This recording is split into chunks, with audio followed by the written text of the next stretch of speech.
The morning air smelled like diesel and chicory coffee when the truck's engine turned over at 4:30 a.m. Wilbur pressed the clutch and felt the familiar resistance of the pedal, heard the air brakes hiss as he released the parking brake. The delivery manifest sat clipped to the visor, 23 stops across Baton Rouge, everything from restaurant supplies to medical equipment.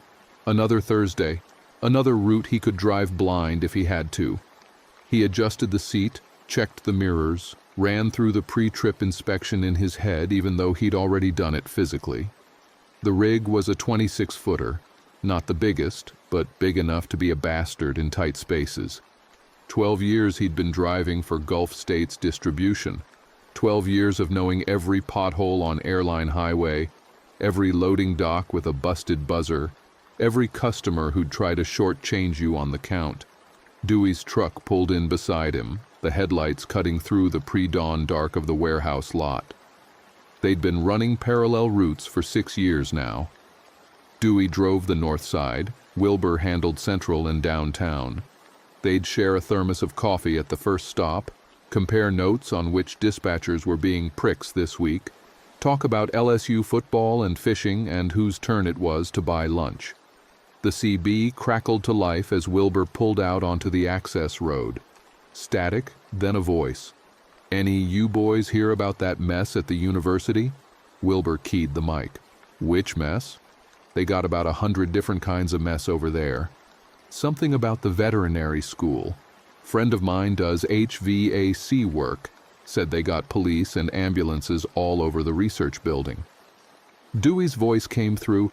"Probably some grad student spilled chemicals on himself. Remember that thing couple years back with the mercury?" "Yeah, probably nothing," the first voice said, but it sounded uncertain. Wilbur clicked off the radio and focused on the road. The city was still quiet, just the early shift workers heading to their jobs. Street lights cast orange pools on empty intersections.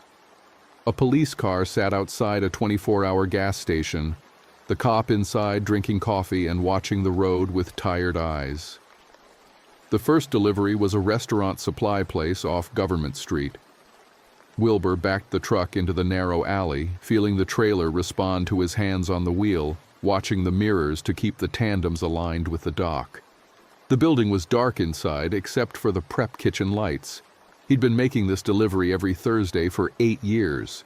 The owner, an older Vietnamese man who insisted everyone call him Papa, would have coffee ready and usually some leftover rice and pork from the night before. But Papa wasn't there this morning. Instead, it was his son, a guy in his 30s who worked the line most nights. He looked tired, shadows under his eyes, and he kept looking at his phone while Wilbur wheeled in cases of cooking oil and 50-pound bags of rice. "Papa okay?" Wilbur asked, stacking the rice against the back wall where they always went. "Yeah, he just wasn't feeling good. Had my sister take him to the hospital last night. Probably just the flu or something. The son signed the manifest without really looking at it. You hear anything weird on the news this morning?" "Like what?" "I don't know. My girlfriend, she works over at Woman's Hospital. She texted me at like 3 a.m. saying they had a bunch of people come in real sick, like violently sick, all from the same area near campus." Wilbur thought about the CB chatter. Somebody mentioned something about LSU? Could be related? "Yeah, maybe." The son put his phone away, but his hand kept going to his pocket like he wanted to check it again. "You be careful out there, man." Back in the truck, Wilbur pulled out his own phone. 2 texts from his wife. The first one, "Did you put the trash out before you left?" The second, "Never mind, found it. Love you, be safe." He smiled and texted back, "Always am. Home by 6. She'd be getting the kids up in another hour." His daughter was 14, already acting too grown to kiss him goodbye most mornings. His son was 9 and still small enough to hug without being embarrassed about it. Wilbur had taken this job instead of long-haul trucking specifically so he'd be home every night, so he wouldn't miss them growing up, so he could help with homework and go to basketball games and be there when they needed him. Their house was across the river in Port Allen, a modest 3-bedroom with a yard that needed mowing and a fence that needed painting. 20 years they'd lived there. It was paid off last year, finally. That house was the most important thing in his world. That house and the 3 people inside it. The second delivery went smooth. Then the third. By the time the sun came up proper, around 6:15, Wilbur was back on Airline Highway, heading toward his 4th stop, a medical supply warehouse. The morning DJ on WBRH was doing traffic reports, a little heavy on I-10 eastbound, typical morning stuff. Then he mentioned an unusual backup near the LSU campus area. We're getting reports of police activity around the veterinary medicine building. Avoid the area if you can, folks. No word yet on what's going on, but there's definitely something happening. We'll keep you updated. Wilbur's CB had been quiet for the last hour, which was unusual. Normally, by this time, you'd have guys bitching about traffic or talking shit or warning each other about speed traps. He keyed the mic. Dewey, you copy? Silence. Then, yeah, I'm here. Something was off in Dewey's voice, strained. You all right? Feel like hell, man. Woke up with a headache, thought it was just, I don't know. But I'm getting worse. Might need to head in, call it a day. You sound terrible. How many stops you got left?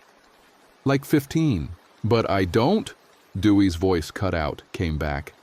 I don't think I can do it. Everything's spinning. My hands are shaking. Where are you? Coming up on Florida Boulevard. I pulled into a gas station. I'm just sitting here trying to... A sound that might have been Dewey gagging. Christ, I think I'm gonna throw up. Listen, give me your address.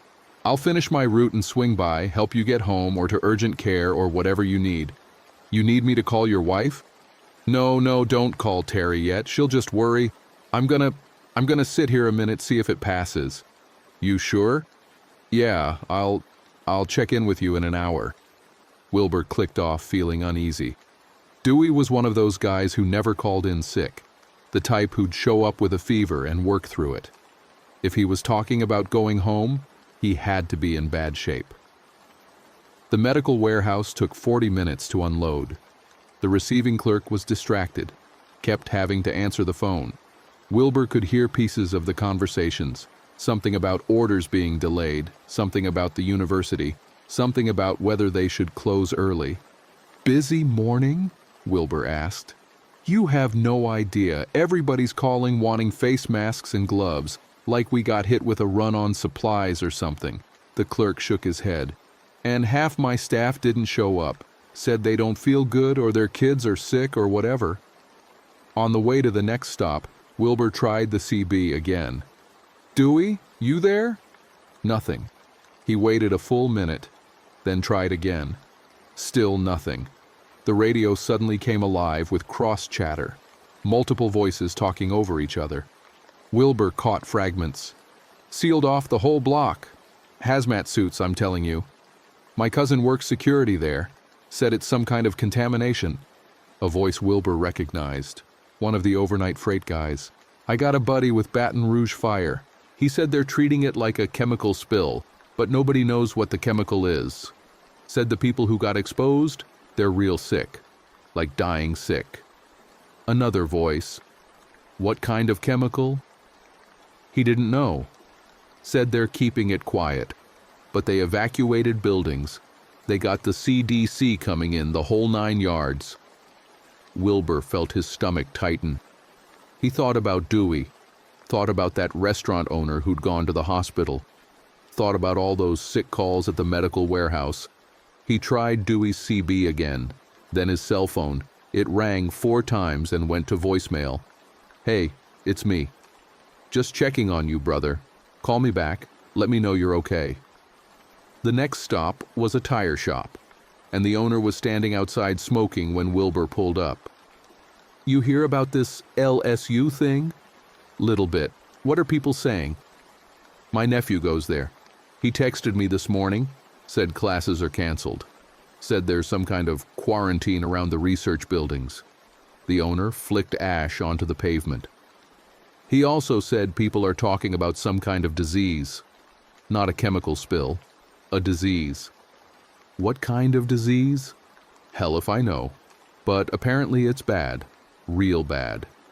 Wilbur unloaded the tires, stacking them in the shop's storage area. His phone rang while he was securing the last stack. Dewey's number. "There you are," Wilbur said. "I was getting worried." The sound that came through the phone wasn't words. It was a wet, choking noise, like someone trying to breathe through fluid. Then silence. Then something that might have been breathing, harsh and ragged. "Dewey? You there? Dewey?" The breathing continued, nothing else. "Dewey, if you can hear me, I'm coming to get you. Where are you? Still at that gas station on Florida?" The breathing stopped, then a sound. Low, guttural, wrong, not human. Wilbur's skin prickled. "Dewey?" The call ended. Wilbur stood there in the tire shop, phone pressed to his ear, listening to dead air. Around him, the normal sounds of the city continued. Traffic on the street, the tire shop's air compressor cycling on, birds in the oak trees. But something had shifted. Something was wrong, deeply wrong, and his body knew it before his mind fully caught up. He called Terry, Dewey's wife. She answered on the second ring, voice tight with stress. "Have you heard from him? He called me an hour ago, said he felt sick, and then he stopped making sense. He was saying weird things, and his voice, Wilbur, I'm really scared. I'm gonna go find him. He said he was at a gas station on Florida Boulevard. You remember which one? The Shell, I think. The one near the Walmart. Wilbur, what's happening? What's going on?" "I don't know, but I'll find him. I'll call you back." He broke every speed limit getting to Florida Boulevard. The Shell station was in sight when he saw the police cars. 3 of them, lights flashing, parked at strange angles like they'd arrived in a hurry. An ambulance sat with its back doors open. People were standing around watching something near the pump islands. Wilbur pulled the truck into a strip mall parking lot across the street, left the engine running, got out and walked toward the scene, his work boots loud on the pavement. A cop saw him coming, held up a hand. "Sir, you need to stay back. I'm looking for my partner. He called from here. He was sick. Nobody's coming near this scene right now. We've got a situation." "What kind of situation? Is he okay?" The cop looked at him, and there was something in his eyes. Fear, confusion. "Sir, I need you to step back. Now." Behind the cop, Wilbur could see the ambulance. 2 paramedics were struggling with someone, on a gurney. The person was thrashing, trying to get up. One of the paramedics stumbled back, and Wilbur saw her face, saw the blood on her uniform, saw her eyes, wide with terror. "Jesus Christ, he bit me!" she screamed. "He fucking bit me!" The figure on the gurney lurched upright. Wilbur saw him clearly for just a moment. Dewey, but not Dewey. His face was gray, his eyes blank and filmy. His mouth was open, strings of dark saliva hanging from his lips. Blood covered his shirt. His hands reached toward the paramedics, fingers curled into claws. 2 cops tackled him back down. It took all their strength. One of them was shouting into his radio, "We need backup! We need more units! This guy's out of his mind!" Wilbur couldn't move, couldn't breathe. He watched them force Dewey, that thing that looked like Dewey, back onto the gurney, watched them strap him down. Dewey was still thrashing, still making that awful noise, somewhere between a moan and a growl. The bitten paramedic was being led away by her partner, both of them talking urgently. More sirens approached from the distance.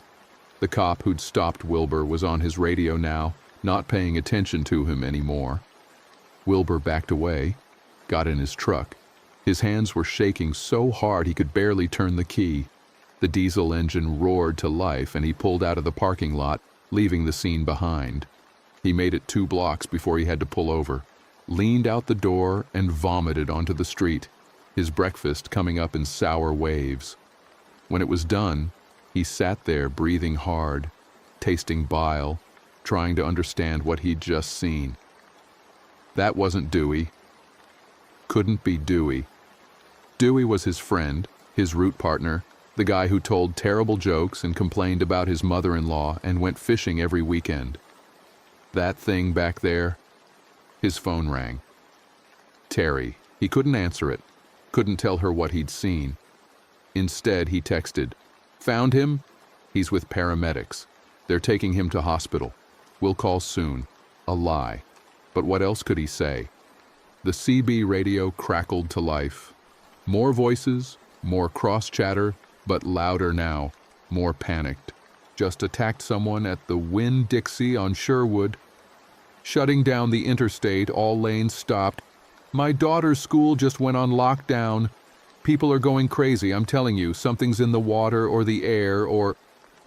Wilbur turned off the CB, sat in the sudden silence of the truck cab. Outside, the city continued its morning routine. A woman pushed a shopping cart across a parking lot. A guy in a business suit walked into a coffee shop. A bus rumbled past. Everything normal, everything wrong. He called his wife. "Hey, baby," she answered. "You okay?" "You sound out of breath." "I'm fine. He didn't know what to say. "Have you been watching the news?" "What?" "No, I've been getting the kids ready." "Why?" "There's something going on. Something at LSU, some kind of... I don't know, but it's bad. People are getting sick." "What do you mean sick?" "Really sick, violent. I just saw..." He stopped. How could he explain? "Look, I need you to lock the doors. Keep the kids home from school today. Don't go anywhere." "Wilbur, you're scaring me." "I know. I'm sorry, but please, just stay inside. I'm going to finish my route as fast as I can and come home." "But you said, what's happening?" "What did you see?" "I saw Dewey. He wasn't right. Something's wrong with him. Something's wrong with a lot of people." A long pause. He could hear the TV in the background, could hear his daughter asking something. Then his wife's voice, quieter now. "I'm putting on the news." "Hold on." He waited, listening to the distant sound of the television, muffled voices. Then his wife came back on, and her voice had changed. "Wilbur, they're saying there's been some kind of outbreak. Multiple people sick. They're evacuating parts of the city near the university. They're saying people should stay in their homes. Then do that. Please, stay inside with the kids. I'll be there as soon as I can." "How soon?" "I have to drop off the truck, check in with dispatch. Maybe 3 hours. 4 at most." "That long?" "I'll be as fast as I can, I promise." "I love you," she said, and there was something in her voice that made his chest tight. "Be careful. I love you too. Tell the kids I love them. I'll be home soon." He ended the call and sat there holding the phone. 3 hours, that was nothing. He'd been away from them longer than that plenty of times. This was just another morning, just another route. Except it wasn't. He looked at the manifest. Still had 19 stops to make. 19 businesses counting on their deliveries. Wilbur had never missed a delivery in 12 years. Never left a job half-finished. That wasn't who he was. But sitting there in the truck, the engine idling, the morning sun climbing higher, he understood that the old rules didn't apply anymore. The world was changing, had already changed, and he just hadn't caught up yet. He put the truck in gear and headed back toward the warehouse. The traffic was heavier now, mid-morning rush building up, except it didn't feel like normal rush hour. There was something chaotic about it. Cars were moving too fast, changing lanes erratically. He saw 2 near accidents within a mile, horns blaring constantly. At a stoplight, he watched a woman in a minivan screaming into her phone, tears running down her face. The radio news was still talking about the incident at LSU, still being vague about details. But the evacuation zone had expanded. They were now saying everyone within a mile of campus should leave their homes. The governor was expected to make a statement. The CDC had confirmed they were sending a team. Wilbur's phone buzzed with texts. Other drivers asking what was going on. Dispatchers sending updates.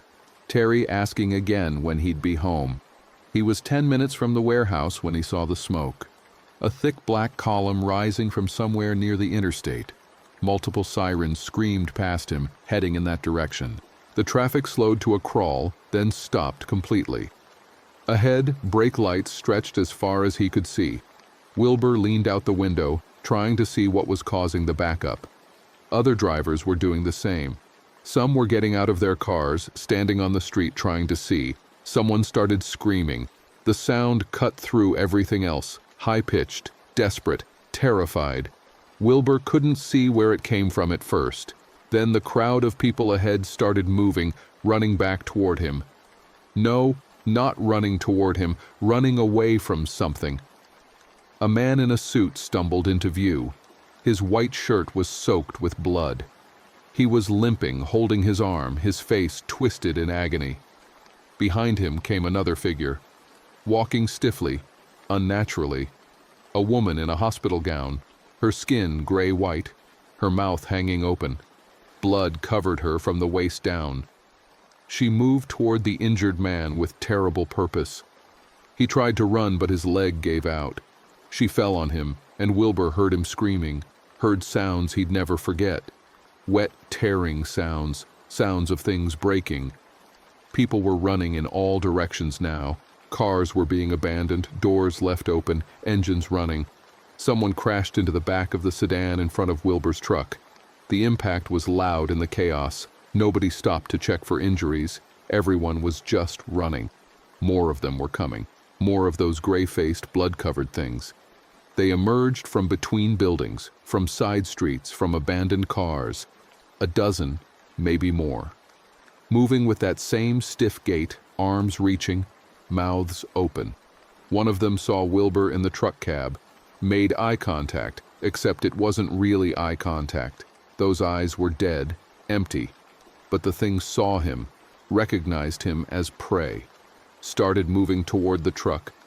Wilbur's training kicked in before his brain fully processed what was happening. He threw the truck in reverse, checked his mirrors, started backing up. The air horn blared as he reversed into traffic, other cars swerving to avoid him. He cranked the wheel, jackknifed the trailer to make a three-point turn in the middle of the street. The trailer tandems jumped the curb, knocked over a light post. Didn't matter. Nothing mattered except getting turned around. The thing was at his door now, hands slapping against the metal, leaving bloody smears. Up close, Wilbur could see that it had been a woman, throat was torn open. Could see exposed bone and tendon. Could see that she was dead, had to be dead. Nothing could survive injuries like that. But she was moving, trying to climb up to the cab, reaching for him. Wilbur completed the turn, straightened out, and hit the gas. The acceleration threw the thing off the running board. In his mirror, he saw it fall, hit the pavement, then get back up and continue reaching toward the truck. He drove. Didn't know where. Just drove. His hands were locked on the wheel, knuckles white. His breath came in short gasps. The city streamed past. Storefronts, houses, intersections. Some areas looked normal. Others were chaos. He saw a fire burning unchecked in a strip mall. Saw a police car on its side, windows smashed in. Saw people running with armfuls of stolen goods. Saw a woman trying to drag her husband into their house. The man covered in blood and fighting her, snapping at her with his teeth. The CB was nothing but screaming now, static and panic and people begging for help. Wilbur turned it off. The silence was worse. His phone rang. "Terry, where are you?" Desperation in her voice. "Wilbur, where are you?" I'm in the city still. Terry, it's bad. I know, I'm watching the news. They're saying to evacuate. They're saying the infection is spreading. Wilbur, you have to get home. You have to get back here now. I'm trying. The roads are... Now. She was crying. "Please, you have to come now. I'm scared. The kids are scared. Please." "I'm coming. I promise I'm coming." "Is everything okay there?" "I don't know. The news is saying it's spreading fast. They're saying people are attacking each other. They're showing videos and it's... Wilbur, what's happening? I don't know, baby. I don't know. But I'm coming home. Just stay inside. Lock all the doors and windows. Don't let anyone in. I'll be there as soon as I can. How long? He looked around, trying to orient himself. He was on Scenic Highway, heading south. The warehouse was north. His house was west, across the river. To get there, he'd need to cross one of the bridges, either the I-10 span or the older Highway 190 bridge. Both would be packed with traffic. Both might be closed. Maybe an hour, he said, though he didn't believe it. Maybe 2, but I'm coming. I swear I'm coming. Okay, I love you. I love you too. Tell the kids. His voice broke. Tell them Dad's on his way. He ended the call and kept driving. The truck felt huge and unwieldy in the panicked traffic, but it was also protection. Steel and diesel and momentum. Nothing was getting through that cab door unless he let it. A motorcycle roared past him, the rider's face hidden behind a helmet. Wilbur watched him weave through stalled cars, disappear around a corner. Fast, mobile, not stuck with a 26-foot trailer. For a moment he thought about abandoning the truck, trying to find another vehicle. But no, the truck was solid, reliable. It had gotten him through 12 years of deliveries. It would get him home. The road ahead opened up briefly and he pushed the accelerator down. The big diesel engine responded, the speedometer climbing to 50, 60, 70. Way too fast for city streets, but he didn't care. Every minute away from his family was a minute they were vulnerable. Every minute that infection, disease, whatever it was, had to spread. He thought about Dewey, tried not to think about Dewey, failed. They'd known each other since their kids were little. Had barbecued together, gone to baseball games together, helped each other move furniture and fix cars and survive the endless grind of blue-collar life. Dewey had been at Wilbur's daughter's christening. Wilbur had been at Dewey's father's funeral. This morning, Dewey had been fine, healthy, normal. Then that phone call, that terrible wet breathing. Then the gas station scene, that thing strapped to the gurney, all gray skin and blank eyes and snapping teeth. That hadn't been Dewey. Couldn't have been. Except it was. Something had taken his friend and turned him into a monster in a matter of hours. Maybe less. And if it could do that to Dewey, it could do it to anyone, to Terry, to his kids, to him. Wilbur's throat tightened. He forced himself to breathe, to focus on the road. Panic wouldn't help. Panic would get him killed. He needed to think like a driver, assess conditions, plan the route, adapt to obstacles, 1 mile at a time, one decision at a time. A gunshot cracked somewhere close, then another, then a burst of automatic fire. Wilbur flinched, looked around wildly, couldn't see where it was coming from. More sirens, more smoke. The sky was hazy with it, the morning sun turning orange behind the pollution. He reached an intersection and found it blocked by a massive pileup. A semi had jackknifed across 3 lanes. Cars were crumpled against it and each other. Bodies lay on the pavement, some still, some moving in that awful wrong way. Wilbur didn't slow down enough to see which was which. He jumped the curb, drove through a gas station parking lot, came out on a side street. The truck's suspension groaned but held. His phone buzzed constantly. Messages he couldn't read while driving. He ignored them.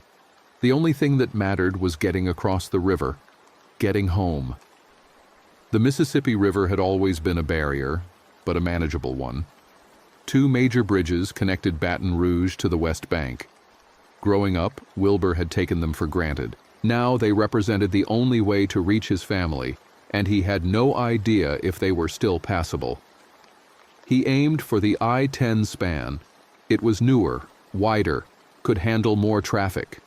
Except when he got within sight of it, he saw the backup stretching for miles. Cars packed bumper to bumper, not moving at all. People were out of their vehicles, standing around, arguing, crying. Some were trying to walk across.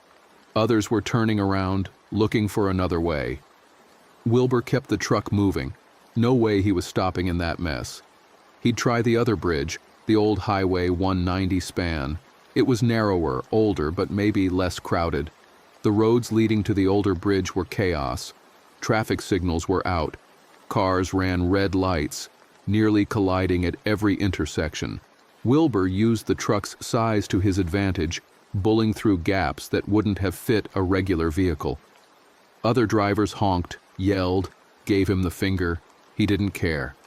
The Highway 190 bridge came into view. It was 2 lanes each direction, no shoulder, a steel and concrete span that had been built back in the 60s. Traffic was backed up here too, but moving. Slowly, but moving. People were getting across. Wilbur merged into the line of vehicles. The truck crept forward in first gear, the engine lugging at the slow speed.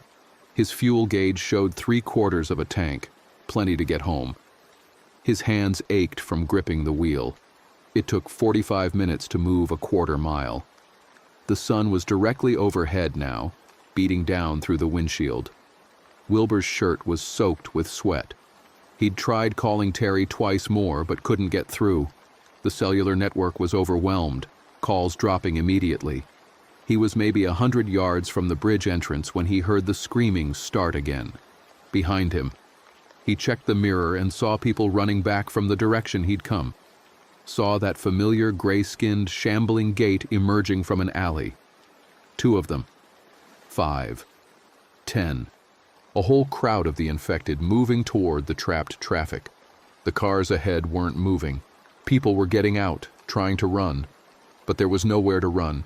Traffic blocked the way forward, buildings hemmed them in on both sides, and the infected were coming from behind.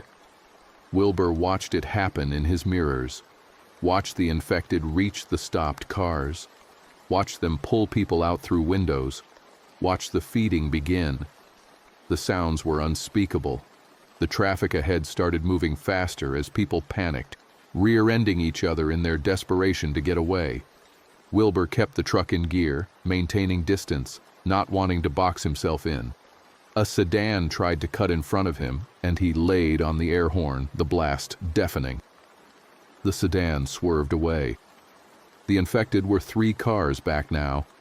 A man tried to climb over vehicles to escape, and one of them grabbed his leg, pulled him down. His screams were high and thin. Another infected fell on him, then another, 2 cars back. Wilbur could see them clearly now. Men, women, even a teenager in a fast food uniform.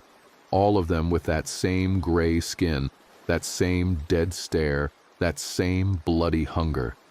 They moved with surprising speed when they sensed prey, faster than their shuffling gait suggested. 1 car back. A woman was desperately trying to start her stalled Honda, flooding the engine. The infected reached her car, hands slapping against the windows. The glass starred, began to crack. Wilbur was on the bridge approach now, the road inclining slightly. The bridge entrance was maybe 50 feet ahead. The traffic was moving, but not fast enough. The infected were all around, a swarm of them attracted by the trapped prey. One of them noticed the truck, made that terrible eye contact, that moment of targeting, started toward him. Wilbur downshifted, gave the engine gas. The truck surged forward. He clipped a minivan that had stopped in front of him, shoved it aside. The driver screamed something Wilbur couldn't hear. He kept going, forcing his way through the gap, metal scraping metal. The bridge rose ahead, its steel girders reaching toward the sky. Cars were packed across both lanes. Wilbur stayed in the right lane, using the truck's bulk to push through. A Camry tried to block him, and he nudged it toward the rail. The driver finally got the message and swerved aside. Behind him, the infected had reached the bridge approach. They were climbing over cars, pulling people out, spreading the chaos. Wilbur didn't look back. Couldn't look back. Every fiber of his being screamed at him to stop, to help those people, but he couldn't. All he could do was keep moving. The bridge climb was steep. The truck's engine worked hard, the transmission whining. Halfway up, traffic stopped completely.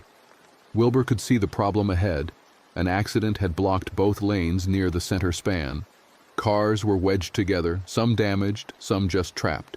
People were getting out, trying to squeeze between vehicles. Some were climbing over the rail, looking at the long drop to the water. Wilbur put the truck in neutral and set the parking brake. His hands were shaking. He looked at his phone. No signal. Looked in the mirrors. The infected were still coming, climbing over cars behind him, getting closer. Looked ahead. Gridlock as far as he could see. He was trapped. The math was simple and terrible. The bridge was maybe a quarter mile from end to end. He was halfway across. The infected were advancing from behind. The traffic wasn't moving. Walking the rest of the way would take maybe 5 minutes. But that meant abandoning the truck, and the truck was protection. Safety. As long as he stayed in the cab, nothing could touch him. But if the infected surrounded the truck, he'd be stuck there, besieged.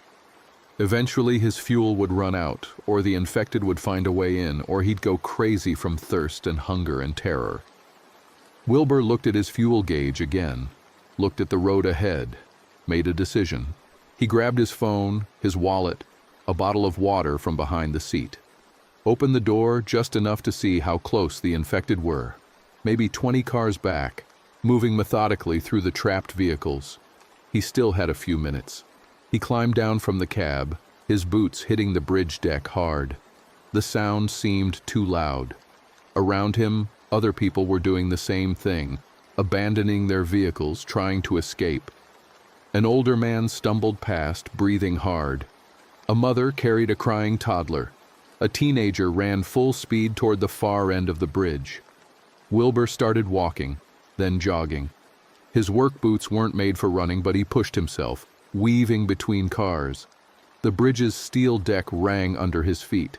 The wind picked up this high above the water, carrying smoke and the distant sound of sirens and screaming. He passed the accident that had blocked the lanes. A minivan had hit a pickup truck. Both vehicles crumpled. The drivers were still inside, slumped over their steering wheels. Wilbur didn't stop to check if they were dead or just unconscious. Didn't matter. Couldn't help them. The far end of the bridge was in sight. Another few hundred yards. His lungs were burning, but he kept going. Other people ran alongside him, a desperate crowd fleeing the same nightmare. Nobody helped anyone else. Nobody stopped. It was pure survival instinct, every person for themselves. Behind them, the infected reached the bridge's midpoint. Wilbur heard fresh screaming as they caught the slowest runners. Heard that terrible wet sound of feeding. He ran harder. The bridge ended in a concrete ramp that curved down to street level. Wilbur took the curve too fast, nearly fell, caught himself against a guardrail. His lungs felt like they might burst. His legs were rubber, but he was across. He was on the west bank. He kept running, putting distance between himself and the bridge. Other survivors scattered in all directions, some to cars they'd apparently left on this side, some into the neighborhoods that bordered the riverbank, some just running with no apparent destination, driven by fear alone.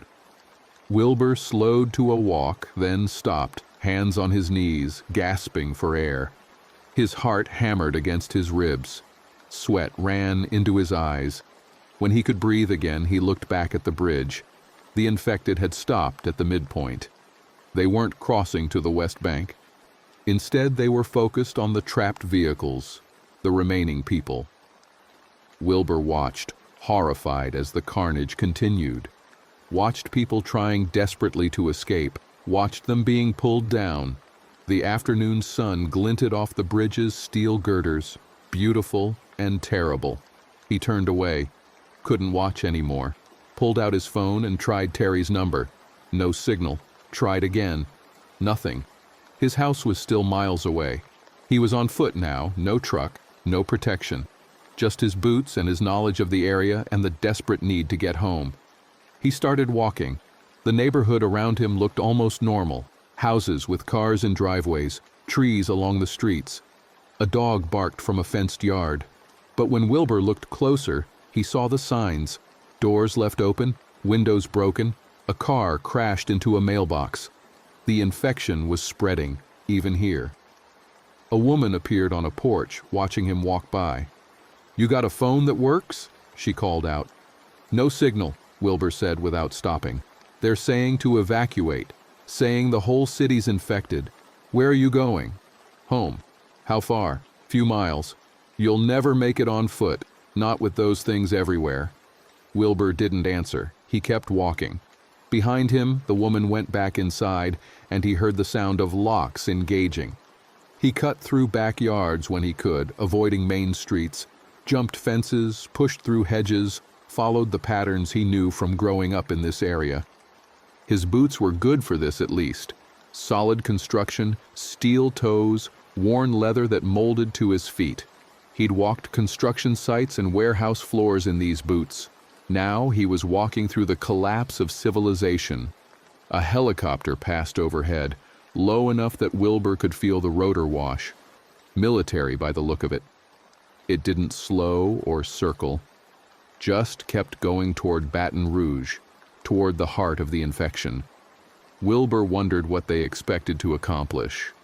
Wondered if they knew what they were flying into. Gunshots echoed from somewhere nearby. Wilbur froze, trying to determine the direction. North maybe, or northeast. Hard to tell with the way sound bounced off buildings. He changed his route slightly, angling away from the sound. A strip mall appeared ahead. Most of the stores looked closed, metal shutters pulled down. But one, a sporting goods store, had its window smashed in. Wilbur approached carefully. The glass was scattered across the sidewalk. Inside, he could see ransacked shelves, merchandise scattered everywhere.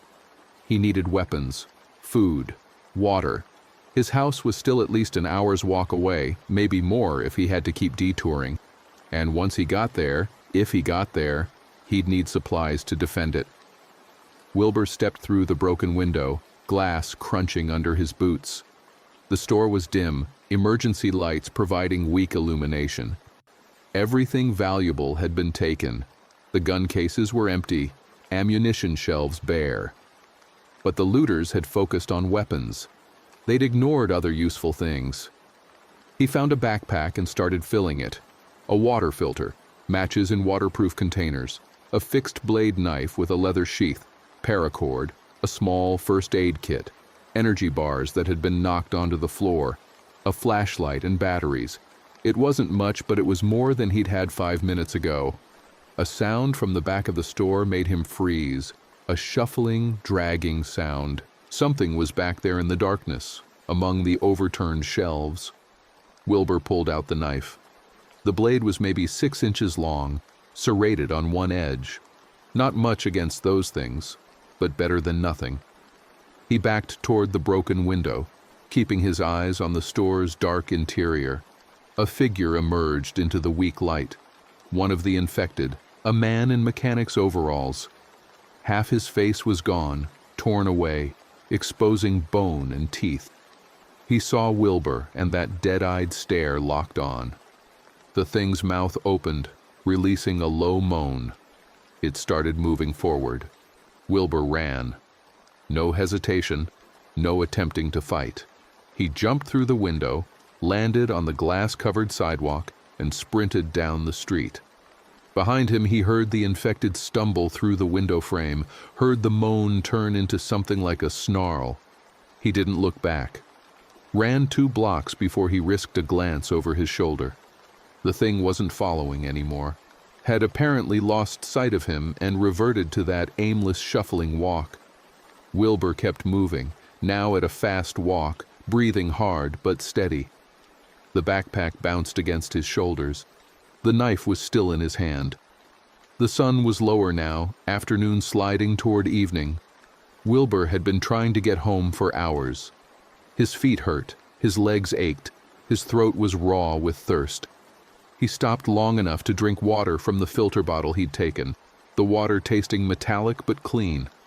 His phone buzzed, a single bar of signal. Before he could react, it buzzed again, a text coming through, probably one that had been trying to send for hours. From Terry. Where are you? Please answer, please. He tried to call. The phone rang once, twice, then the signal dropped. He tried again. Nothing. He sent a text. On my way. Crossing river was hard. Walking now. Be there soon. I love you. He watched the screen, hoping for a reply. The message showed as sending, then failed. He tried again. Same result. The signal was gone. Wilbur put the phone away and kept walking. The neighborhoods were getting familiar now. He recognized street names, saw houses that belonged to people he knew or had known. Hard to say if they were still alive. Many houses looked abandoned, doors hanging open, belongings scattered in yards. A few showed signs of defense, windows boarded up, cars parked to block driveways. But most were just empty, left behind in the panic. Smoke rose from multiple directions now. The city was burning, fires unchecked without functioning emergency services. The light took on a strange quality, filtered through the haze. Everything looked apocalyptic, dreamlike. Wilbur kept expecting to wake up, to find himself back in his truck at 4:30 in the morning, starting another normal delivery day. But this was no dream. His aching feet and burning lungs and racing heart were all too real. The screams he heard in the distance were real. The bodies he'd seen were real. Dewey. He forced himself not to think about Dewey. Not now. Later, when this was over, he could grieve, could process what had happened to his friend. Right now, he needed to focus on reaching Terry and the kids, on getting them somewhere safe, on surviving. A dog ran past him, a German shepherd moving at full speed, its leash trailing behind it. It didn't even glance at Wilbur, just kept running, fleeing some unseen threat. A minute later, Wilbur saw what it was running from, 3 of the infected, moving together, following the dog's trail. They didn't notice Wilbur. He pressed himself against a fence and stayed still until they passed. His street was 4 blocks away. So close now. He moved from house to house using parked cars for cover, watching for any sign of the infected. The knife felt inadequate in his hand. If he ran into more than 1 or 2, he wouldn't stand a chance. His only advantage was that he could think, plan, hide. They were just meat-driven instinct, mindless hunger. 3 blocks, 2. He was running now, caution abandoned. The need to see his family overwhelmed everything else. 1 block, he turned the corner onto his street and stopped. Smoke rose from the middle of the block. His heart seized in his chest. Please not his house. Please not his house. He ran harder, his boots pounding the pavement. The smoke was coming from his neighbor's place, 2 houses down. The roof was fully engulfed, flames licking into the evening sky. The heat hit him from yards away. His house stood intact. The white siding was smudged with ash but undamaged. The windows were whole. The front door was closed. His car was still in the driveway where he'd left it this morning, a lifetime ago. Terry? He ran up the driveway, taking the porch steps 2 at a time. The front door was locked. He pounded on it. Terry, it's me. Open up. Silence. The only sound was the roar of the fire next door and the distant chaos of the collapsing city. Terry, kids, I'm home. Open the door. He fumbled for his keys, finally got the door open, stepped inside, and the house was trashed. Furniture overturned, pictures knocked off walls, broken glass, blood on the floor. No, Wilbur heard himself say. No, no, no. He moved through the house in a daze. The kitchen, dishes shattered, chairs knocked over. The living room, TV screen smashed. His daughter's room, empty. His son's room, empty. The master bedroom. Terry's phone was on the nightstand, screen cracked. Wilbur picked it up. It wouldn't turn on. He looked around wildly, trying to understand, trying to see what had happened. The bedroom window was broken. Glass scattered across the floor. Blood on the windowsill. Something, someone, had come in through that window. Or something had gone out. Wilbur's legs gave out. He sat down hard on the floor, the backpack falling from his shoulders. The knife slipped from his numb fingers. They were gone. His family was gone. He'd been too slow, taken too long to get home. And now, a sound from downstairs, the front door opening. Footsteps. Wilbur grabbed the knife and stood. Someone was in his house. One of those things, or looters, or... Dad? His daughter's voice, his daughter's face appearing at the bedroom door. Dirty, scared, crying, but alive. Alive. "Where are they?" she sobbed. "Where's Mom and Tommy?" Wilbur pulled her into a hug, felt her shake against him. Over her shoulder, he could see her face clearly now, one eye swollen shut, blood dried under her nose. "What happened?" he asked. "Where are they?" "They took them. They came in through the window and Mom tried to fight them, but there were too many and they..." She was sobbing too hard to continue. "Who? Who took them?" "I don't know. People, men. They were looking for food, and Mom wouldn't tell them where it was, and they got angry, and they took her and Tommy, made them go with them. I hid in the closet, and they didn't find me, but I heard everything, and... Dad, we have to go get them. We have to find them." Wilbur's mind raced. Not infected. People. His family had been taken by people, which meant they were still alive, still somewhere in the city, still findable. "Which way did they go?" he asked. "I don't know. I heard a car start. I think they went toward the highway, toward the evacuation routes, toward the chaos." Wilbur looked around the destroyed bedroom, looked at his daughter's beaten face, looked at the blood on the windowsill. Something changed inside him. Something hardened. He'd spent all day running, fleeing, surviving. Now there was nowhere left to run. His family needed him, and he would find them, no matter what it took. "Go get your brother's baseball bat," he told his daughter, "and find any food you can carry. We're leaving in 5 minutes." "Where are we going?" "To find your mother and brother." "But those things, the infected, they're everywhere." "I know, but we don't have a choice." He picked up Terry's broken phone, pocketed it anyway. "Stay close to me. Do exactly what I say. Can you do that?" His daughter nodded, wiping her eyes. She was 14, but suddenly seemed much older, much harder. This day had aged them all. While she gathered supplies, Wilbur searched the garage, found his toolbox, grabbed a hammer and a crowbar, found a tire iron. Not much, but better than just a knife. He filled a second backpack with whatever was useful: duct tape, zip ties, work gloves, a box cutter. His daughter reappeared with the bat, a backpack of her own, and a grim expression. "I'm ready." "Did they say anything?" "The men who took them. Anything about where they were going?" "One of them said something about a shelter on the north side, said they had supplies there. North side, the opposite direction from the river, back toward the infected zone, back toward the heart of the outbreak." Of course. Wilbur adjusted his own backpack, hefted the tire iron.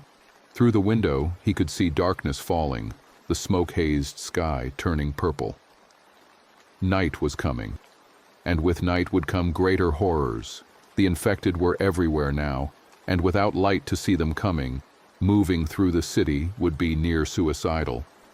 But his wife and son were out there, somewhere, probably terrified, definitely depending on him to find them. He'd already failed them once today, hadn't gotten home in time to protect them. That failure burned in his chest like acid. He wouldn't fail them again. "Stay close," he told his daughter. "No talking unless absolutely necessary. If I tell you to run, you run. If I tell you to hide, you hide. Understand?" She nodded. They left the house together, father and daughter, walking out into the dying city. The neighbor's house was still burning, the flames reflected in 1,000 windows. Smoke drifted across the street. In the distance, Wilbur could hear screaming. Gunfire. The sounds of the world ending. He'd been up for over 16 hours. His body ached, his feet were blistered, his hands cramped from gripping weapons. He was running on adrenaline and fear and desperate love. It wasn't enough, but it would have to be. They moved north, following the route his daughter had indicated. The streets were darker now, streetlights out, houses dark. Wilbur used the flashlight sparingly, just quick flicks to check corners and doorways. Light attracted the infected. He'd learned that watching them swarm toward car headlights, toward the fires. A scream came from a house they passed, high-pitched, desperate, then cut off abruptly. Wilbur's daughter flinched, grabbed his arm. He kept them moving. Couldn't help everyone. Could barely help anyone. They found a car parked at the curb with its door open and keys still in the ignition. Wilbur tried to start it. The engine cranked but wouldn't catch, flooded or out of gas or dead battery. He tried another car 50 yards further. Same result. Every vehicle they found had already been tried, already failed, already abandoned. "We're walking," he said. His daughter didn't argue. She was limping, he noticed. When he asked, she said she'd twisted her ankle climbing out a window when those men came.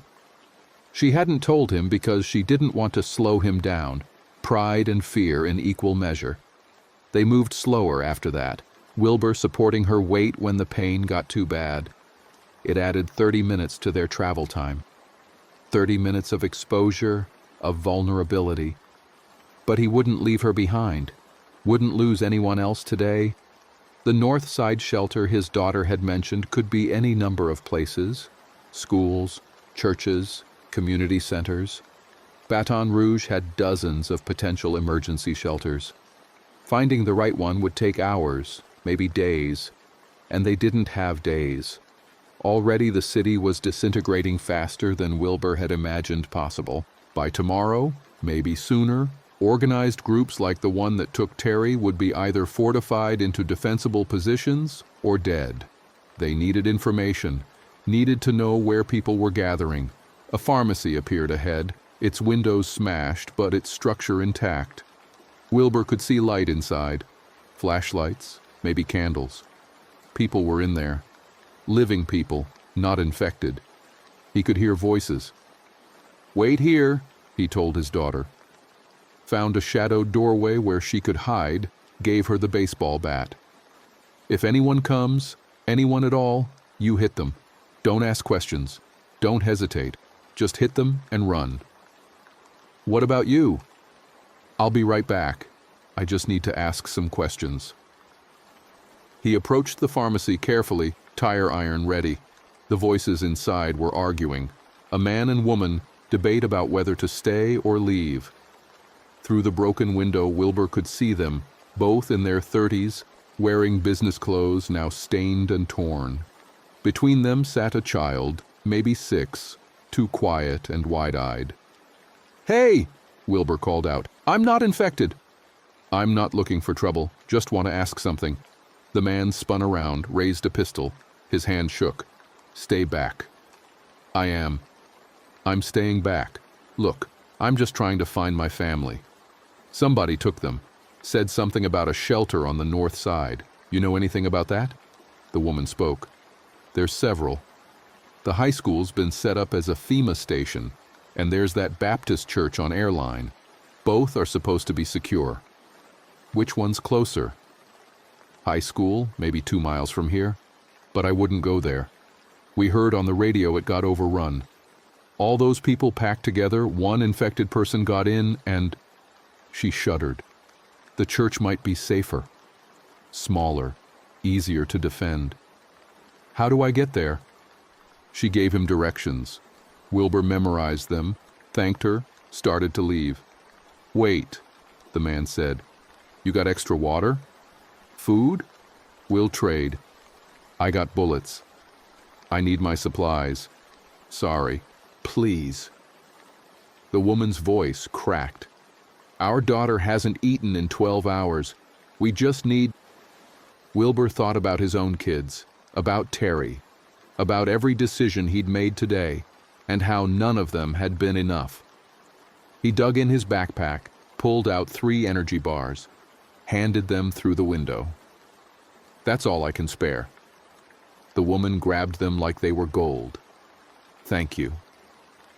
Thank you." Wilbur walked away before they could ask for more. His daughter emerged from the doorway and they continued north together. The directions took them through increasingly dangerous territory. They passed cars with bodies inside, past houses where the infected had clearly fed and moved on, leaving remains. His daughter threw up once, couldn't help it. Wilbur held her hair and kept watch while she retched. "I'm sorry," she whispered. "Don't be. I almost did the same thing twice today. Are we going to make it? Are we going to find them?" "Yes." He said it with more confidence than he felt. "We're going to find them and we're going to get somewhere safe." "Is anywhere safe?" Wilbur didn't answer, didn't know how to answer. Everything he'd believed about the world, about civilization, about safety, about the basic reliability of modern life, had been destroyed in the span of a single day. The infection had spread faster than anyone could have predicted, faster than any response could contain. By this time tomorrow, Baton Rouge might be entirely lost. But somewhere in this chaos were his wife and son. Somewhere they were waiting for him, depending on him. That was the only thing that mattered. The Baptist church appeared ahead, a modest brick building with a white steeple. Cars were parked haphazardly around it, forming a makeshift barricade. Lights showed in some windows. A few people stood guard outside, holding rifles and shotguns. Wilbur and his daughter approached slowly, hands visible. One of the guards called out, "That's close enough. State your business." "Looking for my family, my wife and son. They were taken by some men, brought to a shelter. We heard this might be it. Lots of people here, can't just let anybody in." "I'm not asking to come in, just want to know if they're there. Her name's Terry, she's..." He described her, described his son. The guard listened without expression. "Wait here." He went inside. Wilbur and his daughter stood in the parking lot, weapons ready, watching the darkness around them. 5 minutes passed. 10. Every minute felt like an hour. The guard returned. "Nobody here matching that description. Sorry." Wilbur's heart sank. "You're sure?" "I'm sure. We got a list. Check everyone who comes in. They're not here." "What about the high school?" "The FEMA shelter. That place got hit hard. Infected broke through this afternoon. Most people got out, but a lot of casualties. If they were there, they either escaped or..." He didn't finish the sentence. Wilbur felt his daughter's hand grip his arm, felt the hope draining out of both of them. "Thank you," he managed to say. They walked away from the church, back into the dangerous night. His daughter was crying silently. Wilbur wanted to cry too, but couldn't afford to. Had to keep thinking, keep planning. The high school. It was the only other lead they had. Even if it had been overrun, maybe there were survivors nearby. Maybe Terry had escaped with Tommy. Maybe... He was grasping at maybes. But maybes were all he had left. The high school was another 3 miles. Every step was agony, his feet raw inside his boots, his legs trembling with exhaustion. His daughter was worse. Her twisted ankles swelling despite the makeshift wrap he'd made from a torn t-shirt. They had to rest every few blocks, hiding in doorways or behind cars, gasping for breath. The night was alive with horror.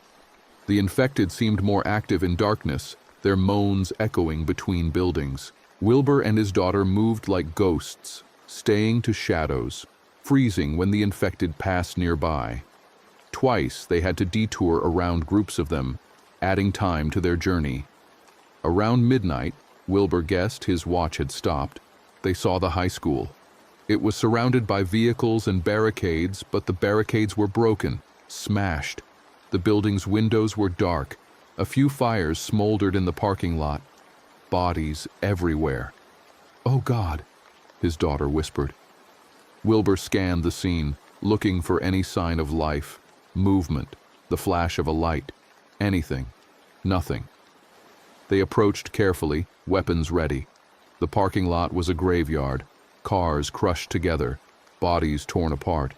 Blood so thick in places it looked black in the darkness.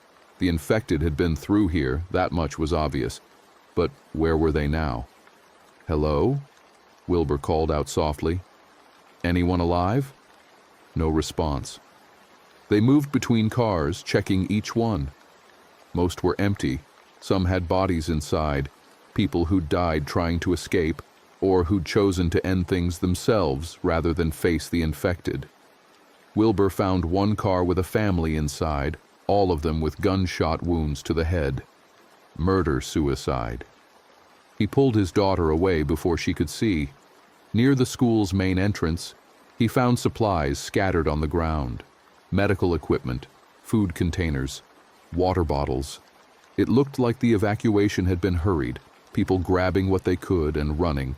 He and his daughter gathered what was still useful, stuffing their backpacks. A sound from inside the school. Faint, but distinct. Someone was in there. "Stay behind me," Wilbur told his daughter. The school's front doors hung open, glass shattered. Inside was darkness deeper than the night outside. Wilbur used the flashlight, sweeping it across the entrance hall. Lockers torn open, ceiling tiles fallen, blood streaked across floors and walls. The sound came again, a whimper, frightened and weak. They followed it through the halls, their footsteps echoing, past classrooms with overturned desks, past the cafeteria where bodies lay in heaps. The smell was overwhelming, death and blood and human waste. Wilbur's daughter pressed her face against his back, trying not to breathe. The sound led them to the gymnasium.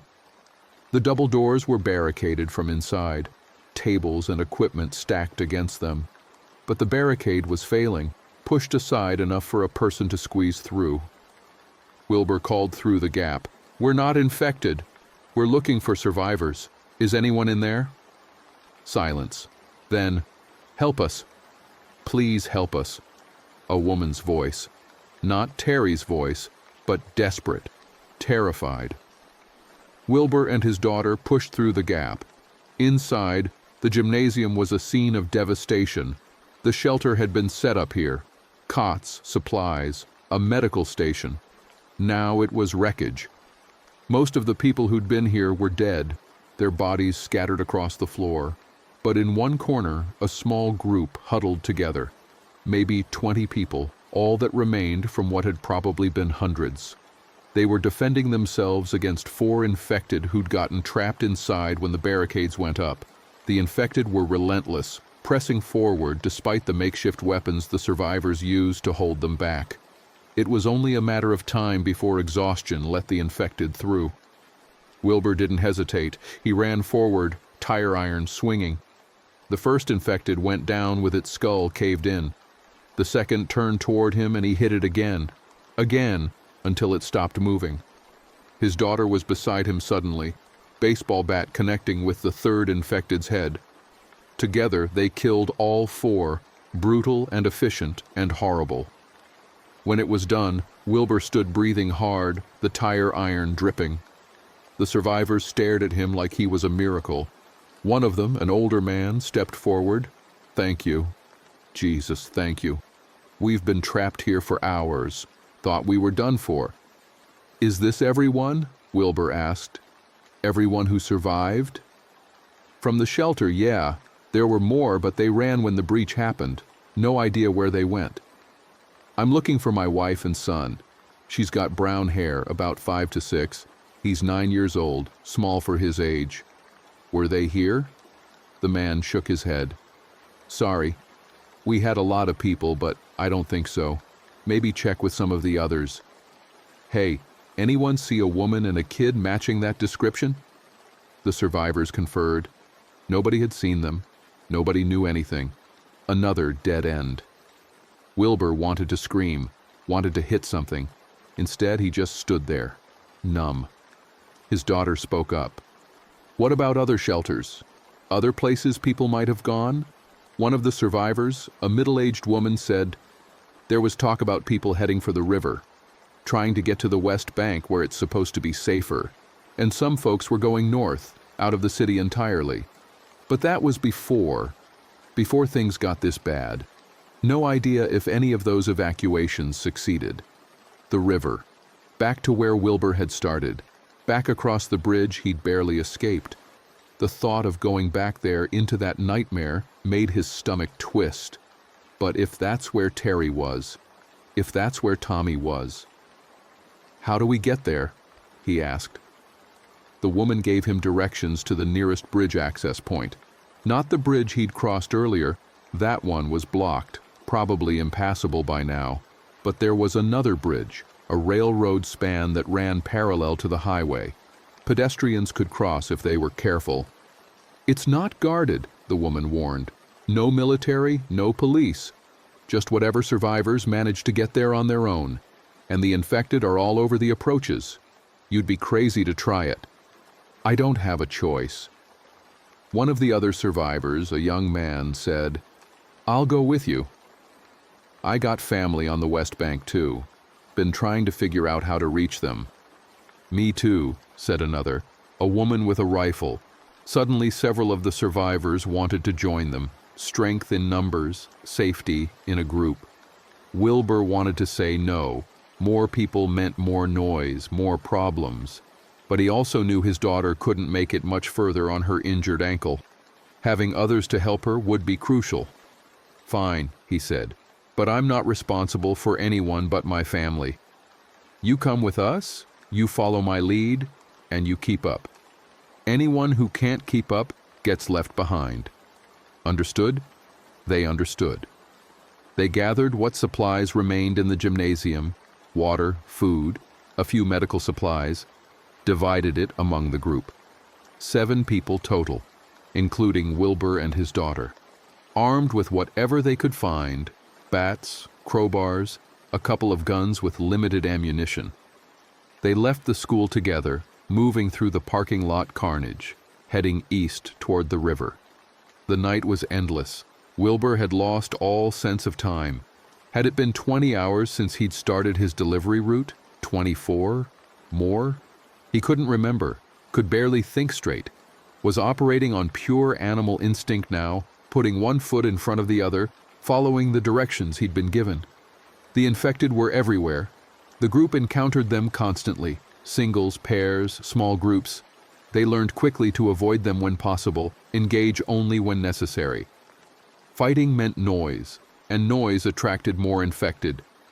Better to slip past in darkness, moving quietly, leaving the dead to their hunting. They lost the first person an hour into the journey, an older woman who couldn't keep up, who fell behind despite Wilbur's warnings. He heard her scream but didn't turn back, couldn't turn back. The rest of the group kept moving, faces grim. The second person they lost tried to break into a convenience store for supplies. Wilbur told him it was too risky, that they needed to keep moving. The man went anyway, smashed a window, triggered a still-functioning alarm. The sound brought infected running from 3 directions.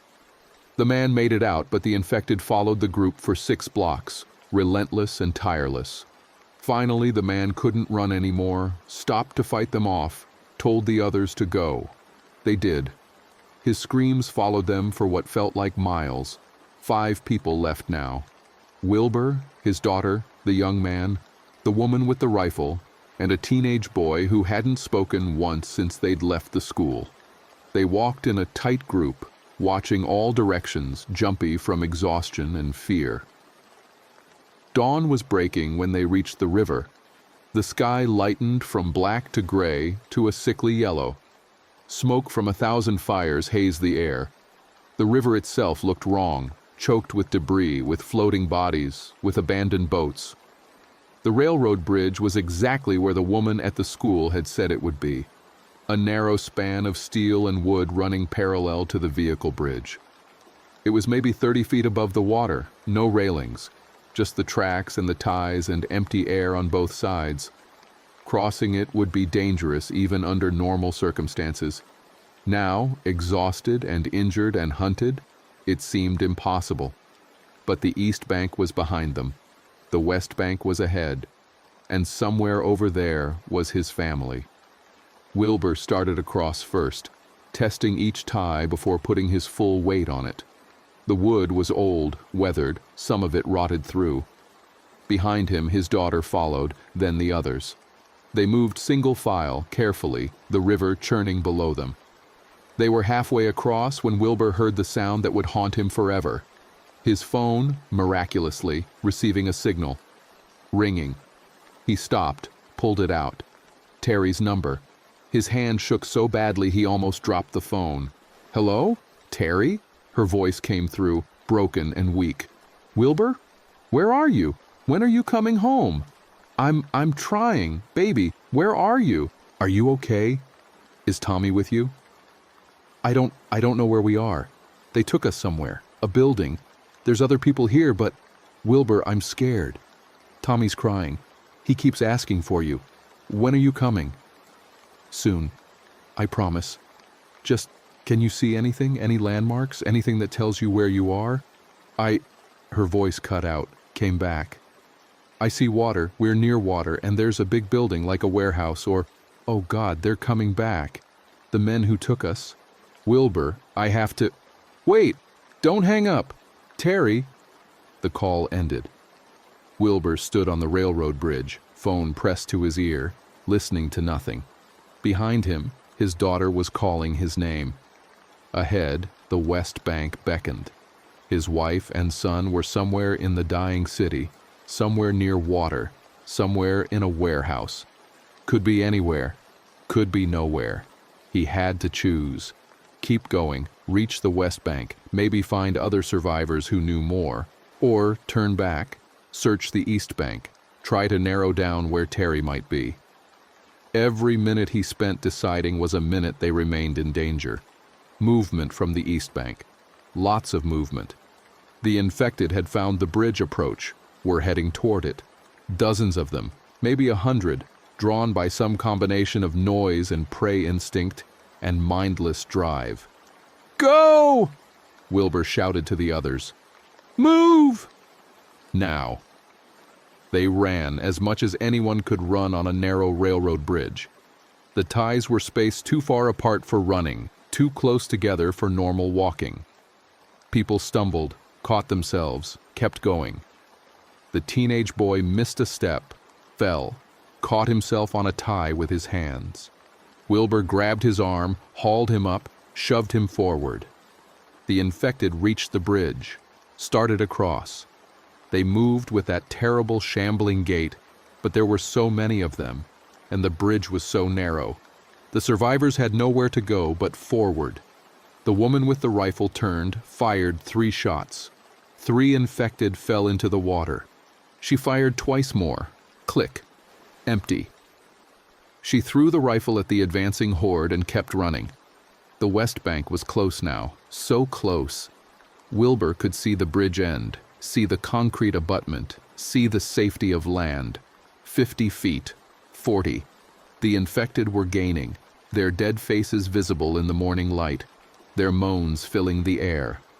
20 feet from the end, one of the ties gave way. The young man who'd volunteered at the school stepped on it, and the wood shattered. He fell through, caught himself with his arms, legs dangling over the river. Wilbur reached back, grabbed his hand. I got you! The young man's grip was slipping. Sweat, blood, exhaustion making it impossible to hold on. Let me go, he said. You can't... Shut up. I'm not letting go, but the infected were too close, seconds away. The young man looked at them, looked at Wilbur, and made a decision. He released Wilbur's hand and let himself fall, hit the water with a splash. The current took him immediately, pulling him downstream. Wilbur didn't have time to watch. Turned and ran the last 20 feet, his daughter beside him, the woman and the teenage boy just ahead. They leaped off the bridge onto solid ground, rolled, came up running. The infected followed.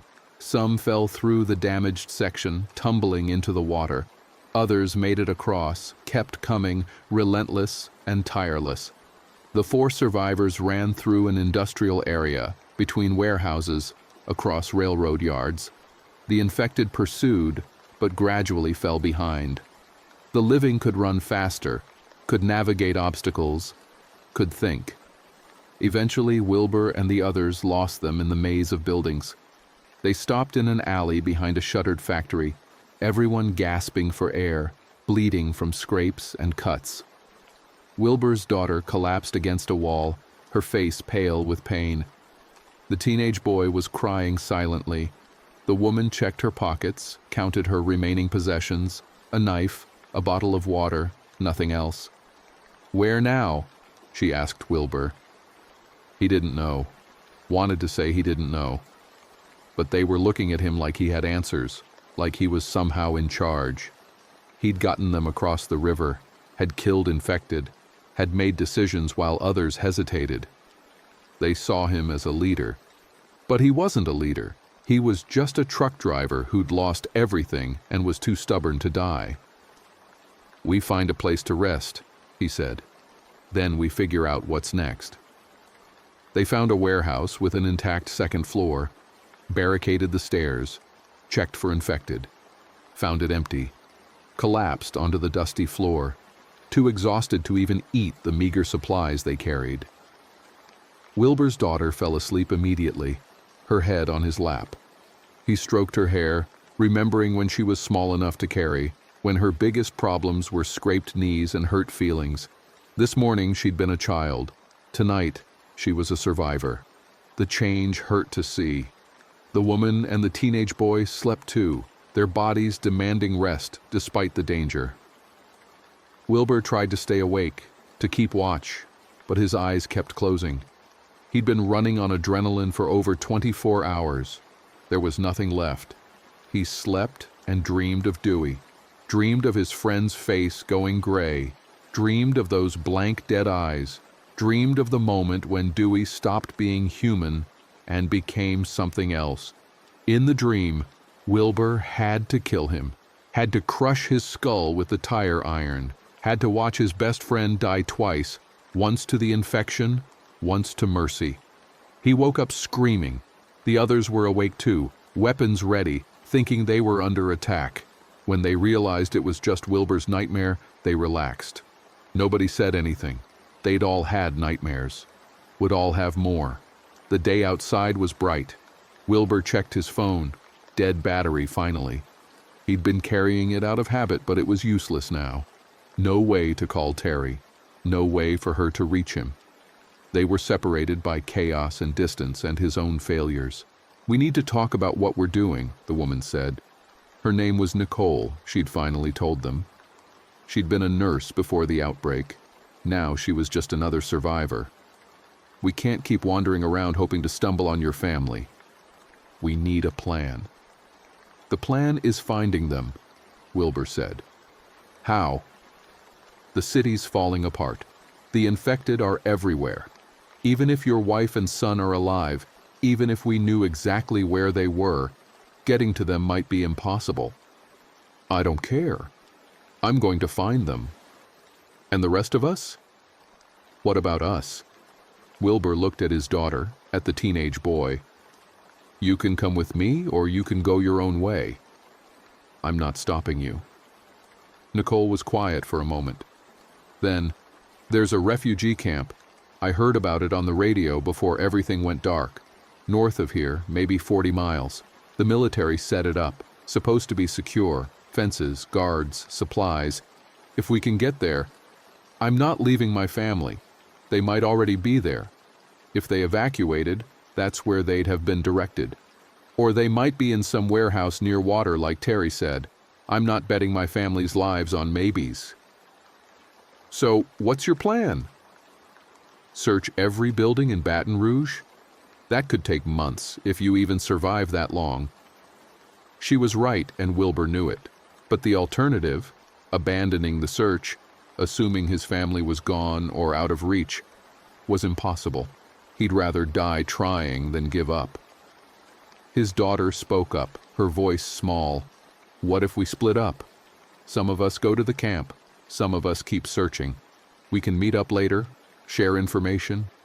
"No," Wilbur said it firmly. "We don't split up. That's how people die. We're going to die anyway if we keep doing this, Nicole said. Look at us. We're exhausted, injured, almost out of supplies. We need help. Professional help. The military camp is our best shot. Then go. Wilbur, I said go. Take the kid if he wants. My daughter and I are staying. We're searching. And we're not stopping until we find them, or we die trying. Nicole looked at him with a mix of pity and frustration. Then she looked at the teenage boy. You coming with me? The boy nodded. He still hadn't spoken, not once.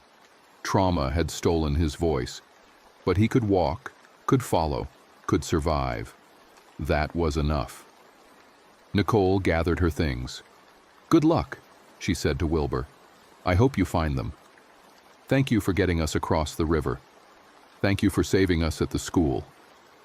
She and the boy left through the warehouse's back exit. Wilbur and his daughter watched them go. Did we just make a mistake? His daughter asked. Probably, but it's our mistake to make. They spent the day in the warehouse resting and planning. Wilbur drew a crude map from memory, marking areas near water, warehouses, places where hostages might be kept.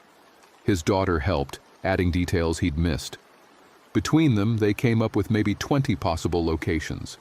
20 chances to find Terry and Tommy. 20 needles in a burning haystack. We'll start at the port, Wilbur decided. Lots of warehouses there, close to water. Might be what Terry saw. That's miles from here. I know. And we don't have a car. We'll find one, or we'll walk. Dad? She stopped, started again. What if they're not there? What if we search all 20 locations and find nothing? Then we search 20 more. And if they're dead? Wilbur looked at his daughter. Really looked at her. At the bruises on her face, the exhaustion in her eyes, the way she held herself like every part hurt. She'd been through hell, was still going through it. Asking her to continue the search was asking her to risk her life for people who might already be gone. But she was asking him to give up, to accept that his wife and son might be dead, and he couldn't do that. Not yet. Maybe not ever. They're not dead, he said. Terry's smart. She'll keep Tommy safe. She'll survive. We just have to find her. His daughter nodded, but he could see the doubt in her eyes, see the fear. She believed they were on a suicide mission, and she was probably right. But she'd follow him anyway because he was her father, and she loved him, and she couldn't imagine doing anything else. That made him feel worse, not better. They left the warehouse in late afternoon, timing their departure to give them maximum daylight for travel. The city was quieter now, the initial panic and chaos settling into a new, terrible normal. The infected wandered the streets in groups, hunting for prey that was increasingly hard to find. The living had either evacuated, barricaded themselves in hiding, or been killed. Baton Rouge was becoming a ghost town populated by monsters. Wilbur and his daughter moved carefully, using the skills they'd learned over the last day. Stay quiet, stay hidden, avoid confrontation, move with purpose but not haste. They made decent progress, covering several miles before nightfall forced them to find shelter. They spent the night in a ransacked convenience store, taking turns on watch. Every sound made them jump. Every shadow seemed to move. But morning came, and they were still alive, still uninfected, still searching. The port area was worse than anywhere they'd been. The infection had hit the dock workers hard, men who worked with their hands, who moved cargo, who had no place to run when the outbreak started. Now they wandered the port in groups, dozens of them, moaning and stumbling between shipping containers and cranes. Wilbur and his daughter moved through the maze of containers, using them for cover. The warehouses lined the waterfront, massive steel buildings that could hold anything. Finding the right one would take hours, maybe days, and they'd have to check each one without attracting the infected. The first warehouse was empty, the second held infected. Wilbur saw them through a window and kept moving. The third showed signs of recent habitation. fresh trash, a makeshift camp, supplies, but no people. Either they'd evacuated or been taken or been killed. The fourth warehouse had guards, living people, armed with rifles, standing outside a steel door. They saw Wilbur and his daughter approaching and raised their weapons. That's far enough. Wilbur raised his hands. We're not looking for trouble. Just, is there anyone inside? Any hostages? I'm looking for my wife and son. Nobody here but us. Keep moving. Please, they were taken by some men, forced to go with them. I just need to know. I said keep moving. One of the guards chambered around. The sound was loud in the port's relative quiet. Wilbur backed away, pulling his daughter with him. They tried the next warehouse, and the next. Each time they found either infected or nothing, or hostile survivors who wouldn't talk. The day burned away and they were no closer to finding Terry. Night fell again. They slept in another container, the metal walls trapping the day's heat, making the air stifling. Wilbur's daughter developed a fever, something from her injuries, or from exhaustion, or from breathing the smoke-filled air for days. She shivered despite the heat, mumbled in her sleep. Wilbur didn't sleep at all, just sat watching her, seeing how much she looked like Terry. Same cheekbones, same stubborn set to the jaw, same determination that had gotten them this far, but might not be enough to get them through. By morning, her fever had worsened. She could barely stand. Wilbur gave her the last of their antibiotics, pills they'd scavenged from a pharmacy days ago, gave her water and made her drink. But he knew the truth. She needed real medical care. A doctor, a hospital, medicine they didn't have. I'm sorry, she whispered. I'm slowing you down. You're not. We're going to rest today, let you recover. We don't have time. Every day we wait. I'm not leaving you, we rest, that's final. They spent the day in the container, hiding from the heat and the infected. Wilbur ventured out once to scavenge supplies, found a few bottles of water and some canned food. Saw more infected in the port. The population was growing as people succumbed to infections from bites, or died from injuries, or gave up and let the horror take them. By evening, his daughter's fever had broken. She was weak but conscious, able to move. They couldn't stay in the container another night. The infected were getting too close, drawn by some sense that prey was near. Can you walk? Wilbur asked. I think so. We'll take it slow. There's a building I saw earlier, looks defendable. We'll hole up there, rest for real. They made it 3 blocks before the infected found them. A group of them, maybe 15, coming from multiple directions. Too many to fight. Wilbur and his daughter ran, but she was too weak, too slow. The infected were closing the distance. Ahead was a small office building. The door was locked, but Wilbur smashed the glass, pushed his daughter through, climbed in after her. The infected followed, their hands reaching through the broken door. Wilbur and his daughter ran to the stairs, up to the 2nd floor, then the 3rd. Behind them, the infected shambled up the stairs, relentless. At the 3rd floor, Wilbur found an office with a solid door, pushed his daughter inside, slammed the door, locked it. The deadbolt held. For now. The infected reached the door, started pounding on it. The sound was rhythmic, terrible. Boom, boom, boom. The door shook but held. Wilbur checked the office.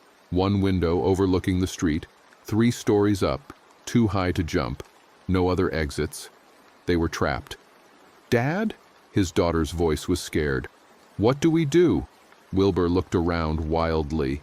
There had to be a way out, had to be something he could use. But the office was bare, stripped of everything valuable, abandoned long before the outbreak. Just empty desks and chairs and file cabinets. The pounding continued. The door was solid, but not that solid. Eventually it would give, and when it did, the infected would pour through. He tried the window, locked, painted shut.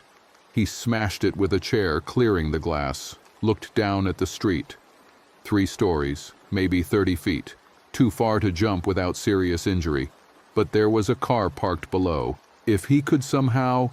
No, too risky. And even if they made it down, they'd still have to deal with infected on the street. His daughter sat against the wall, hugging her knees. "We're going to die here, aren't we?" Wilbur didn't answer. Couldn't lie to her. The math was simple. They were trapped. The infected were going to break through, and they had no weapons capable of fighting off 15 of them.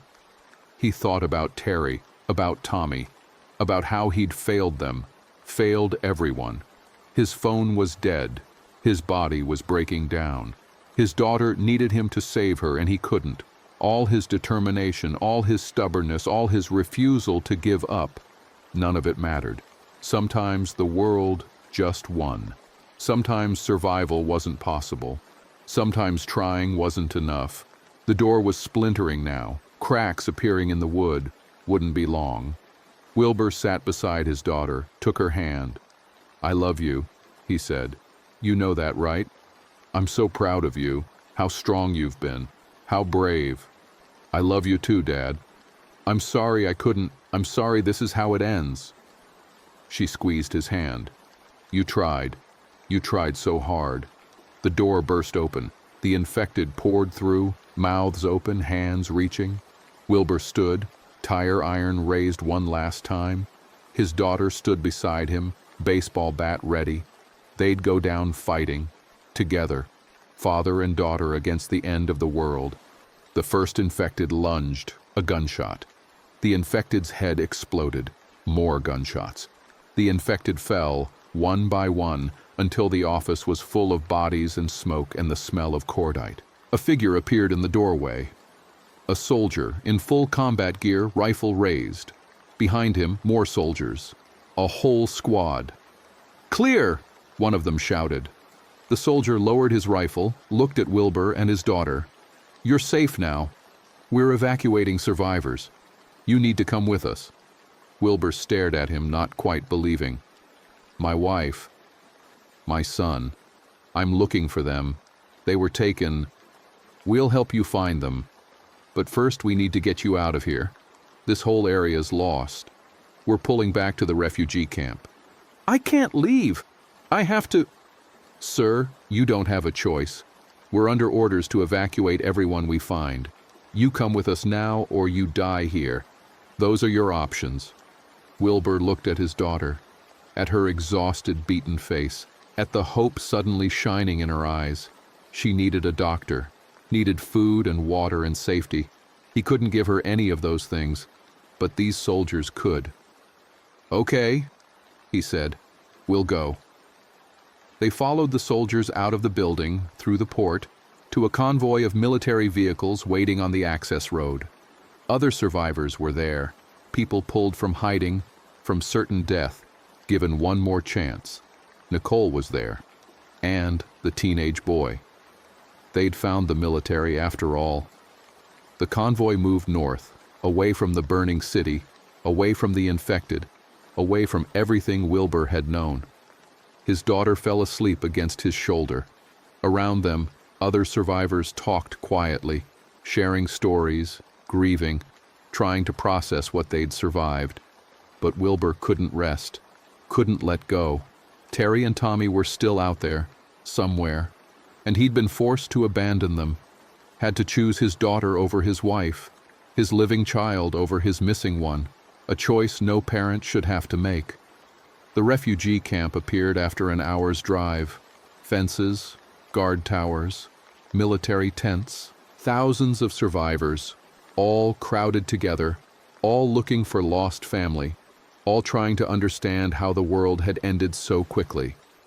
Wilbur checked every registration list, every name, every description, asked everyone he met if they'd seen a woman and a boy matching Terry and Tommy's descriptions. Nobody had seen them.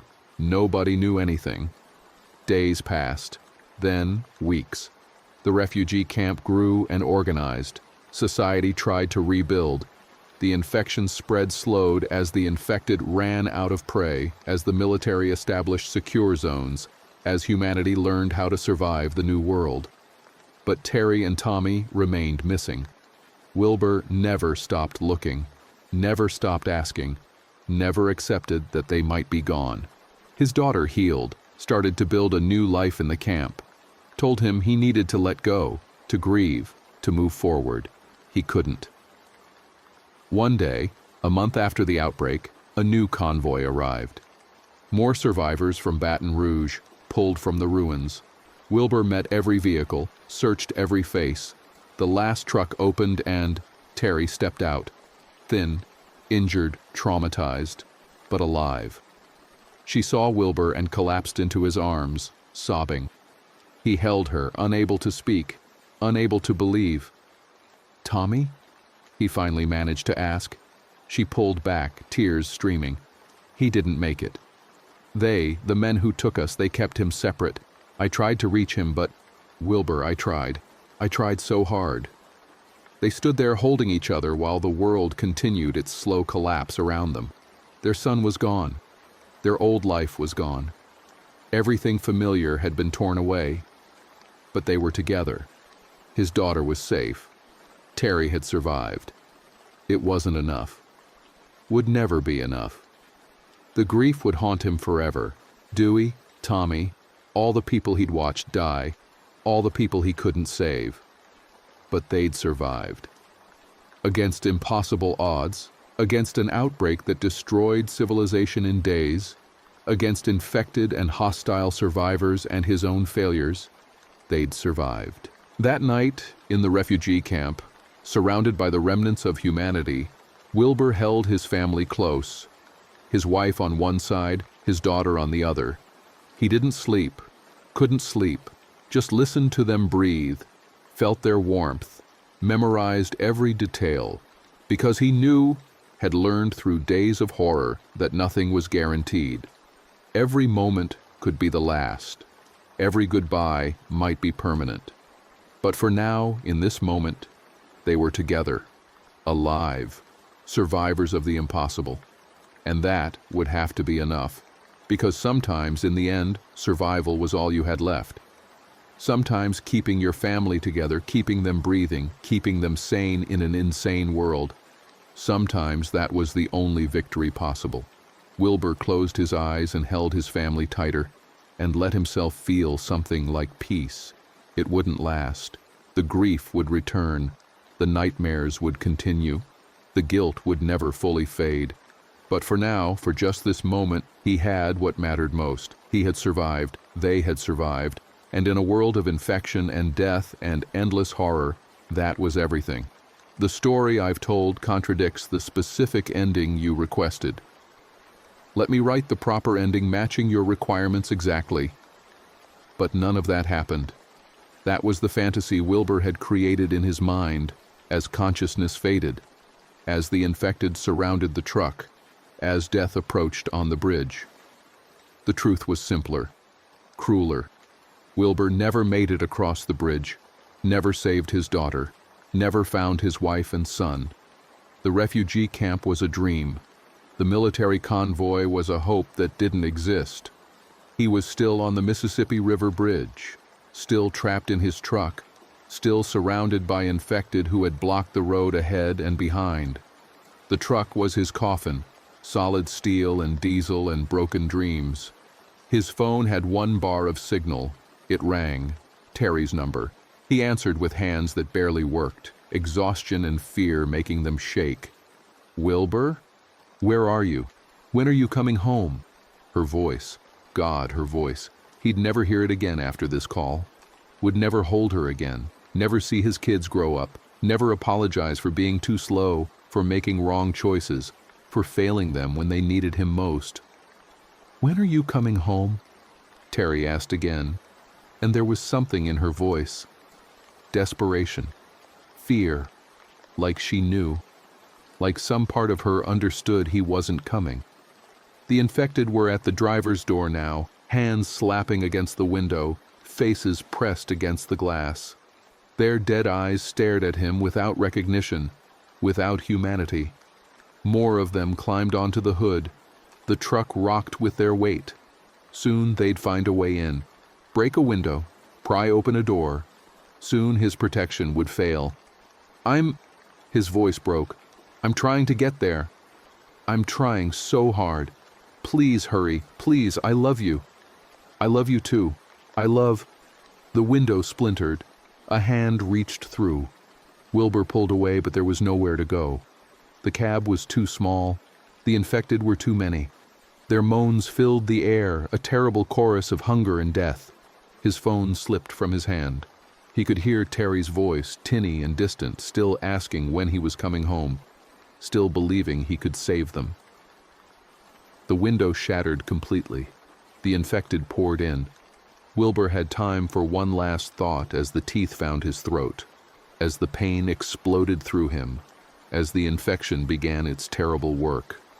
He thought about the morning, about driving his truck through a quiet city, about Dewey's laughter on the CB, about kissing his wife goodbye, about the ordinary magic of a normal life. Then he thought nothing at all. The truck sat on the bridge for days before anyone cleared it. By then, Wilbur had joined the infected, had become one more shambling corpse, one more victim of the outbreak that destroyed everything. His phone lay on the cab floor, battery dead, Terry's last message frozen on the screen. When are you coming home? He never did. None of them did. The city burned. The infection spread.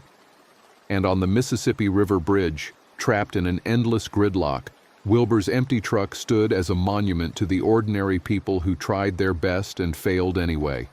Because sometimes trying isn't enough. Sometimes love isn't enough. Sometimes survival is impossible, and all that remains are the questions nobody lives to answer, echoing through empty streets and silent phones. When are you coming home? When are you coming home? When are you coming home? Now let's move on to the next story. The fluorescent lights in the third-floor utility room hummed with their usual electric drone, a sound that had become part of the background noise of Dewey's life over the past 11 years.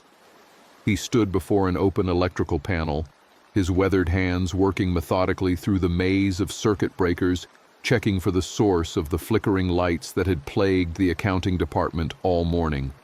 Sweat dampened the collar of his gray work shirt, despite the November chill seeping through the building's aging windows. The embroidered patch above his pocket read, "Dewey Morrison, Facilities Maintenance." The red thread faded from countless washings. His work belt hung heavy around his waist, laden with the tools of his trade: wire strippers, voltage tester, adjustable wrench, needle nose pliers, electrical tape, and the worn multimeter his father had given him when he'd first started in the trades 23 years ago. Each tool had its place, each worn handle familiar to his calloused fingers. The building was a 12-story structure downtown Richmond, all glass and steel, erected in the 90s during the city's construction boom, now showing its age in the form of temperamental HVAC systems, corroded pipes, and electrical quirks that kept Dewey and his partner busy most days. The voltmeter needle flickered as he tested the connections. A loose neutral wire, just as he'd suspected. Simple fix, 10 minutes of work. He secured the connection, his fingers working with the automatic precision that came from thousands of similar repairs. Outside the utility room's narrow window, he could see the gray November sky hanging over downtown Richmond, the buildings stretching away toward the James River in the distance. Traffic moved steadily along Broad Street below, normal Wednesday morning flow. His phone buzzed in his pocket. He pulled it out, glancing at the screen with grease-stained fingers. A text from his son, 22 years old and living down in Petersburg, 30 miles south. First day at the new warehouse job. Nervous LOL. They got me on forklift training. Dewey smiled, thumbs moving across the screen. You'll do fine. Remember what I taught you about spatial awareness, and for God's sake, watch your corners, he added. Call me tonight. Want to hear how it goes? The reply came quickly. Will do. Love you, old man. He slipped the phone back into his pocket, feeling that familiar warmth that came with thinking about his son.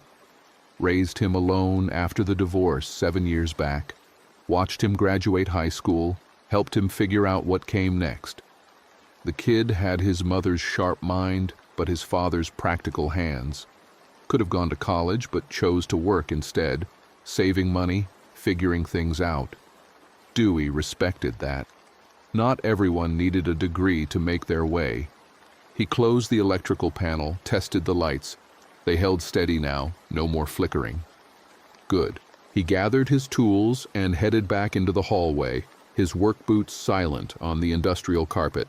The building hummed with its usual mid-morning activity, phones ringing in offices, the distant ping of elevator arrivals, low conversations behind frosted glass doors. The radio on his belt crackled. "Dewey, you there?" Orville's voice, rough from 40 years of cigarettes. He unclipped the radio. "Yeah, 3rd floor. Just finished with those lights." "Good. Got a clogged drain in the executive washroom on 9. Probably another jewelry incident." Dewey keyed the radio. "On my way. Meet you there in 5. Orville had been his partner for 8 years, a heavy-set man in his early 60s with a perpetual scowl and a surprising wealth of knowledge about the building's quirks. They'd developed an easy rhythm over the years, communicating in shorthand, dividing tasks efficiently, covering for each other when life got complicated. Orville had been there the night Dewey's ex-wife had called drunk at 2 in the morning, had helped him through the worst of it without asking too many questions. The elevator carried him up to the 9th floor, the car smelling faintly of someone's perfume and burnt coffee. The executive level, where the carpet was thicker and the complaints came faster. He found Orville already kneeling by the sink in the women's washroom, the wet-dry vacuum beside him, water pooled on the tile floor. "Another earring?" Orville grunted, holding up the small gold stud with his pliers. "3rd one this month.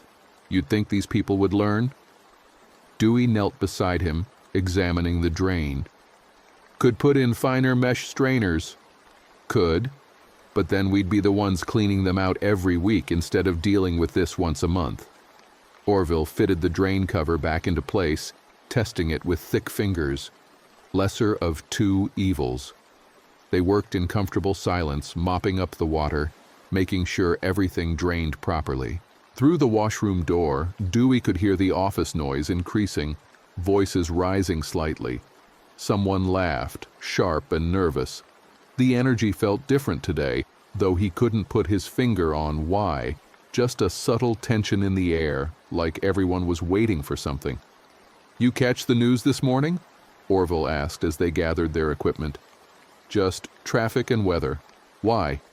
Orville shook his head. "Some kind of incident over at VCU, medical campus, I think. Friend of mine works security there, said they had cops all over the place early this morning. Wouldn't say what happened, but he seemed rattled." VCU was Virginia Commonwealth University, sprawling campus that dominated much of downtown Richmond. The medical facilities there were extensive, research labs, teaching hospitals. Dewey had done some contract work there years ago, remembered the maze of buildings and underground tunnels connecting them.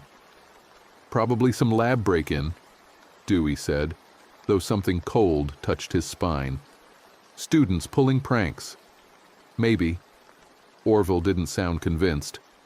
They rode the elevator back down to the basement where their workshop was located, a cramped space filled with spare parts, coils of wire, lengths of pipe, and the institutional smell of concrete and machine oil.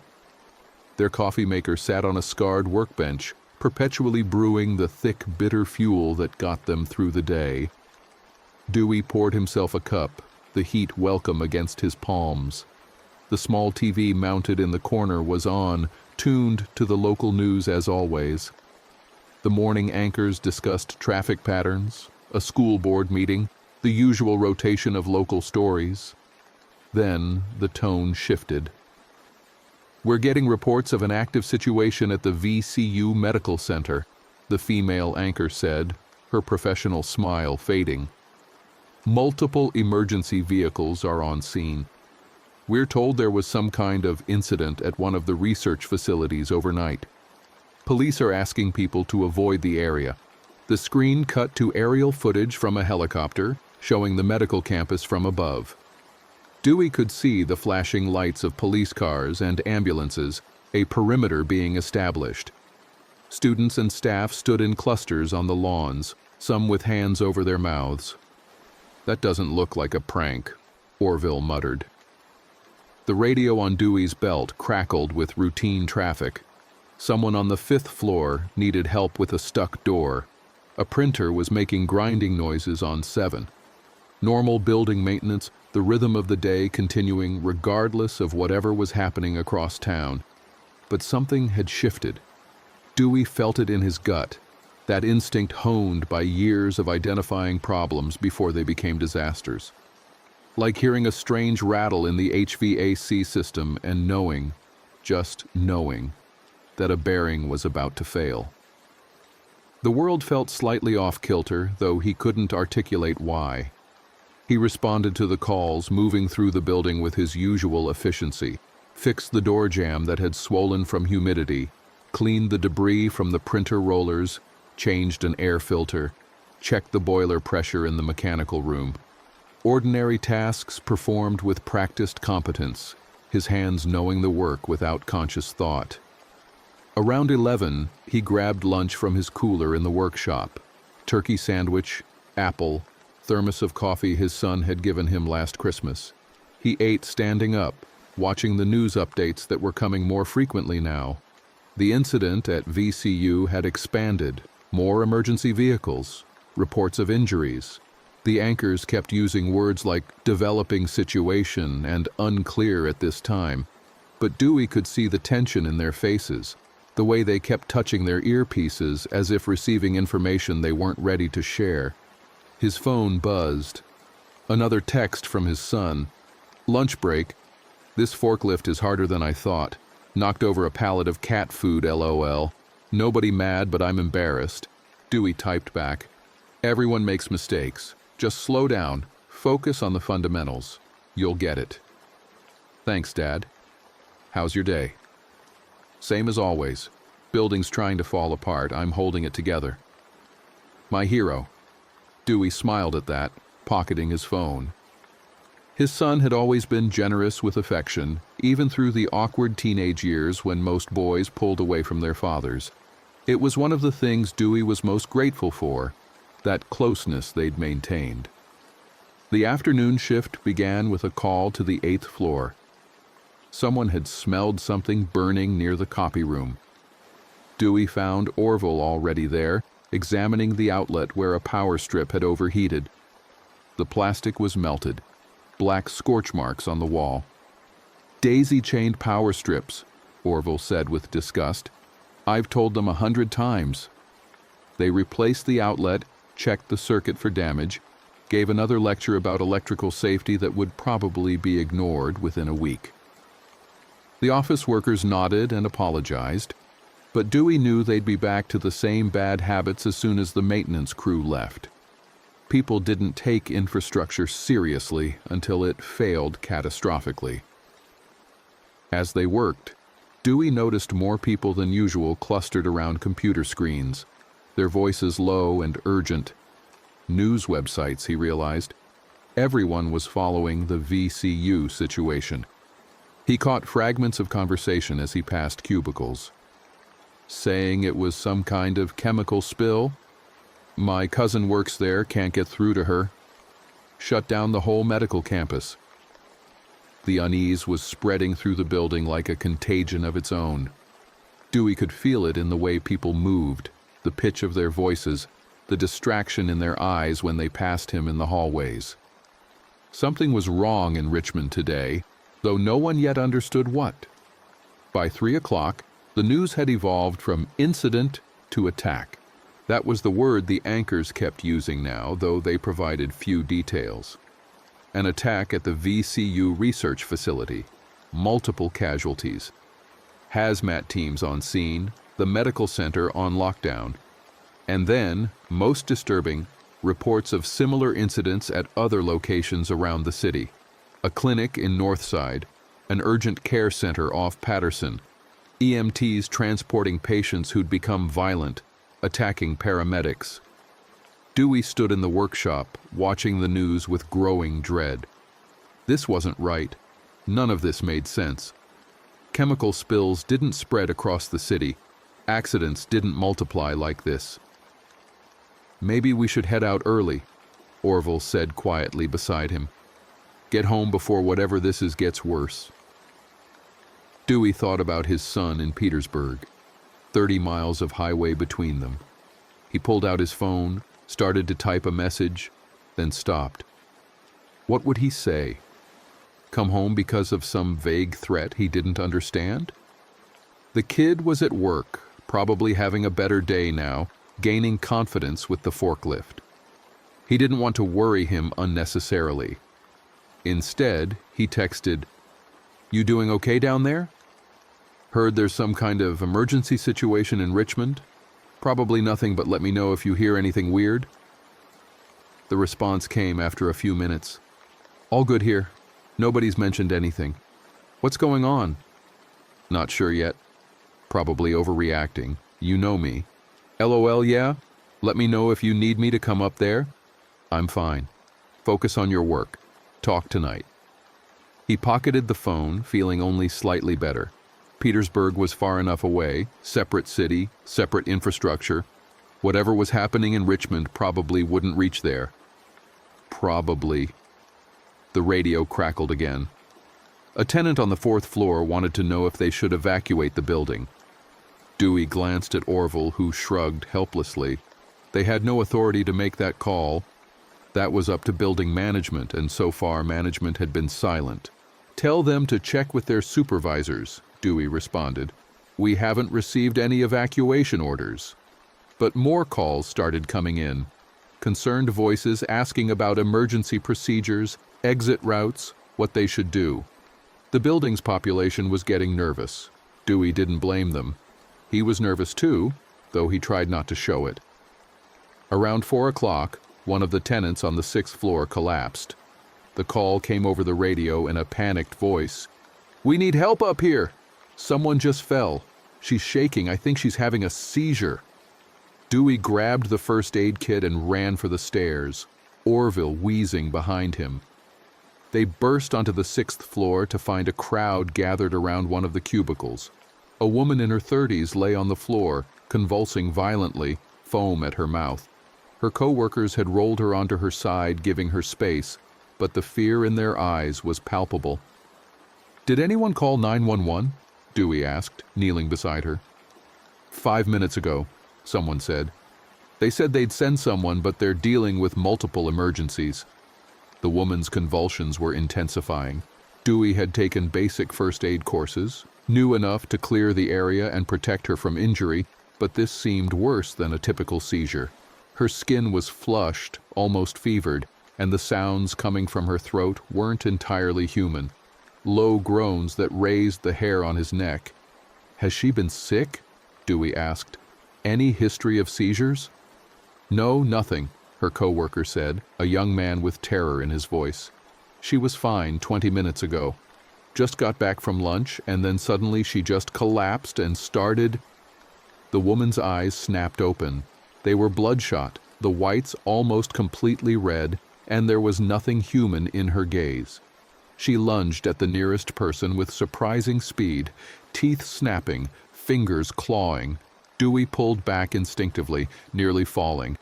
The co-worker she'd grabbed screamed, trying to push her away, but her strength was unnatural, driven by something beyond normal physiology.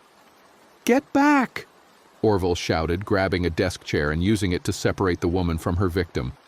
She turned on him instead, that inhuman snarl rising from her throat, and Orville stumbled backward, the chair between them like a shield. Dewey's mind couldn't process what he was seeing. This wasn't a seizure. This was something else entirely, something wrong on a fundamental level.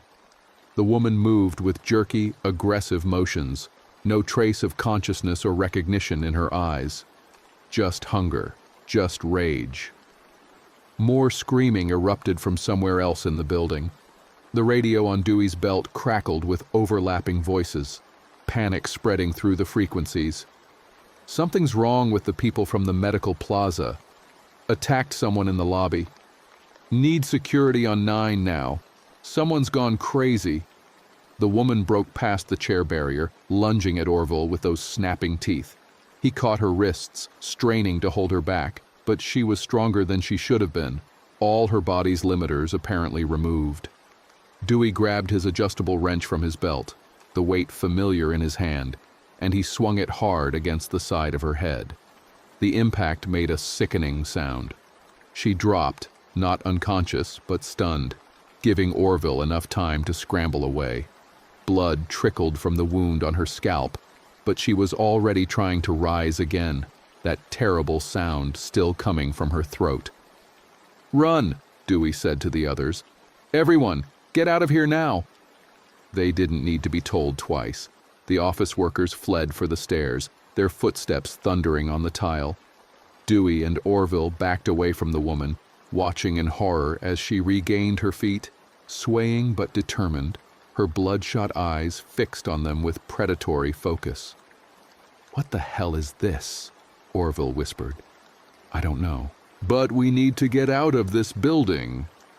They ran for the stairwell, the woman's footsteps pursuing them, faster than seemed possible for someone who'd just been struck in the head. The stairwell was chaos, people flooding down from the upper floors, their voices echoing in the concrete shaft. Dewey caught fragments of terror.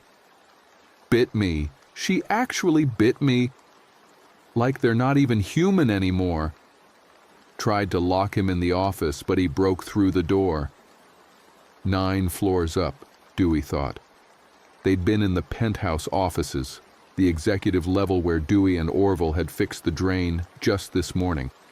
Whatever this was, it had started there first. The people who'd come back from lunch at restaurants near the medical campus, maybe, or who'd been to doctor appointments, or who'd been exposed in ways they couldn't yet understand. The ground floor lobby was pandemonium, people crowding the exits, pushing and shoving, security guards trying to maintain order but clearly overwhelmed. Through the glass doors, Dewey could see the street beyond, and what he saw froze him in place. It wasn't just the building, it was everywhere. Cars had crashed into each other on Broad Street, their hoods crumpled, smoke rising from engines. People ran in all directions, some chasing, some fleeing. A metro bus sat abandoned in the middle of the intersection, its door open, seats visible through the windows.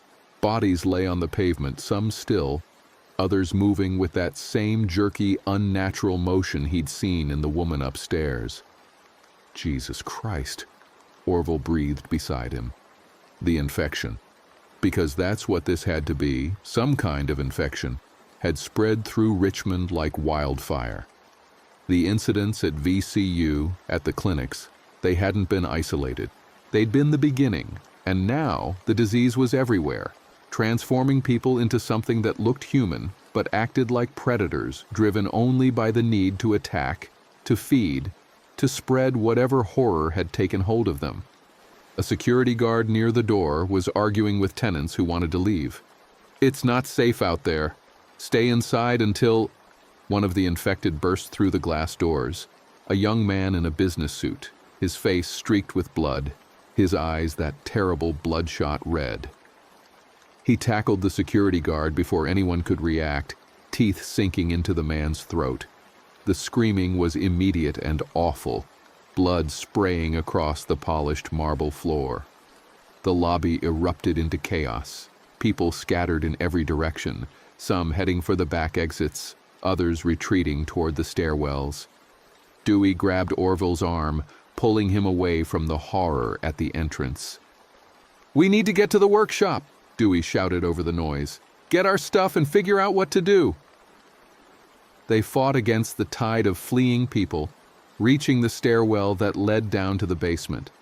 The concrete steps felt safer somehow, removed from the madness above. The workshop door was still locked, everything as they'd left it, and for a moment Dewey felt a surge of relief at this small bubble of normalcy. But the TV was still on, and what it showed destroyed any illusion of safety. The news had abandoned all pretense of calm reporting. Shaky footage from phone cameras showed the streets of Richmond descending into nightmare. The infected were everywhere, attacking anyone they encountered, and those who were bitten seemed to transform within minutes, joining the growing horde. The anchors were barely holding it together, their voices tight with terror as they advised people to stay inside, lock their doors, avoid contact with anyone exhibiting symptoms. Symptoms that included fever, seizures, aggression, and, the final stage, complete loss of human consciousness, replaced by a singular drive to hunt and feed. "This can't be real," Orville said, sinking onto a stool. "This can't be happening." But it was. Dewey could hear it through the ceiling. The screams, the running footsteps, the sounds of furniture being overturned. The building above them was tearing itself apart as the infection spread from floor to floor, as people either fled or transformed or died trying to escape. His phone buzzed, his son calling now instead of texting. Dewey answered with shaking hands. "Dad, what the hell is going on?" "It's all over the news. They're saying Richmond is. They're saying people are attacking each other. I know, I'm seeing it. Listen to me, you need to stay where you are. Don't come to Richmond, do you understand? Don't try to come get me." "But you're there? You're in the middle of it." "I'm in the basement of my building. I'm safe for now. But Petersburg might be safe if this hasn't spread there yet. You need to stay put, lock yourself somewhere secure, and wait this out." "Dad, I can't just—" "Yes, you can." Dewey's voice was firm, though his heart was breaking. "You can and you will. I need you to be smart right now. I need you to survive this. Can you do that for me?" A long pause. Then quietly, Yeah, I can do that." "Good. Stay in contact. Text me every hour so I know you're okay. I'll do the same. I love you, Dad. I love you too. So much. Now go find somewhere safe and stay there." He ended the call, his hand trembling. Orville was watching him with hollow eyes. "Your boy okay?" "For now. He's in Petersburg. Maybe it hasn't reached there yet." "Maybe." They both knew it was a slim hope. If this infection spread as fast as it seemed to, nowhere would be safe for long. But there was nothing else to cling to, no other comfort available in this new reality that had crashed down on them without warning. The power flickered.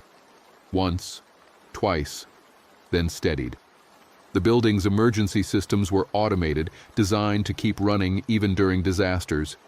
But Dewey knew how fragile that automation was. If the primary power failed, they had maybe 6 hours on backup before the building went dark. And if the water pumps stopped, if the sewage systems backed up, if any number of critical systems failed, this building would become uninhabitable very quickly. "We should inventory what we have," Dewey said, forcing himself into practical mode. It was easier to think about concrete problems than to dwell on the horror upstairs. "Figure out our resources." They went through the workshop systematically. Tools were abundant. Wrenches, screwdrivers, pipe cutters, wire strippers, hammers.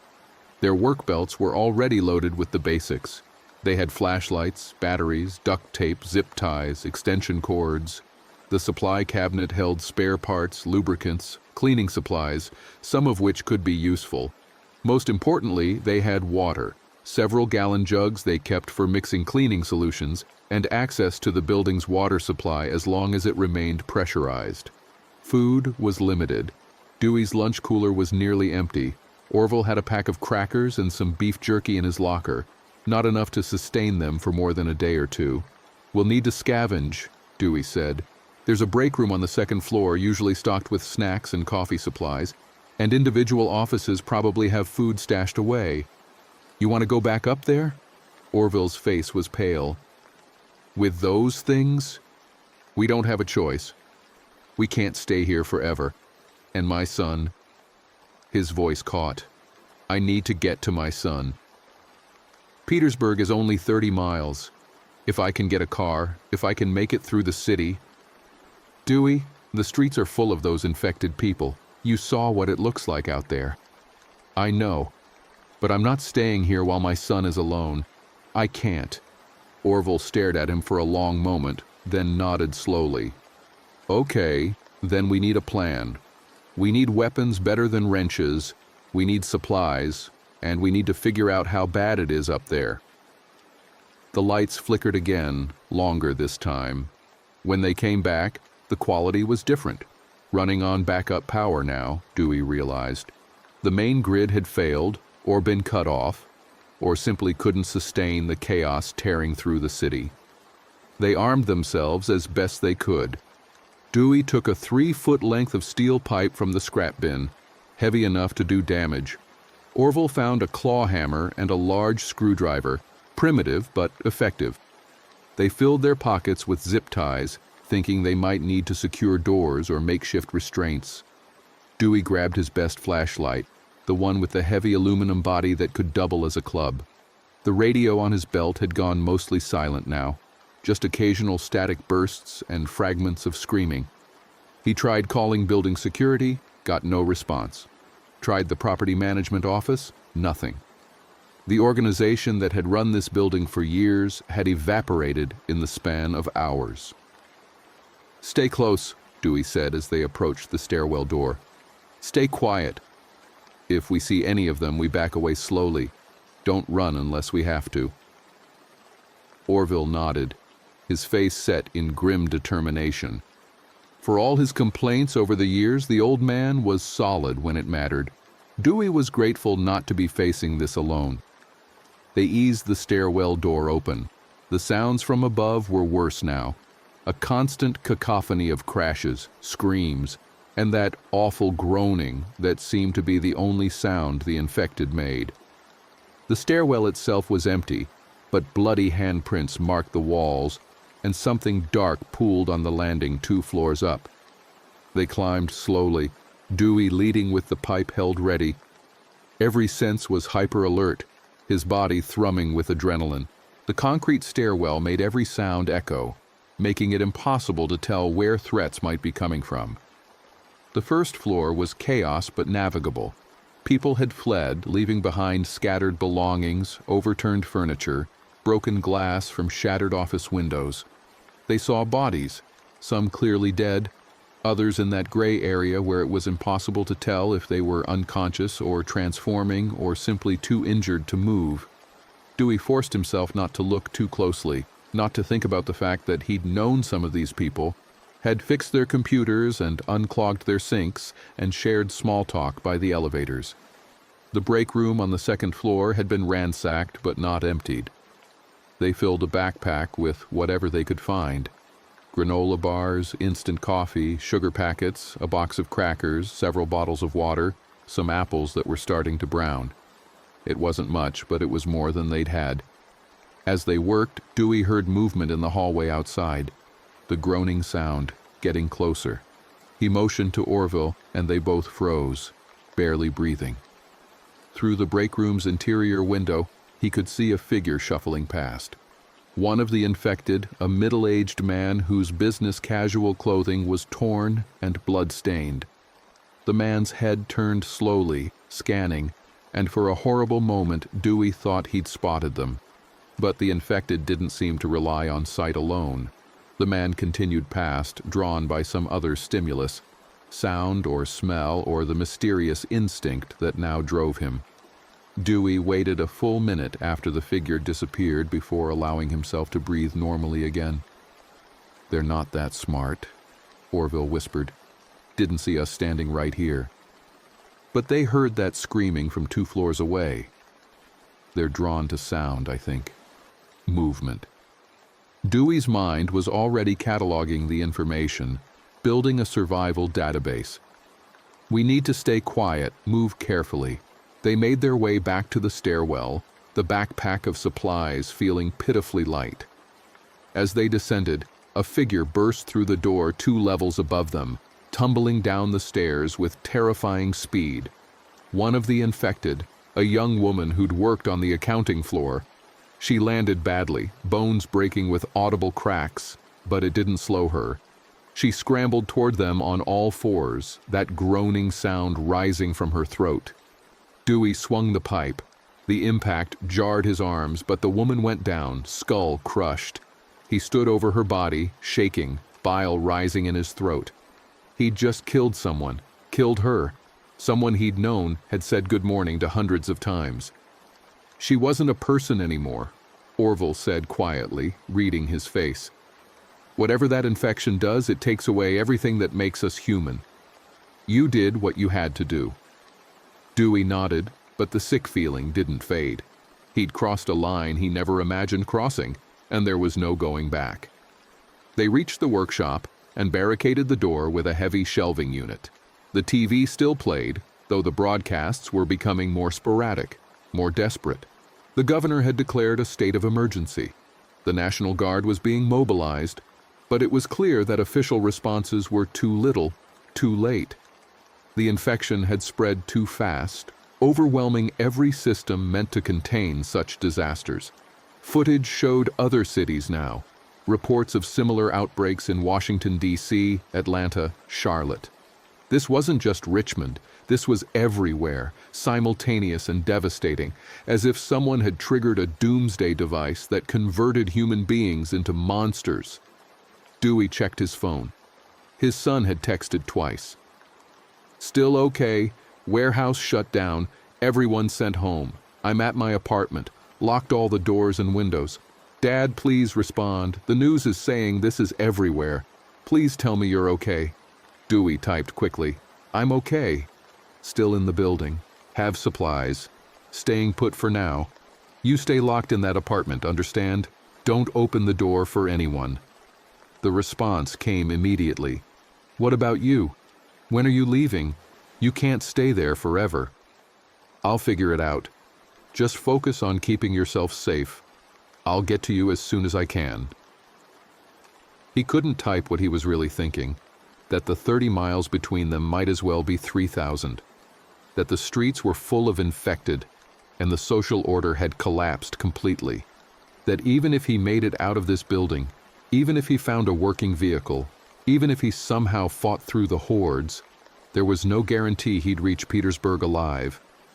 But he had to try.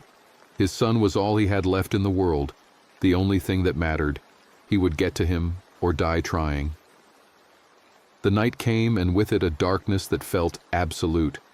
The backup power failed around 8 o'clock, plunging the building into black silence broken only by the groaning of the infected somewhere above. Dewey and Orville sat in the workshop with a single LED lantern between them, eating granola bars and trying not to think about what the next day would bring. My wife died 6 years ago, Orville said suddenly in the darkness. Cancer. I never talk about it, but I think about her every day. Sometimes I'm grateful she's not here to see this. She'd be terrified. Dewey was quiet for a moment. I'm sorry. I didn't know. No reason you would. I don't like sympathy. Orville's voice was rough. But sitting here in the dark, waiting to die or fight or I don't know what, I needed to say it out loud, that she mattered, that she was real. She was real, Dewey agreed, and so is my son, and we're going to survive this so they don't lose us too. You really think we can get out of here? Dewey thought about the building above them, probably swarming with infected by now, thought about the streets outside, the crashed cars, the chaos, thought about his maintenance knowledge, the building's layout he knew by heart, the service exits and utility corridors that most tenants didn't even know existed. Yeah, he said. I think we can. The loading dock in the sub-basement has a vehicle entrance. If we can get down there, get through that gate, we'd come out on the side street instead of the main entrance. Might be less congested. And then what? We just walk to Petersburg? There's a parking garage 2 blocks from here. Covered structure might have been protected from the worst of it. If we can find a car with keys, or if I can hotwire something. You know how to hotwire a car? My father taught me. Back when that was easier to do. Dewey managed a thin smile in the darkness. Modern cars are trickier with all the electronics, but I can try. They planned through the night, going over every detail, the route through the building, What supplies to take, what to leave, how to move quietly, how to deal with infected if they encountered them. Dewey drew maps from memory on a notepad, marking exits and choke points and potential dangers. His son texted periodically through the night. Dewey could feel the fear in the messages, the barely contained panic, but the kid was holding it together, staying locked in his apartment, rationing the food he had, being smart. "Dad, I'm scared. I can hear things outside my building, people screaming. I think this is everywhere." "I know, I'm scared too, but fear means you're smart enough to understand the danger. Use it. Let it keep you sharp. I'm coming for you as soon as I can. Please be careful. Please don't die trying to reach me. Not planning on it. You're stuck with me for a long time yet." He hoped it was true, hoped he could make good on that promise. But hope felt fragile in the darkness of the workshop, with the sounds of the infected echoing through the building's ventilation system, a constant reminder of how quickly the world had ended. Day 2 began with gray light filtering through the workshop's high basement windows. Dewey and Orville prepared themselves methodically, checking their weapons, dividing the supplies into 2 smaller bags so they could move more easily. Dewey took a moment to look at his reflection in a scrap of mirror. His face haggard, eyes shadowed with exhaustion and fear, gray stubble on his jaw. He looked 10 years older than he had yesterday morning. Yesterday morning. Was that really all it had been? 24 hours since he'd fixed those lights on the 3rd floor, since the world had been normal? It felt like a lifetime ago. They moved through the building in near silence, communicating in hand signals they improvised on the spot. The infections seemed to have burned through most of the building's population. Those who could flee had fled. Those who couldn't had either died or transformed. They encountered 3 infected on their way to the sub-basement, avoiding 2 and putting down the 3rd when it lunged from a dark conference room. Each kill was easier than the last, which disturbed Dewey more than the difficulty would have. He was adapting too quickly, becoming something harder and colder out of sheer necessity.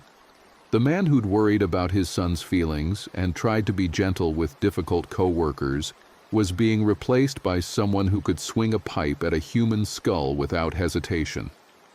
The loading dock was deserted, the large bay doors closed and locked. Through the small windows, Dewey could see the side street beyond. It was bad, but not as bad as Broad Street had been.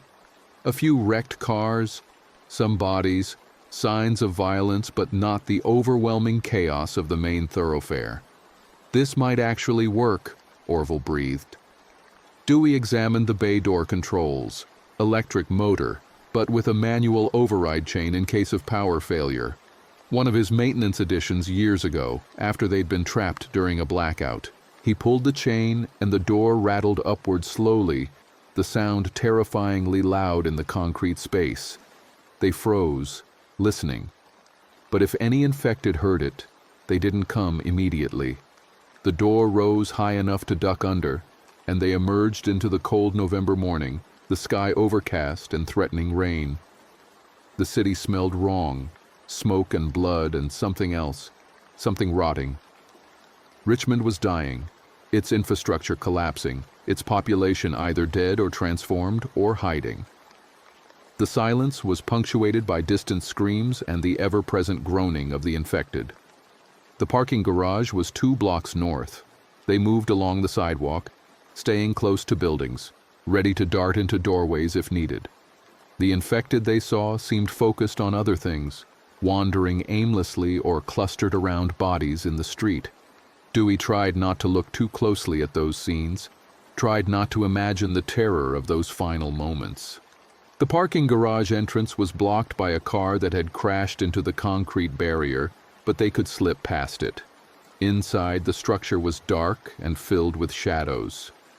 Dewey pulled out his flashlight, sweeping the beam across parked cars.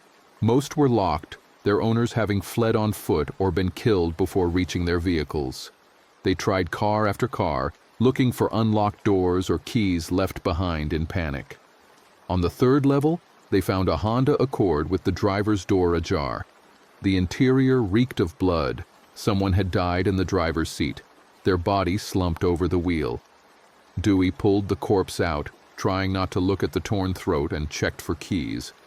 Nothing in the ignition, nothing in the sun visor or cup holders.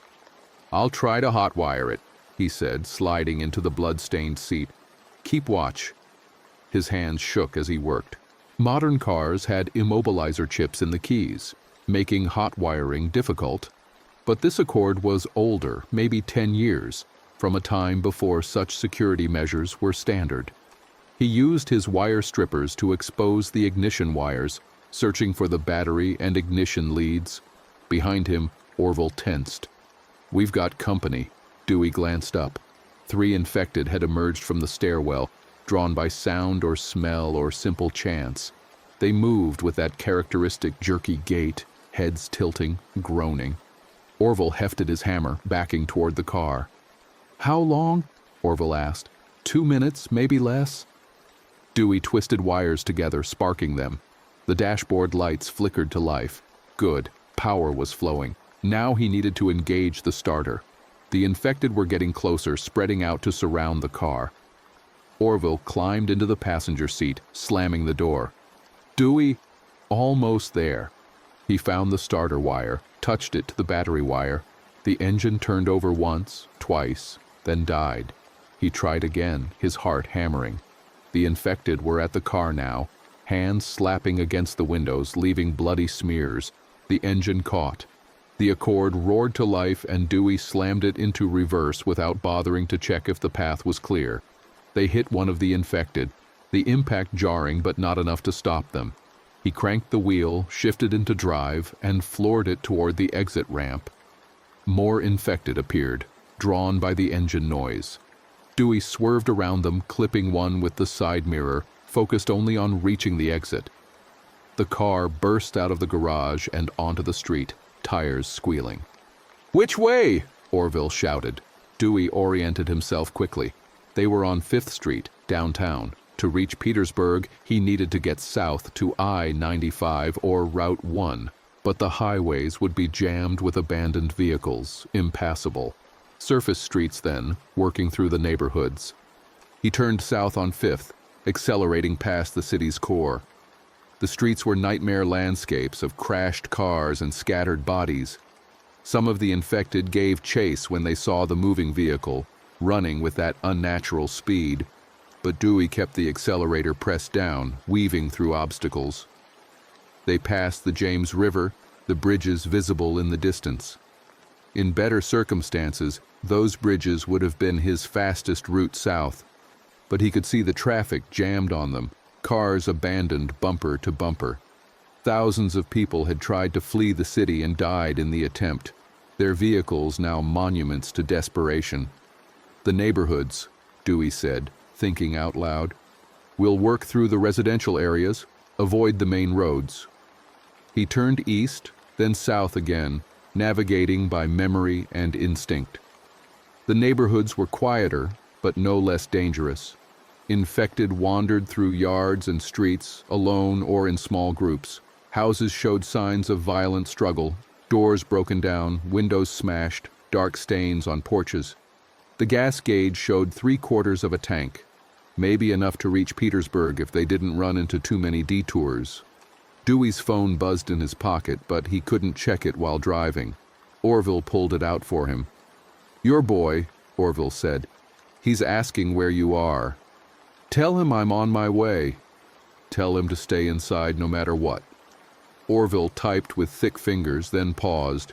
"He says there's people outside his building. They're trying to get in. He can hear them in the hallway." Dewey's hands tightened on the wheel. "Tell him to barricade the door, furniture, anything heavy, and stay away from the windows." A figure lurched into the street ahead, an infected man in torn clothes, face streaked with gore. Dewey didn't slow down. The car hit him at 40 miles per hour, and the man flew over the hood, shattering the windshield into a spiderweb of cracks. Dewey kept driving, vision now compromised but still navigable through the starred glass. They were passing through Northside now, working south toward the city limits. Every block revealed new horrors. A school bus on its side, children's backpacks scattered in the street. A playground where infected clustered around something Dewey didn't want to identify. A church with its doors barricaded from the inside, pounding sounds and screams coming from within. "God in heaven," Orville whispered. "This is hell. This is actually hell."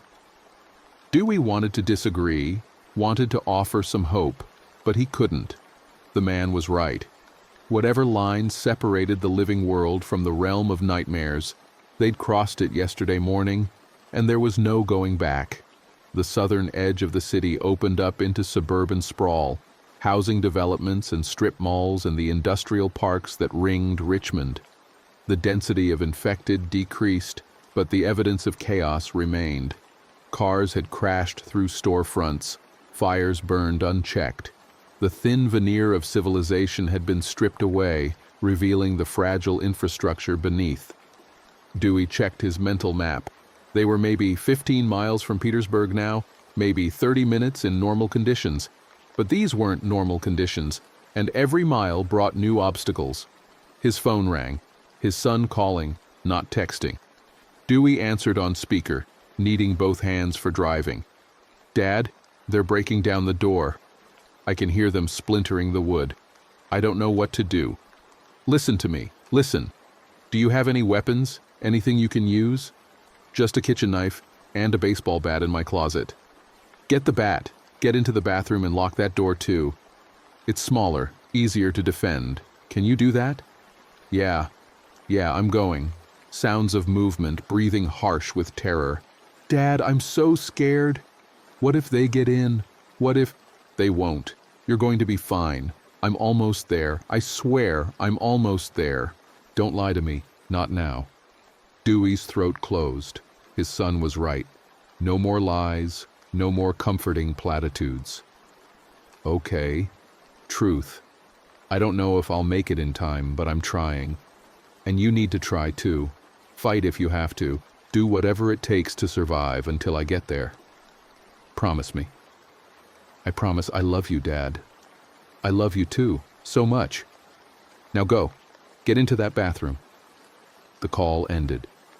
Orville was staring at him, and Dewey could see the sympathy in the older man's eyes. They both knew the odds. They both knew what was likely happening in Petersburg, that the infection had almost certainly reached there by now, that they were racing against an inevitable tide. But Dewey pressed the accelerator harder, the engine whining because what else could he do? What else was there but to try, to fight, to rage against the dying of everyone he loved? They crossed into Chesterfield County, still 8 miles from Petersburg. The traffic here was worse, people having fled from both Richmond and Petersburg, creating gridlock on the narrow roads. Dewey drove on the shoulder through yards wherever he could find space. The car bottomed out on curbs, scraped against mailboxes, but kept moving. An infected woman threw herself at the car from a driveway, bouncing off the hood. More emerged from houses, drawn by the engine noise. Dewey swerved around them, clipped one, kept going. The car was taking damage, the steering pulling to the left. Strange sounds coming from the undercarriage, but it still ran. 5 miles. His phone buzzed with texts, but he couldn't look, couldn't afford the distraction. The road ahead was blocked by a massive pileup, cars and trucks tangled together. Dewey jerked the wheel right, jumping the curb into a strip mall parking lot. The car roared across the asphalt, past dead storefronts and bodies. 3 miles. They were back on the road now, a straight shot toward Petersburg, if they could maintain this speed. Dewey's hands ached from gripping the wheel, his eyes burned from staring through the shattered windshield. But he didn't ease up. An explosion rocked the road ahead, a gas station erupting in flames, debris flying outward. Dewey swerved hard left, barely avoiding the fireball, feeling the heat wash over them. The car's side mirror was torn off by a flying chunk of metal. 2 miles. Petersburg's outskirts were visible now, the industrial buildings and warehouses that marked the city's edge. Dewey's apartment was in the old downtown section, near the river. Not far now, maybe 10 minutes. His phone rang again. He grabbed it, not caring if it compromised his driving. "Dad?" His son's voice was barely audible over the sounds of splintering wood. "They're almost through the bathroom door. I can see their hands coming through. I'm sorry. I'm so sorry I wasn't stronger. No, don't apologize. You fought. You survived as long as you could. That's all anyone can do. I'm proud of you. So proud. I wanted to see you again." "I know. Me too. I love you. I love you so much. I love you too, Dad. The call cut off. Dewey heard himself making sounds, animal sounds of grief and rage. Orville put a hand on his shoulder, but there was no comfort to be found. His son was gone. Dead or transformed, it didn't matter which. The only thing in the world Dewey cared about had been taken from him. He should have stopped driving, should have pulled over and given in to the grief. But some mechanical part of him kept his foot on the accelerator, kept navigating through the chaos, moving forward because stopping meant accepting the truth, and he wasn't ready for that, might never be ready. They entered Petersburg, and it was no better than Richmond. Worse, maybe, because the city was smaller, more concentrated, and the infection had spread just as quickly. Dewey drove toward the river on autopilot, his mind numb, everything distant and unreal. The James River marked Petersburg's northern boundary, the same river that flowed through Richmond upstream. Dewey could see the water now, gray and cold under the November sky. His son had lived near here, liked walking along the riverside park, had sent Dewey pictures of the sunset over the water just last week. The car's engine began making serious knocking sounds. The collision with the infected, the rough driving, the lack of maintenance, it was all catching up. Dewey pushed it further anyway, weaving through abandoned cars on the Riverside Road. Then the engine seized, just quit entirely, leaving them coasting to a slow stop near the riverbank. Dewey tried to restart it, but got nothing. Dead. "We should get out of the car," Orville said quietly. "Find somewhere to hole up. We can't stay here exposed." Dewey stared through the broken windshield at the river beyond. He could walk to his son's apartment from here, maybe half a mile. Could see for himself what had happened. Could confirm what he already knew. "You go," Dewey said. "Find shelter." "I need to. I have to." "Dewey, your boy is gone. You heard what happened. Going to his apartment won't change that." "I know. But I have to see. I have to." He couldn't finish the sentence. Couldn't articulate the need burning in his chest. Orville was quiet for a moment. "Okay. Then I'm coming with you. We've made it this far together." They got out of the car, collecting their weapons and what supplies remained. The riverside was quieter than the streets they'd driven through, but not empty.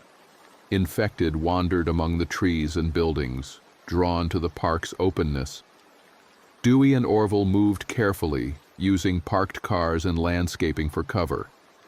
His son's apartment building was a 3-story brick structure overlooking the river, modest but nice, with a small parking lot and maintained lawn. Now the lawn was torn up, the front door hanging off its hinges, windows broken. Blood stained the brick entrance. Dewey climbed the stairs to the second floor, Orville behind him, both men knowing this was probably the end. The infected inside would hear them, would come. But Dewey had to know, had to see. The door to his son's apartment was broken down, hanging into the hallway. Dewey approached slowly, pipe raised, though his hands were shaking. The interior was dark, furniture overturned, signs of desperate struggle. The bathroom door was splintered, broken through. He found his son in the bathtub, still recognizable despite the torn throat, the bloodless skin, the stillness. Dead, not transformed. That was something at least. He'd died rather than become one of those things. Dewey knelt beside the tub, reaching out to close his son's eyes. His hands were steady now, the shaking stopped, replaced by a terrible calm. This was real.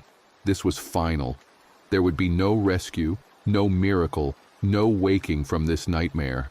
"We need to go," Orville said from the doorway. "There's infected coming up the stairs. They heard us." Dewey stood slowly. He couldn't bury his son, couldn't give him any of the rituals that should have followed death.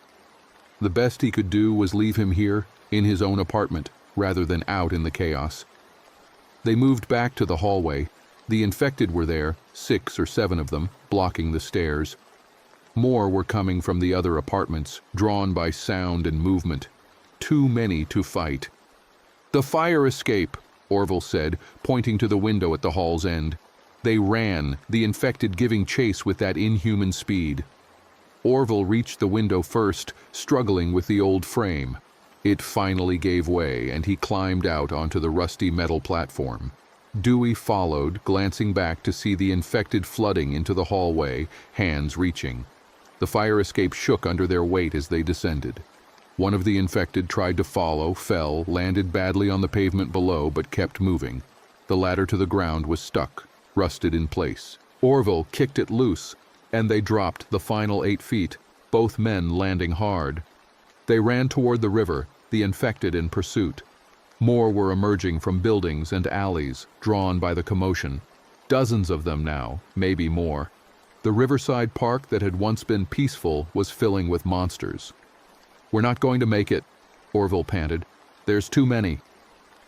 Dewey knew he was right. They were surrounded, the infected closing in from all directions.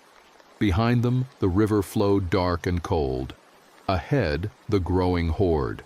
No weapons adequate for this many enemies, no escape route that didn't lead through the infected.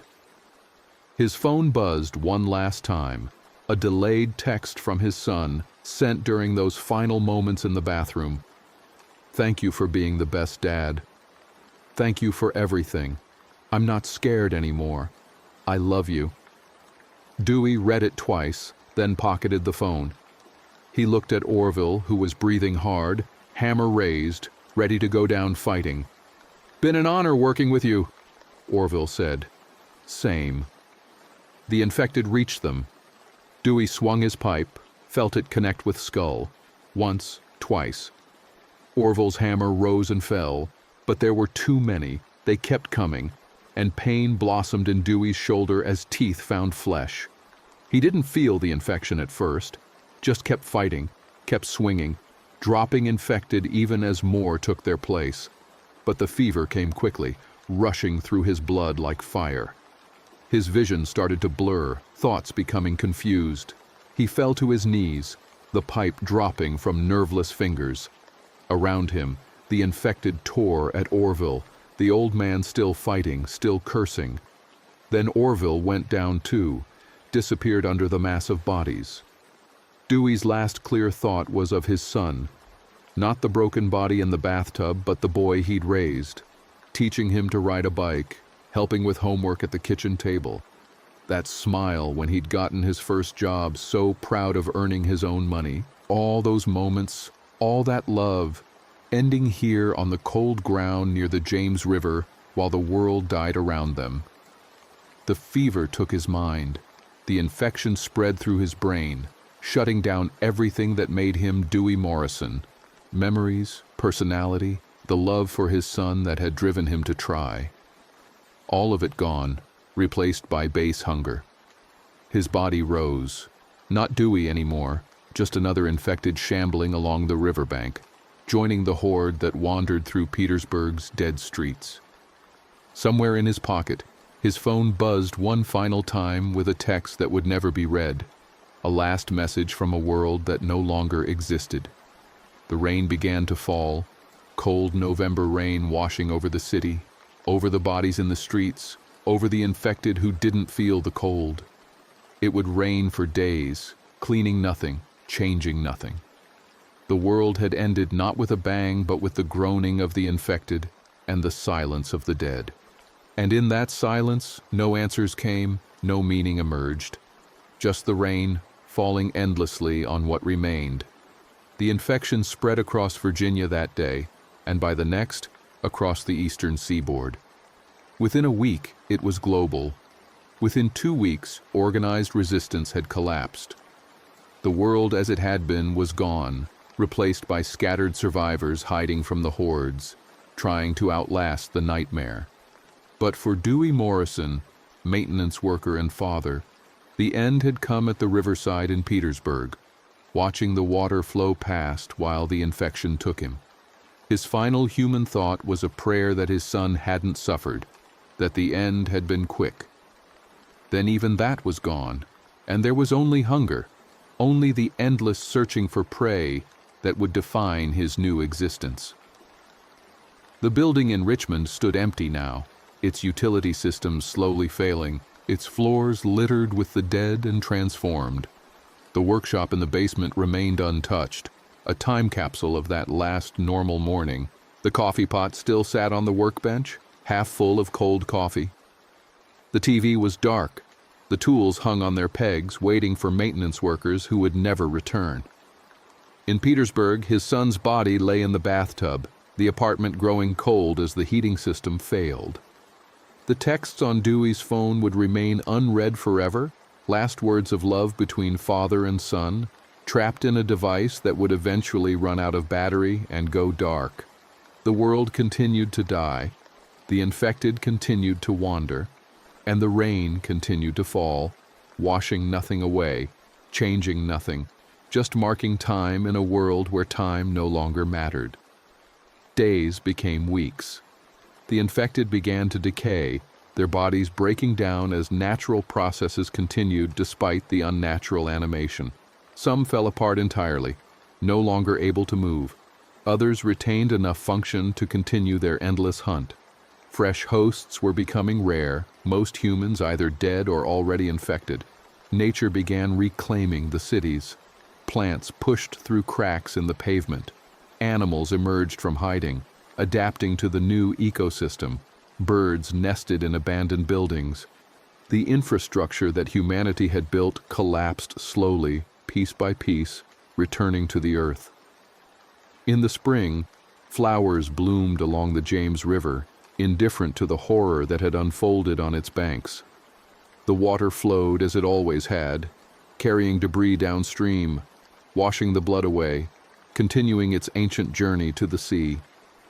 And somewhere in Petersburg, among the wandering infected, a figure that had once been Dewey Morrison shambled through streets he'd once driven, past buildings he'd once known. No recognition remained, no memory of the son he'd tried to reach, the partner he'd worked beside, the life he'd lived. Just hunger, just the endless, mindless searching that would continue until his body finally failed completely, until the infection released its hold and let him rest. But rest was still months away. For now, he wandered.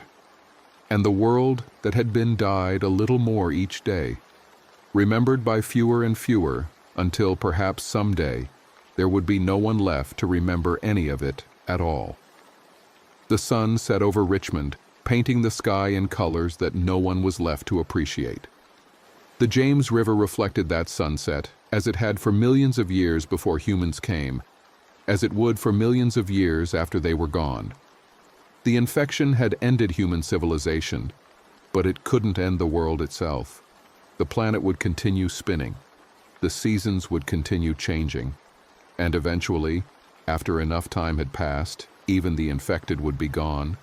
Their bodies returned to the soil, their brief reign of terror becoming just another extinction event in the planet's long history. But for the people who had lived through those last days, for the father who'd tried desperately to reach his son, for all the ordinary people whose ordinary lives had been shattered without warning or mercy, there was no comfort in geological time, no solace in the planet's indifference. They'd lived, they'd loved, they'd tried to survive. And they'd failed, as almost everyone had failed, because this was a disaster beyond human scale, beyond preparation, beyond hope. All that remained now was the slow decay, the gradual return to silence, and the knowledge that when humanity ended, it ended not with grand gestures of heroism or dignity, but with fear and pain and desperate last stands that accomplished nothing. The texts on Dewey's phone went unanswered.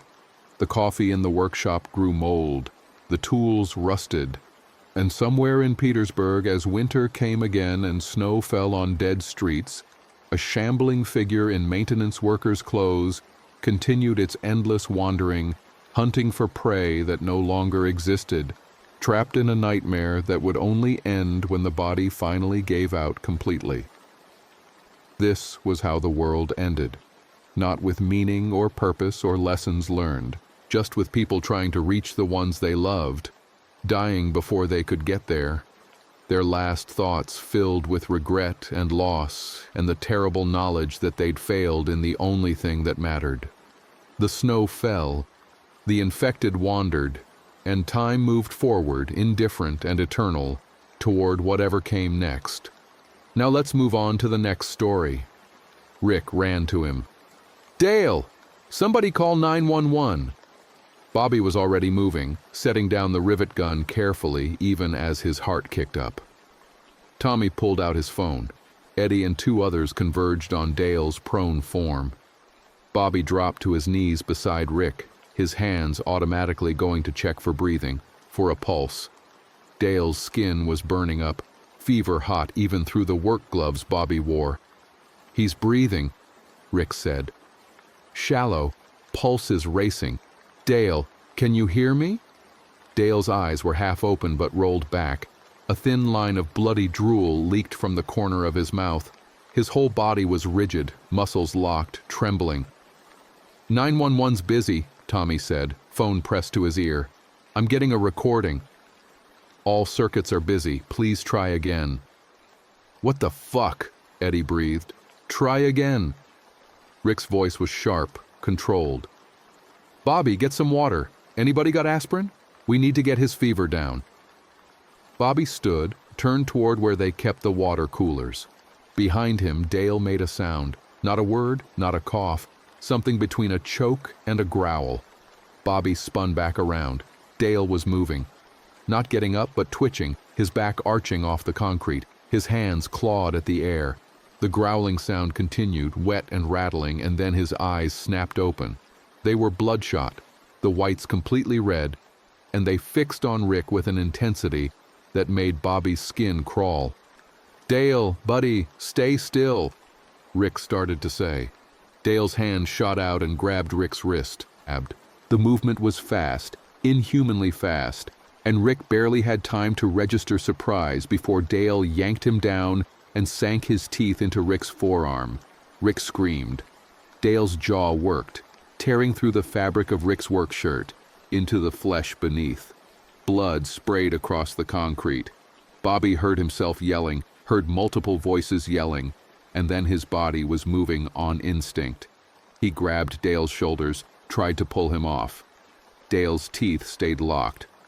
Rick was trying to pull away, still screaming, and Bobby could see the meat of Rick's forearm being ripped, could see the cords of muscle and the white flash of bone.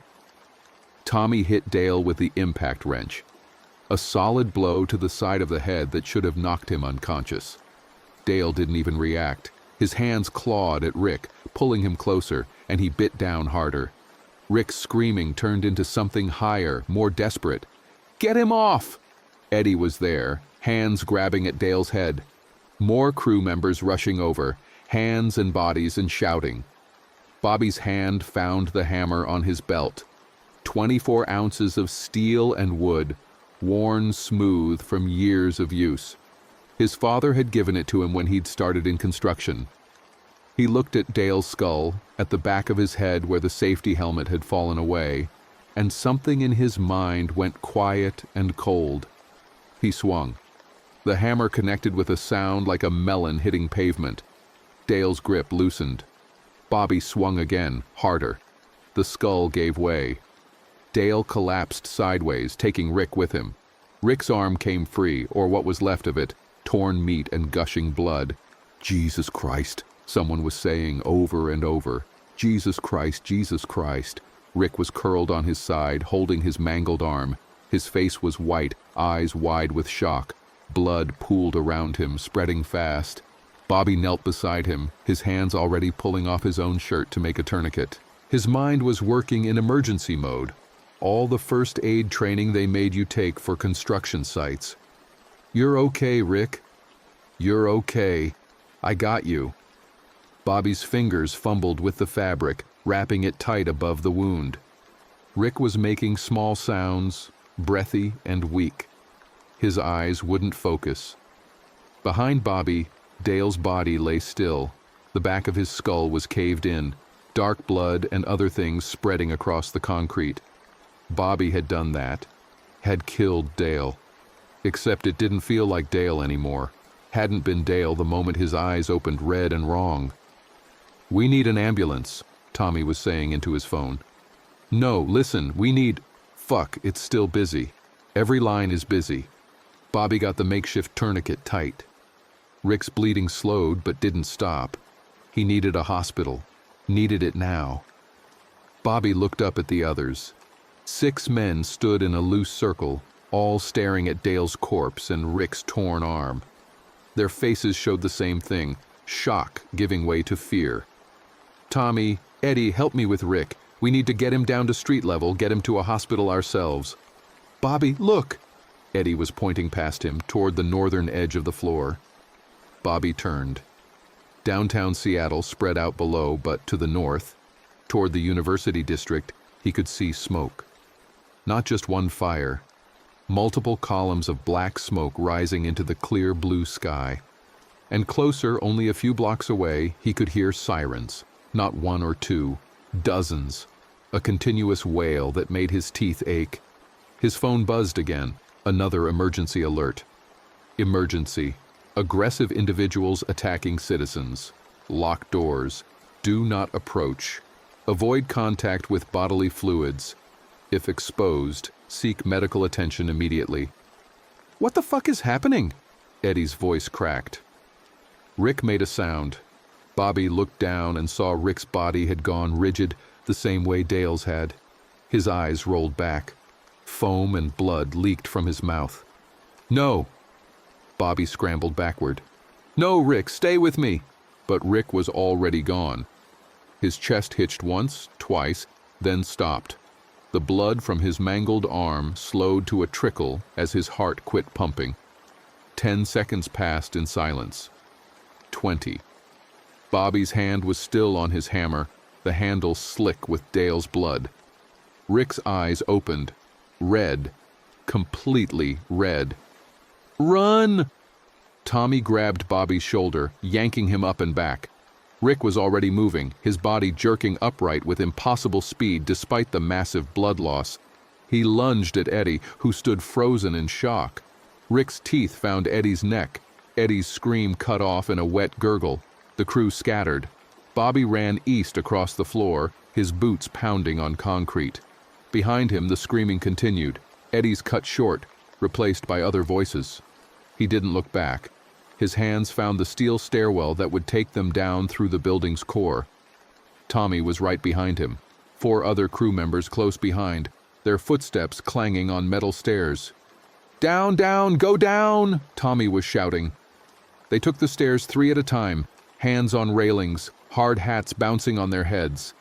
32 floors to reach the ground. The stairwell was dim, lit only by temporary work lights strung on exposed conduit. Bobby's heart hammered. His breathing came in gasps. His mind kept replaying Rick's red eyes, Dale's teeth tearing into flesh, the sound the hammer made. Behind them, something else was moving down the stairs, fast, running. Bobby glanced up through the open lattice of steel and saw Rick's body hurtling down after them, his mangled arm flopping, his mouth open and bloody. He wasn't running like a person. He was throwing himself downward, bouncing off walls and railings. Faster! Bobby hit the 31st floor landing, kept going. The muscles in his legs were burning. He was 43 years old, spent his days doing hard physical labor, but this was different. This was panic overriding everything. The 28th floor, 26th. Bobby's lungs felt like they were tearing. Tommy stumbled, caught himself. One of the crew members, Jesus, was that Kyle, was lagging behind, breathing in ragged gasps. Rick was gaining on them. Bobby could hear him, could hear the impact of his body against the walls, the animal sounds coming from his throat. The thing that had been Rick. 24th floor, 22nd. The stairwell seemed to go on forever. Bobby's vision was starting to blur at the edges. His legs were shaking. He grabbed the railing to keep from falling, forced himself to keep moving, just a few more floors. They'd reach ground level, get outside, find help. The lights went out. Complete darkness. The temporary power had cut. Bobby's hands found the railing by instinct, his feet testing each step before committing his weight. Around him, he heard the others gasping, swearing. Someone cried out as they missed a step.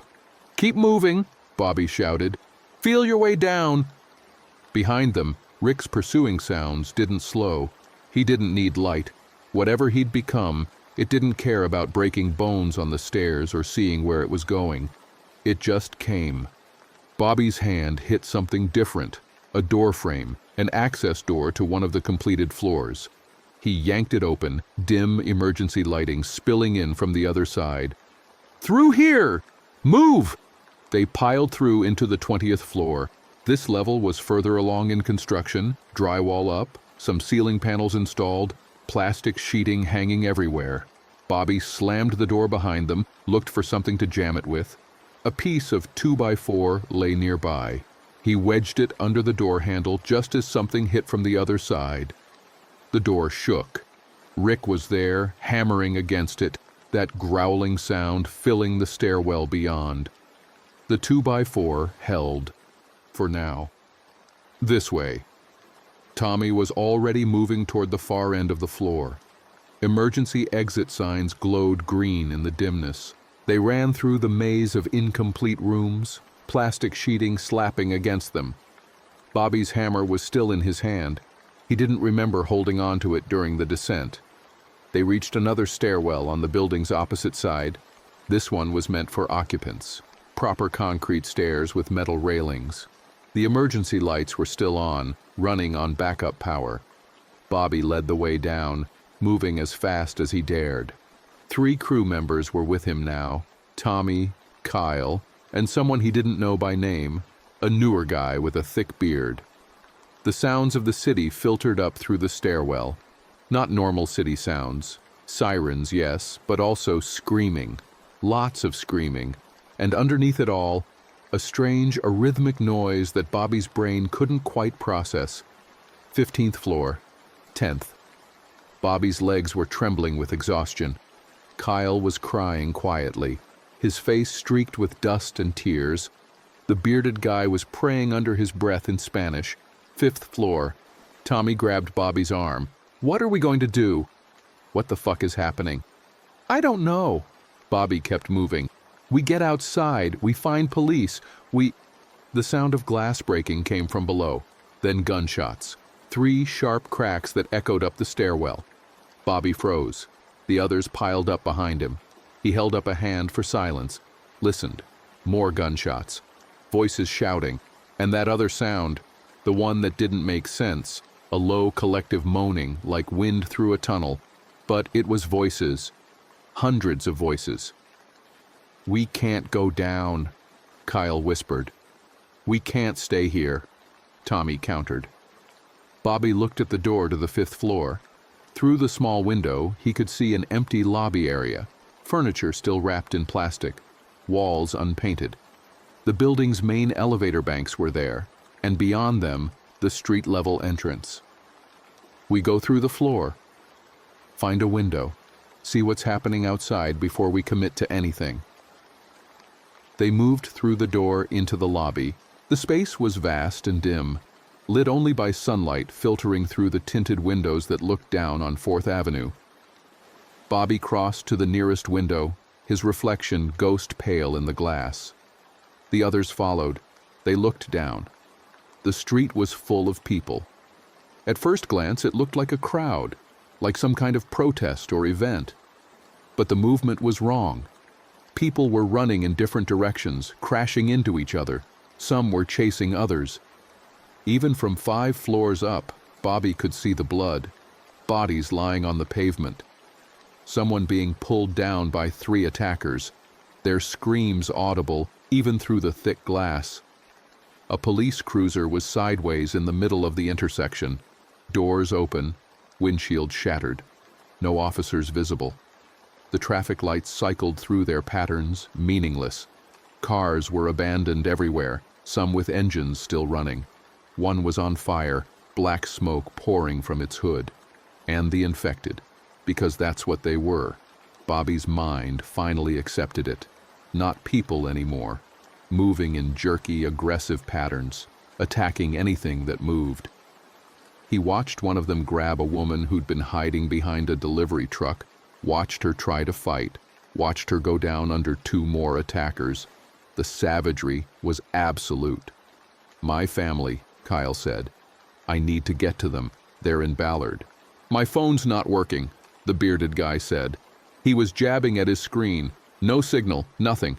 Bobby checked his own phone. Same thing, no bars. The network was down. He tried to think about his kids, tried to imagine them safe in Tacoma, but his mind kept showing him worst-case scenarios. His ex-wife, Michelle, was careful. She'd keep them inside. She'd protect them. She had to. "We need to move," Tommy said. "Can't stay in this building. We need to find someplace safer, somewhere with supplies." "Or get out of the city," Bobby said. "Get to somewhere less populated." "How?" Kyle gestured at the window. "You see that?" "We can't go down there." They stood in silence, watching the horror unfold below. Bobby's mind was racing, cataloging options. They were in the heart of downtown Seattle, surrounded by other high-rises, all probably full of workers who'd had the same idea about sheltering in place. Limited supplies up here, no food, no water beyond what might be in the break rooms. The building wasn't finished.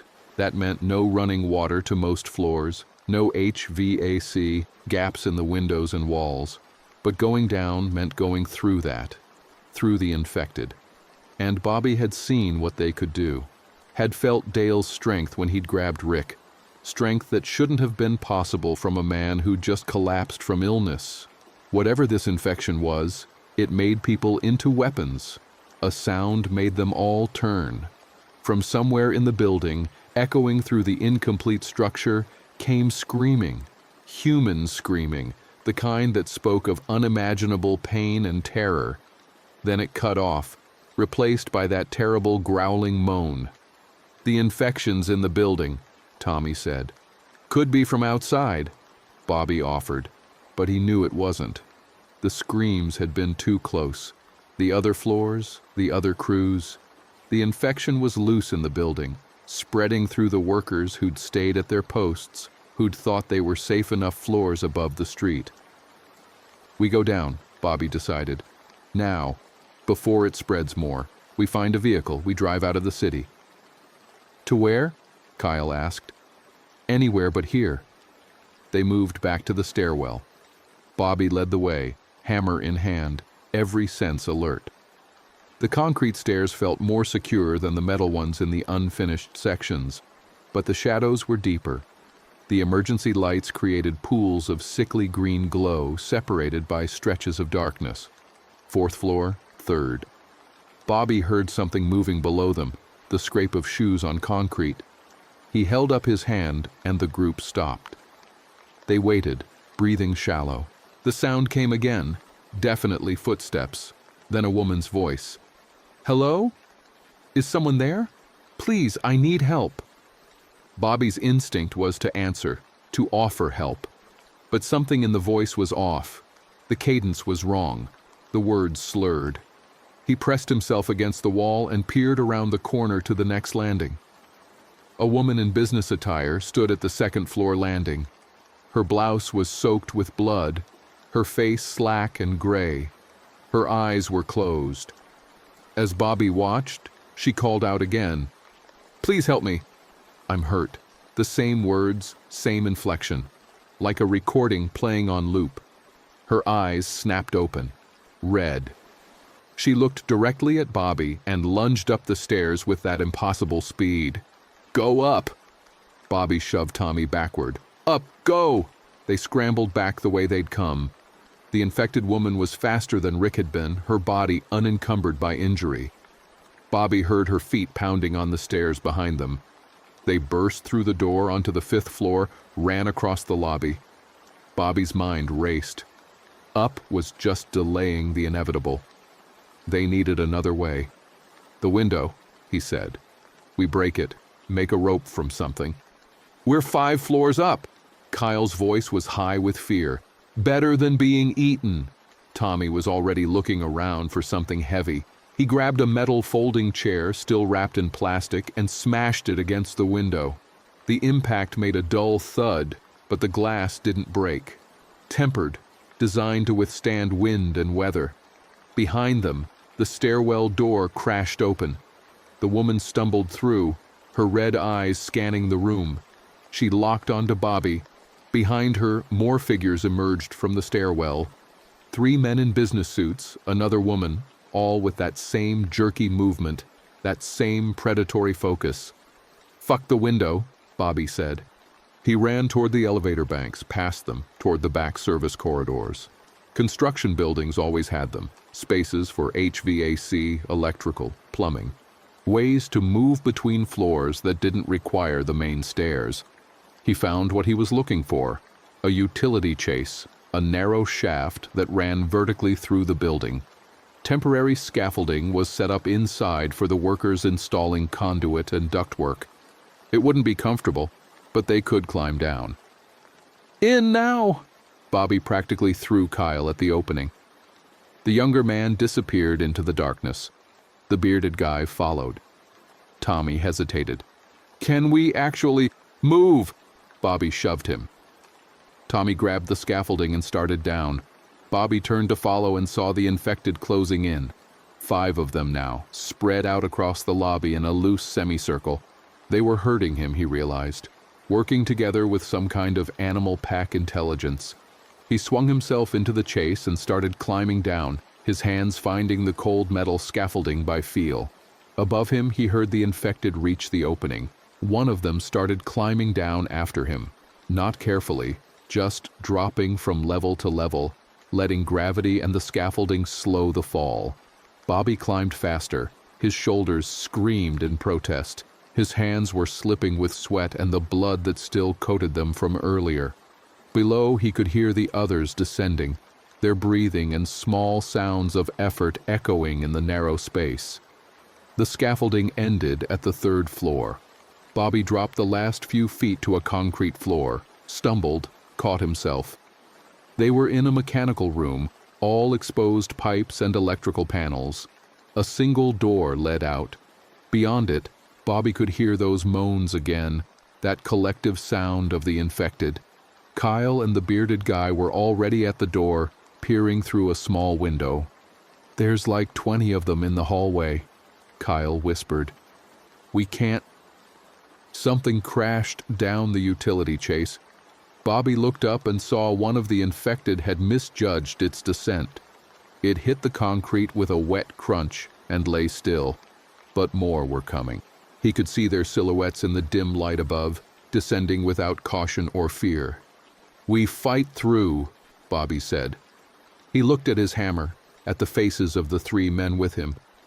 "We stay together, we move fast, and we do not stop." The main entrance should be just past the elevators. We get out to the street and we run. "We'll die," Kyle said flatly. "We die if we stay here."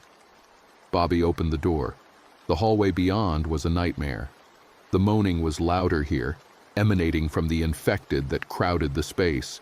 They turned as one when the door opened, their collective attention fixing on the 4 living men. Bobby didn't give himself time to think. He charged forward, hammer raised. The first infected was an older man in a security guard uniform. Bobby's hammer caught him in the temple and he dropped. The second was a young woman, couldn't have been more than 20. The hammer hit her forehead with a sound that would haunt Bobby's dreams. She fell. He kept moving, the others right behind him. The infected mobbed them.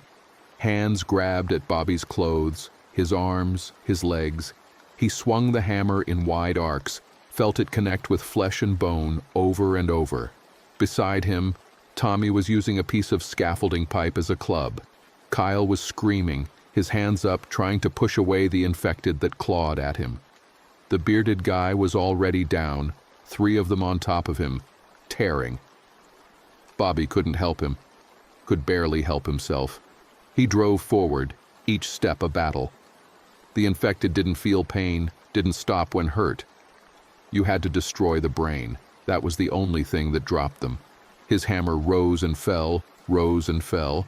His arms burned with lactic acid. Blood sprayed across his face, into his mouth. He spat, kept swinging. He broke through. Suddenly there was open space ahead, the elevator bank, and beyond it the glass doors of the main entrance. Tommy was with him, his face white, his makeshift weapon dripping. Kyle was gone, pulled down by the horde. They ran. Bobby's legs felt like rubber, but he ran. The glass doors loomed ahead. Through them he could see the street, the chaos, the smoke, but also space. Room to move, room to survive. Something grabbed his ankle. Bobby went down hard, the concrete punching the air from his lungs. He rolled, saw an infected woman, half her face torn away, jaw hanging loose, crawling after him. His hammer was gone, knocked from his hand in the fall. He kicked at her face, felt her nose break under his boot. She didn't care. Her hands clawed at his leg, pulling herself closer. Tommy appeared, bringing his pipe down on her skull. Once, twice, 3 times. She stopped moving. Tommy grabbed Bobby's arm and yanked him up. They stumbled together toward the doors. The glass shattered outward as they hit it. The doors had been designed to open, but something was wrong with the mechanism, or maybe they were locked. Bobby felt glass slice his shoulder as he fell through into the afternoon sunlight. He hit the sidewalk rolling, came up in a crouch. 4th Avenue stretched before him. The scene was worse than what he'd glimpsed from the 5th floor window. Bodies everywhere. The infected stumbling between abandoned cars, chasing down the few living people still trying to run. The air smelled of blood and smoke and something else, something chemical and wrong. Tommy was beside him, breathing in harsh gasps. Behind them, the infected from the building were pouring through the broken doors. Bobby looked left, right, trying to find a clear path. A car was coming down the street, a civilian vehicle weaving around obstacles, driving fast. Too fast. It clipped an abandoned taxi and spun out, crashing into a storefront. Bobby ran toward it. Maybe the driver was okay. Maybe they could use the car. His feet pounded on pavement. He dodged around a body, then another. An infected man lurched at him from between 2 cars. Bobby grabbed a piece of rebar from the ground and drove it through the man's eye socket. The man dropped. The crashed car's engine was still running. Bobby reached the driver's door, yanked it open. A middle-aged woman was slumped over the steering wheel, blood running from a cut on her forehead. But she was breathing. Alive. Her eyes opened, saw Bobby, and filled with terror. "It's okay," Bobby said, knowing it wasn't. "I need your car. I'm sorry." He pulled her out as gently as he could, laid her on the sidewalk. She was moaning, semi-conscious. Behind him, Tommy yelled a warning. Bobby turned and saw a group of infected running toward them. He threw himself into the driver's seat, yanked the door closed. Tommy was still outside, frozen in place. "Get in!" Bobby shouted. Tommy ran around to the passenger side. The infected were 20 feet away, 15. Tommy fumbled with the door handle. 10 feet. The door opened and Tommy threw himself inside.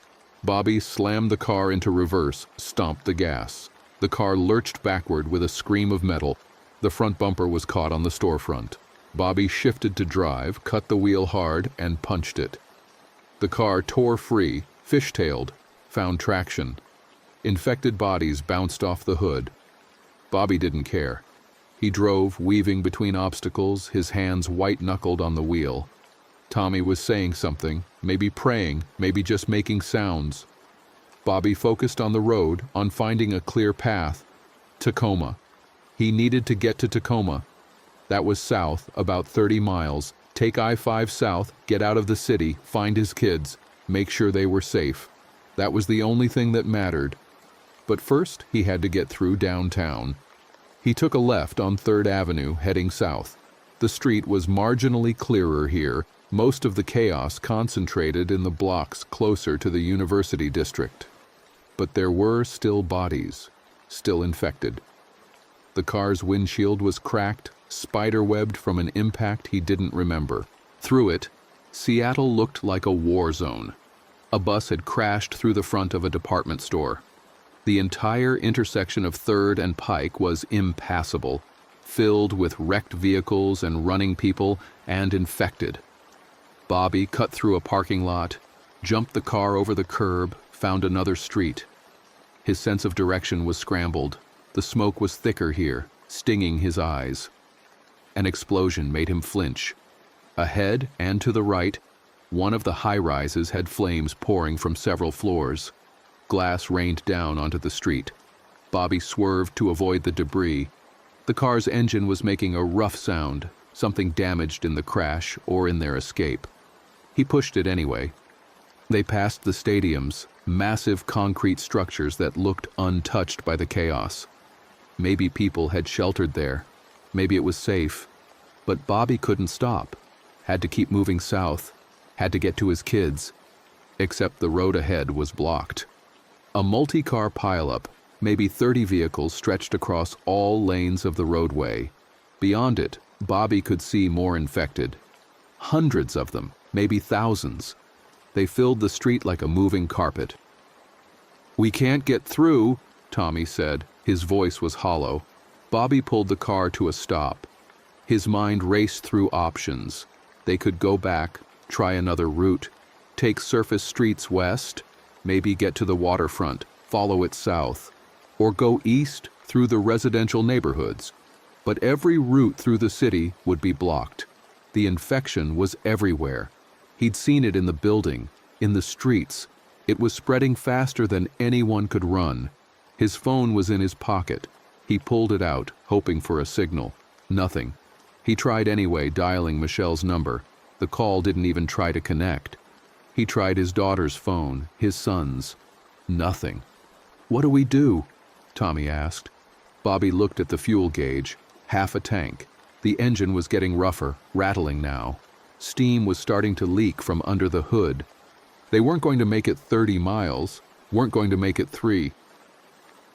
He thought about his kids. His daughter was 15, smart, careful. His son was 12, loved video games, always had headphones in. They'd be scared. They'd need him. And he couldn't get to them. "We need supplies," Bobby said, surprised his voice was steady. "Food, water, weapons. We need a place to hole up, figure out our next move." Hole up where? Bobby looked around. They were in the Sodu district, industrial warehouses and businesses. To the west, the port. To the east, residential areas climbing into the hills. North was impossible, blocked by the horde. South was blocked by the pileup. There? He pointed at a marine supply store, one of those places that sold everything from boat parts to fishing gear to survival equipment. "We get what we need. We find a place to wait this out. Let the initial chaos die down. Then we move." They drove to the store, parked the dying car against the front entrance. The store's windows were intact, door closed. Maybe it had been locked when the infection spread. Maybe nobody had thought to loot it yet. Bobby grabbed his hammer from where it had fallen in the footwell. Tommy still had his pipe. The door was locked. Bobby smashed the glass with his hammer, reached through to unlock it from the inside. They entered into the dim interior, the only light coming from the broken door and the display windows. The smell was different here. Plastic and rubber and metal. Clean smells. Normal smells. Bobby moved through the aisles grabbing what they needed. Water bottles in a case, energy bars and dried food, a first aid kit, 2 hunting knives in their sheaths, a camping hatchet, rope, duct tape, a battery-powered radio. He piled everything near the door, made multiple trips through the store. Tommy found fishing line and a tackle box. "We could fish," he said, "if we get to water." Good thinking. The radio was already loaded with batteries. Bobby turned it on, cycled through the stations, static on most channels. Then a voice, thin and distorted. "Martial law has been declared. Shelter in place. National Guard is, do not approach the infected, transmission through bodily fluids. Symptoms include fever, violent behavior. Death occurs within 1 hour. Reanima." The signal dissolved into static. Bobby tried other stations. One had music playing, an automated system nobody had bothered to shut off. Another had someone screaming into a microphone, nonsense words. A third was broadcasting the emergency alert tone, continuous and shrill. Then he found a clear signal, a man's voice, calm and measured. "This is Dr. Richard Chen broadcasting from my home in Magnolia.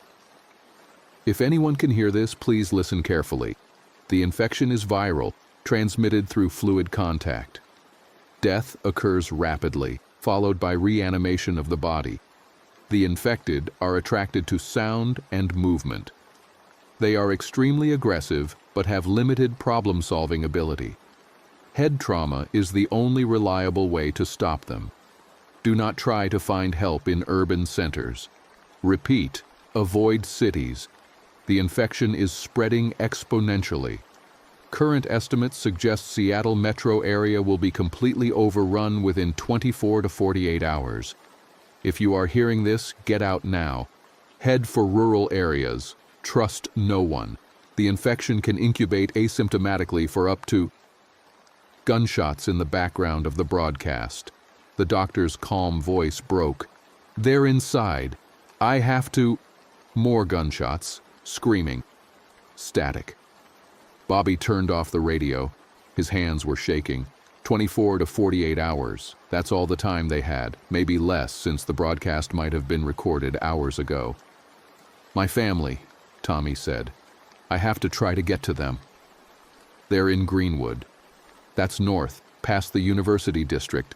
You saw the smoke. It's worse up there. I don't care. They're my family." Bobby understood, felt it in his core. His kids were south. Tommy's family was north. They both had to try. Even if the odds were impossible, even if trying meant dying, because not trying meant living with the certainty of never knowing. "Okay," Bobby said. "We take what we can carry. We go our separate ways. Maybe we both make it. Maybe we find our families." They divided the supplies. Bobby took a backpack, filled it with water, food, the first aid kit, rope, and one of the knives. Tommy took the other backpack and knife. They stood at the entrance to the store looking out at the smoke-filled street. "Good luck," Tommy said. "Yeah, you too." Tommy turned north, walking fast. Bobby watched him for a moment, then headed for the car. The engine was dead, wouldn't turn over. The steam from under the hood had become smoke. He abandoned it, started walking south on foot. The streets were quieter here, away from downtown's center. Most of the infected seemed drawn to where there were more people, more noise. Bobby moved carefully, staying close to buildings, avoiding open spaces. His hammer was in his hand. His backpack was heavy but manageable. He passed a convenience store that had been looted, glass everywhere, shelves empty. Past an apartment building with the front door hanging open, bloody handprints on the frame. He heard screaming from somewhere inside but kept moving. Couldn't help everyone. Could barely help himself. A group of survivors ran past him going the other direction. 6 or 7 people, all carrying improvised weapons. They didn't stop, didn't speak. Their faces were masks of terror, Behind them, Bobby heard the moans of infected in pursuit. He pressed himself into a doorway, waited for them to pass. The infected stumbled by, following the running survivors like hounds on a scent. When they were gone, Bobby kept walking. The afternoon sun was sinking lower, painting the smoke orange and red. He needed to cover as much ground as possible before dark, but with every block he encountered new obstacles. The infection was everywhere. Bodies lay in the streets. Infected wandered in ones and twos and larger groups. Living people huddled in buildings, visible through windows, faces pressed against glass. He reached the I-5 entrance near the stadiums. The freeway was a parking lot, solid with abandoned vehicles as far as he could see. People had tried to evacuate, had gotten stuck in traffic. Bobby climbed onto the hood of a sedan, looked south down the elevated roadway. The backup stretched for miles, and among the cars he could see infected, dozens of them, pulling people from vehicles, feeding on those who hadn't been able to escape. He couldn't use the freeway, had to stay on surface streets. Bobby climbed down and headed toward First Avenue, hoping for a clearer path. The buildings were lower here, more light reaching the street. But the light showed him things he didn't want to see. A child's body outside a daycare. A police officer missing half his face, still wearing his badge. A woman who'd hanged herself from a traffic light, her note fluttering in the breeze. A hand grabbed his backpack. Bobby spun, hammer coming up. An infected woman, her business suit torn and bloody, was pulling at the straps. Bobby brought the hammer down on her skull. She collapsed. He stumbled backward, breathing hard. That was too close. He'd been distracted, not paying attention. He couldn't keep doing this. Couldn't walk all the way to Tacoma, fighting infected every block. The sun was lower now, maybe an hour of daylight left. Once it was dark, the infected would be even more dangerous, and he'd be exhausted. His reactions slowed. Bobby needed a vehicle, something that ran. He moved through the streets, checking cars. Most had keys missing or were damaged or wouldn't start. He found a delivery van that looked promising. The back was full of packages, Amazon deliveries that would never be made. The keys were in the ignition. He turned them and the engine coughed, but caught. He pulled out onto the street, heading south again. The van was slow and handled poorly, but it ran. Bobby navigated through the maze of abandoned vehicles, sometimes driving on the sidewalk, sometimes pushing smaller cars out of the way. The streets were getting darker. He turned on the headlights, saw infected faces illuminated in the beams. They turned toward the light, toward the sound of the engine. He was drawing them to him, but he was faster than them, could outrun them in the van. He pressed the accelerator, took corners too fast, didn't care about traffic laws or damage to the vehicle, had to keep moving south, had to get closer to his kids. The van's fuel gauge showed a quarter tank, maybe enough to make it if he could find clear roads. Bobby's hands ached from gripping the wheel. His whole body ached. He was running on adrenaline, had been for hours. Eventually, he'd crash physically and mentally, but not yet, not while there was still a chance. He passed through Georgetown, an industrial neighborhood. Fires burned in several buildings. The streets were emptier here, fewer people to become infected. Bobby made better time, got several blocks before hitting another obstacle. A tanker truck had jackknifed across the road, leaking fuel. The smell was overwhelming. He couldn't drive through it. One spark, and the whole street would ignite. Bobby backed up, tried to find another route, took a side street east. This put him closer to the residential areas that climbed the hills toward Beacon Hill. Narrow streets lined with houses. Cars parked tight along both sides. The van barely fit through. An infected man stumbled into the street ahead. Bobby hit him without slowing. The impact was sickeningly soft. He kept driving. More infected appeared, drawn by the noise. Bobby pushed the van as fast as he dared on the narrow street. His side mirror clipped a parked car and shattered. He emerged onto a wider road, Martin Luther King Jr. Way. Traffic was bad here, but not impossible. Bobby wove between vehicles, heading south. Signs for the airport appeared. He was making progress. Tacoma was maybe 20 miles now, 15, close enough to matter. The engine stuttered. Bobby's stomach dropped. The fuel gauge was on empty. The engine stuttered again, caught, struggled. Bobby coasted, looking for anything he could use. A gas station appeared on the right. He pulled in, the van dying as he rolled to a stop at the pumps. The gas station looked abandoned. Windows intact, door closed. Emergency lights still glowing inside. Bobby grabbed his hammer and approached carefully. Through the window he could see the interior was undisturbed. He tried the door. Locked. He broke the glass, reached through to unlock it from inside. The store was dim but looked untouched. Bobby moved to the counter, looking for the control to turn on the pumps. Found it, a mechanical switch. He flipped it, heard the pump's power on outside. Movement in the back of the store. Bobby froze, hammer raised. A voice, Don't come back here. I'm not infected, Bobby called. Just need gas. Everyone says that. A man emerged from the back room, old, maybe 70, holding a shotgun. His hands shook. My son went out there 6 hours ago. He said he wasn't infected. Then he tried to kill me. So forgive me if I don't trust you. I'm sorry about your son. Bobby kept his voice calm. I just need to fuel up and I'll leave. I'm trying to get to my kids. They're in Tacoma. Tacoma. The old man laughed, but it was bitter. Good luck with that. Bridges are blocked. Roads are blocked. Whole world's blocked. I have to try. Yeah. The old man lowered the shotgun slightly. I guess you do. Fill up. Take whatever you need from the store. I'm not going anywhere. Lived in this neighborhood 40 years. I'm going to die here. Bobby grabbed what he could. More water, energy bars, a pack of batteries. He filled a gas can from the pump, poured it into the van's tank. The whole time he kept glancing around, watching for infected. But the street stayed quiet.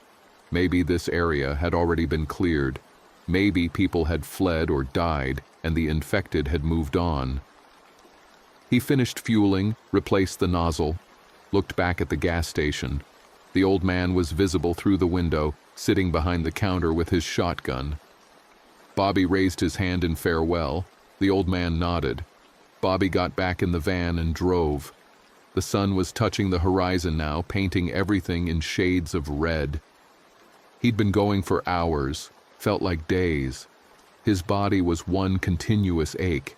His mind kept threatening to shut down, to overwhelm him with the horror of what he'd seen.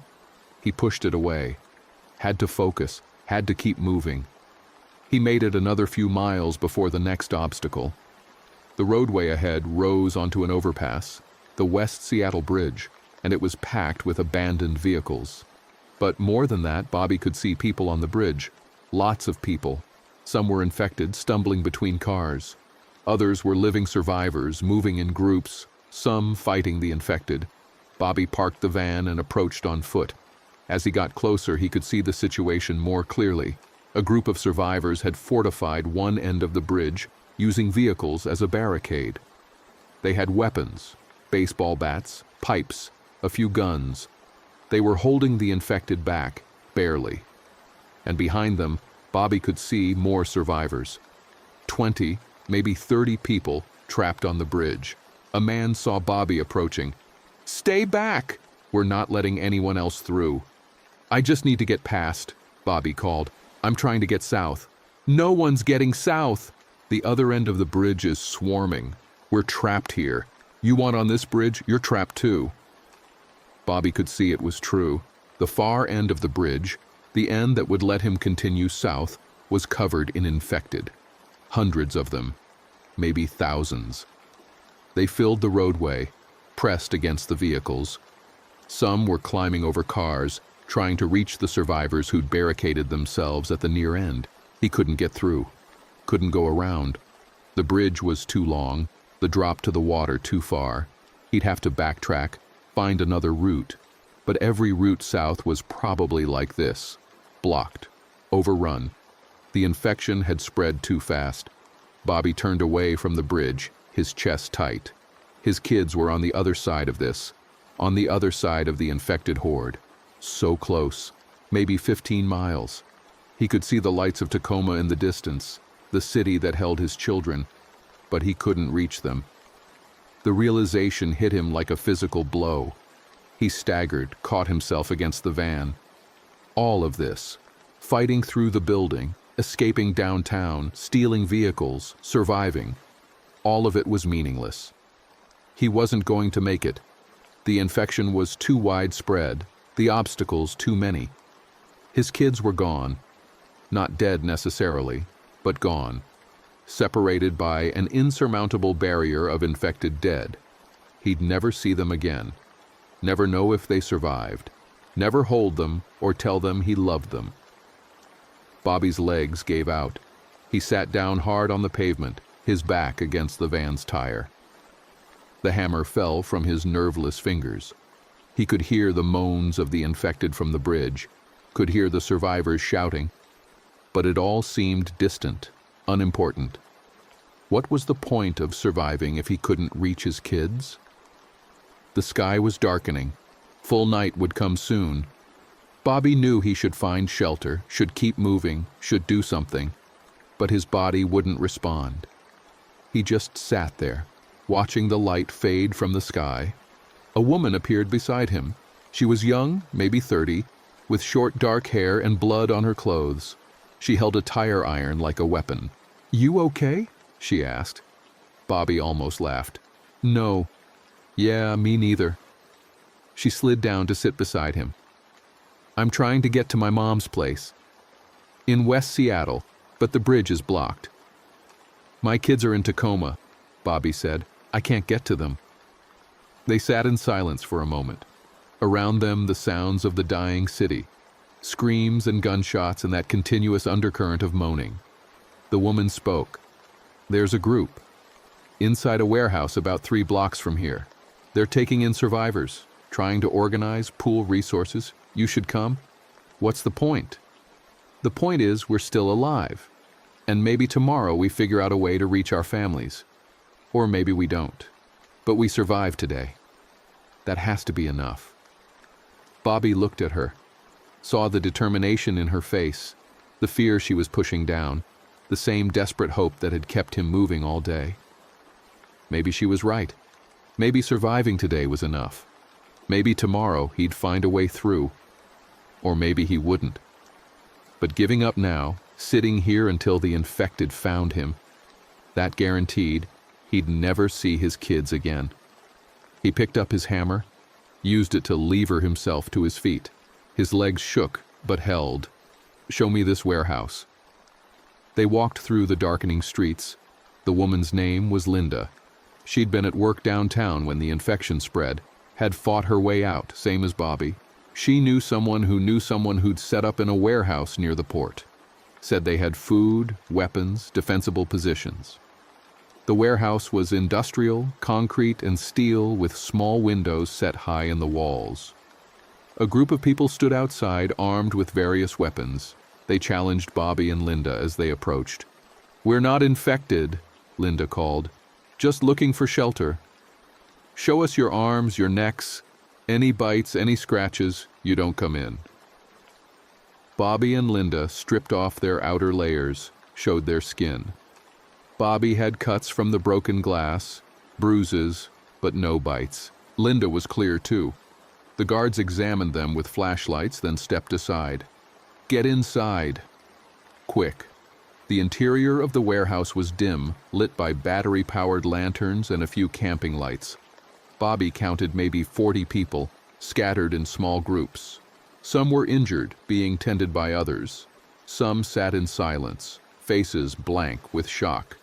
A few worked on reinforcing the doors, piling crates and pallets to create barricades. A tall black man approached. He moved with authority, like someone used to being in charge. "I'm David, ex-Army. We're organizing a defense perimeter, rationing supplies, and trying to get communication with other survivor groups. You willing to help?" "Yeah," Bobby said. "I'm Bobby, construction worker.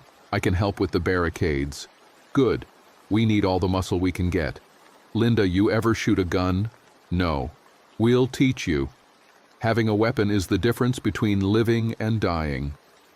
David led Bobby to the main entrance, where a group of people were working to secure the massive rolling door. Bobby assessed the structure with a professional eye. The door was designed to withstand weather and casual break-ins, not a sustained assault. But with proper reinforcement, they could make it significantly stronger. We need to brace the door from the inside, Bobby said. Use the forklift over there, park it against the door. Then we stack pallets, create a layered defense. If they get through the door, they still have to get through the barrier. Do it, David said. Bobby worked with 3 other men, moving equipment and materials. It felt good to use his skills, to build instead of destroy. For a few minutes, he could almost forget the horror outside, almost forget his kids were unreachable. But the work couldn't last forever. By the time they finished, full darkness had fallen outside. The sounds were worse at night. The moaning of the infected echoed through the empty streets. Occasionally, they heard screams, gunshots, explosions. The city was tearing itself apart. Bobby found a spot along the wall, sat down with his back against the cold concrete.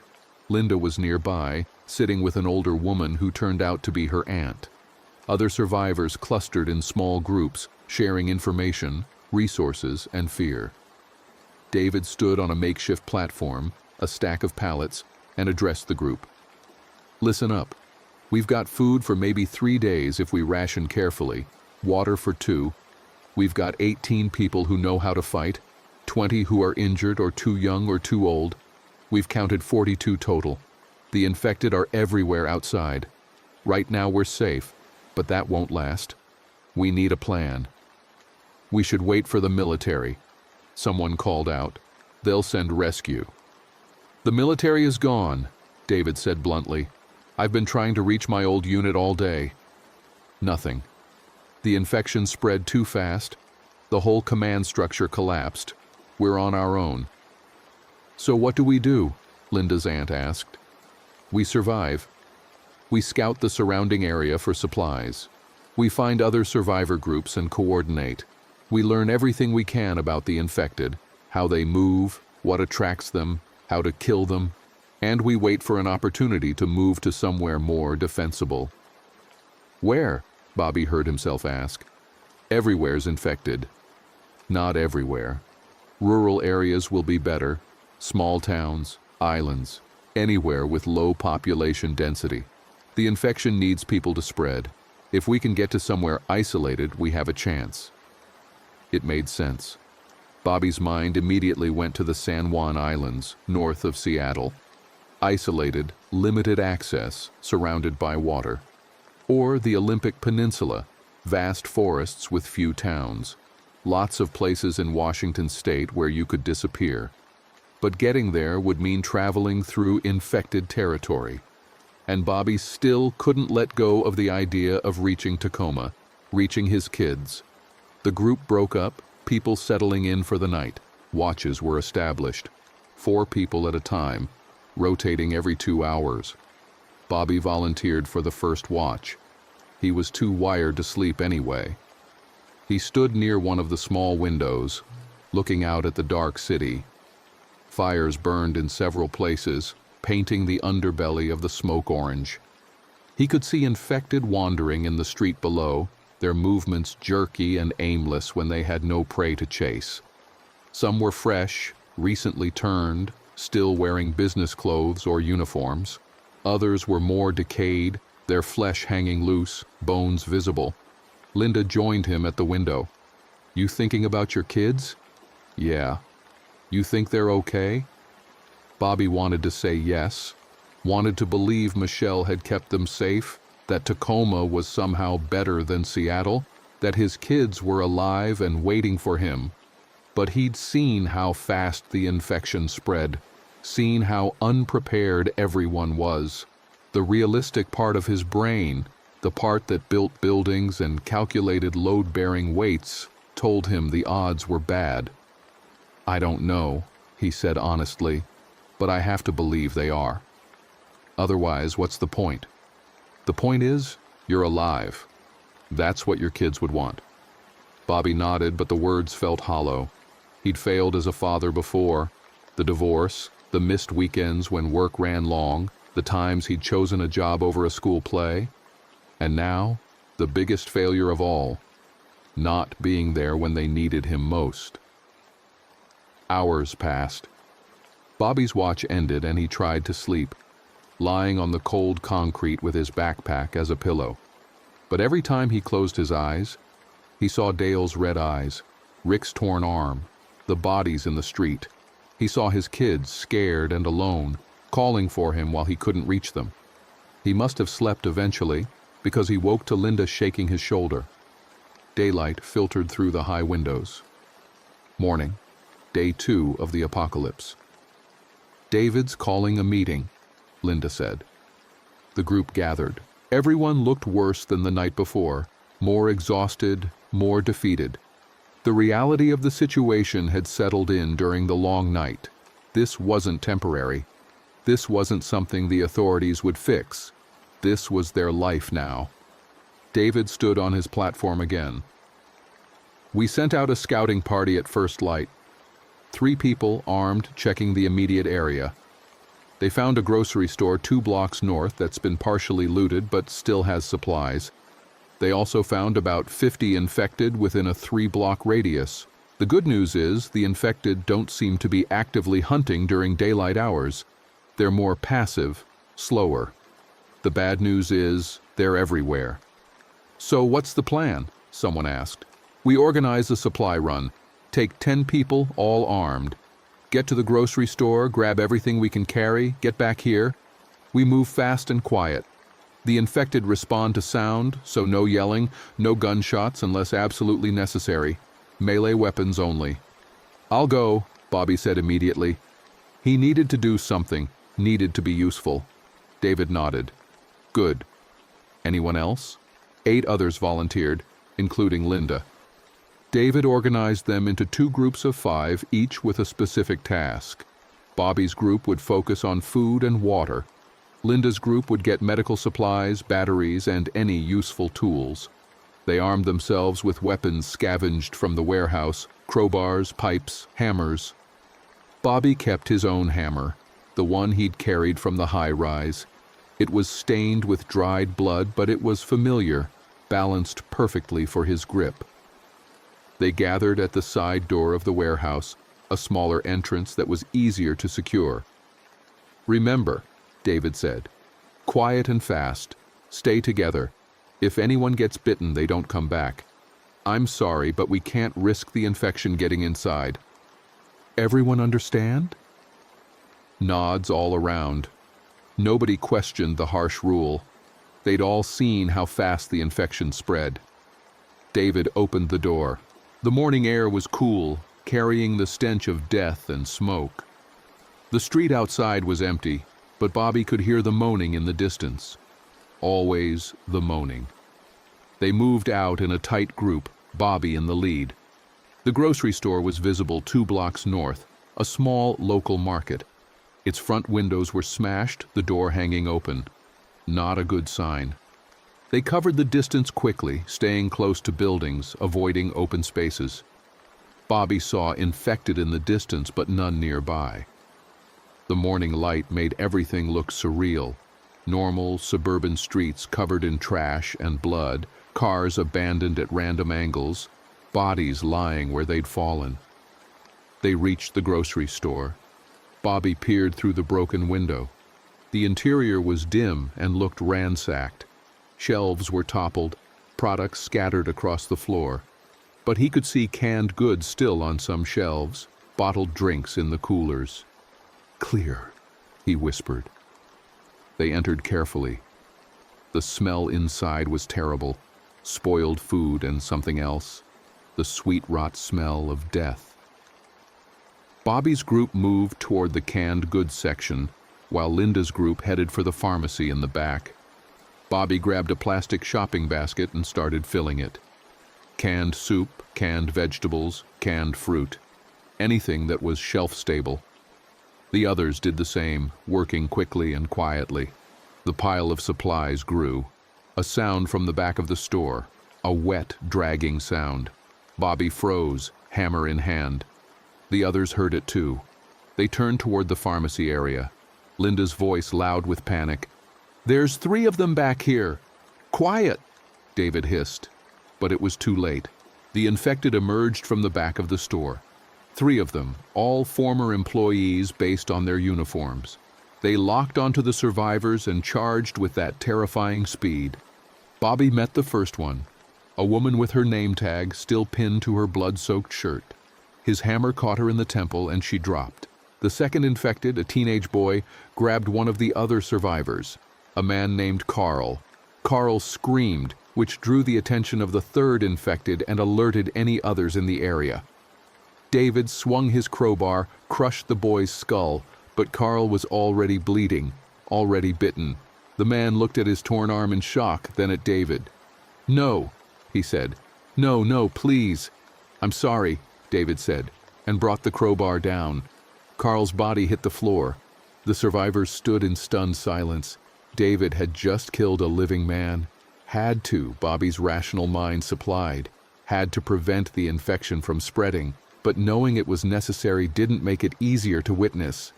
"Move," David said. His voice was rough. "We're done here. Take what we have and go." They grabbed their supplies and ran for the door. Outside, the street wasn't empty anymore.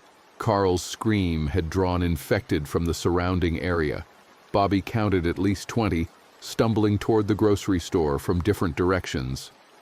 "Back to the warehouse," David ordered. "Stay together. Move fast." They ran. The infected gave chase, their moans rising in pitch. Bobby's basket of canned goods was heavy, slowing him down. He shifted it to one hand, kept his hammer in the other. Ahead, one of the survivors tripped, went down hard. 2 infected were on her before anyone could react. David didn't slow down. Couldn't stop, or they'd all die. Bobby heard the woman screaming behind him, heard her screams cut off. He kept running. Had to survive. Had to keep moving. They made it back to the warehouse, pounding on the door. The people inside opened it just enough to let them through, then slammed it shut again. The infected hit the door seconds later, their bodies thudding against the metal, their moans echoing. Bobby dropped his basket and bent over, hands on his knees, gasping for air. They'd lost 2 people. Carl and the woman who'd tripped, 2 out of 10, 20% casualties, and they'd only gone 2 blocks. David was checking the supplies they'd managed to retrieve. Maybe enough food for 3 days, he estimated. Some medical supplies, though not as much as they'd hoped. Batteries, a few bottles of water. Hardly seemed worth the cost. But this was survival now. Every meal was worth dying for. Every bottle of water was precious. The day dragged on. The survivors organized the supplies, reinforced the barricades, and tried to process what they'd witnessed. The infected stayed outside, attracted by the noise from the morning's run. They pressed against the doors and walls, moaning continuously. The sound was maddening, drilling into Bobby's skull. He found a quiet corner and tried to think. The warehouse wasn't sustainable long-term. They needed more food, more water, better defenses. Eventually, the infected would find a way in, or the survivors would starve. They had to move. But where? The bridges were blocked. The roads were impassable. Even if they could get vehicles running, the streets were too clogged with abandoned cars to drive far. They'd have to go on foot, fighting through infected territory every step of the way. Bobby thought about the water. The port was nearby. Maybe they could find a boat. Sail north to the islands or south along the coast toward Tacoma. It was risky. None of them were experienced sailors, but it was an option. He mentioned it to David that evening. The ex-soldier considered it. Boats need fuel, and we'd have to reach the port, which means going through downtown. But it's not a bad idea. Better than staying here. "I could scout the route," Bobby offered. At dawn, when the infected are slower. See if it's possible. Too dangerous alone. I'll go with him, Linda said. She'd been listening from nearby. I know the port. Worked at a restaurant down there before all this. David didn't look happy, but he nodded. All right. But you take radios. We've got a few walkie-talkies from the warehouse office. You stay in contact. Anything goes wrong, you get back here immediately. That night, Bobby couldn't sleep again. He lay on the cold concrete, listening to the moans of the infected outside, and thought about his kids. Imagine them in a shelter like this, scared but safe, or imagine them worse, infected, dead. His mind wouldn't let him rest. In the darkness, Linda came and sat beside him. Can't sleep either? She asked. No. I keep thinking about my mom, about whether she's alive. Linda's voice was quiet. We didn't part on good terms. Last time I saw her, we fought about something stupid. I can't even remember what, and now I might never see her again. You'll see her, Bobby said, not believing it, but saying it anyway. You really think we can get to the port?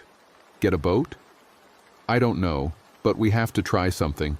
Staying here is just dying slowly.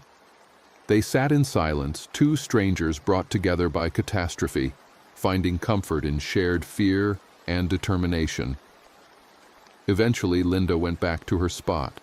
Bobby lay down and stared at the ceiling, counting the hours until dawn. When the first gray light appeared through the windows, Bobby and Linda prepared for their scouting mission. They each took a backpack with water and minimal supplies, walkie-talkies clipped to their belts, weapons in hand, Bobby's hammer and a hatchet for Linda.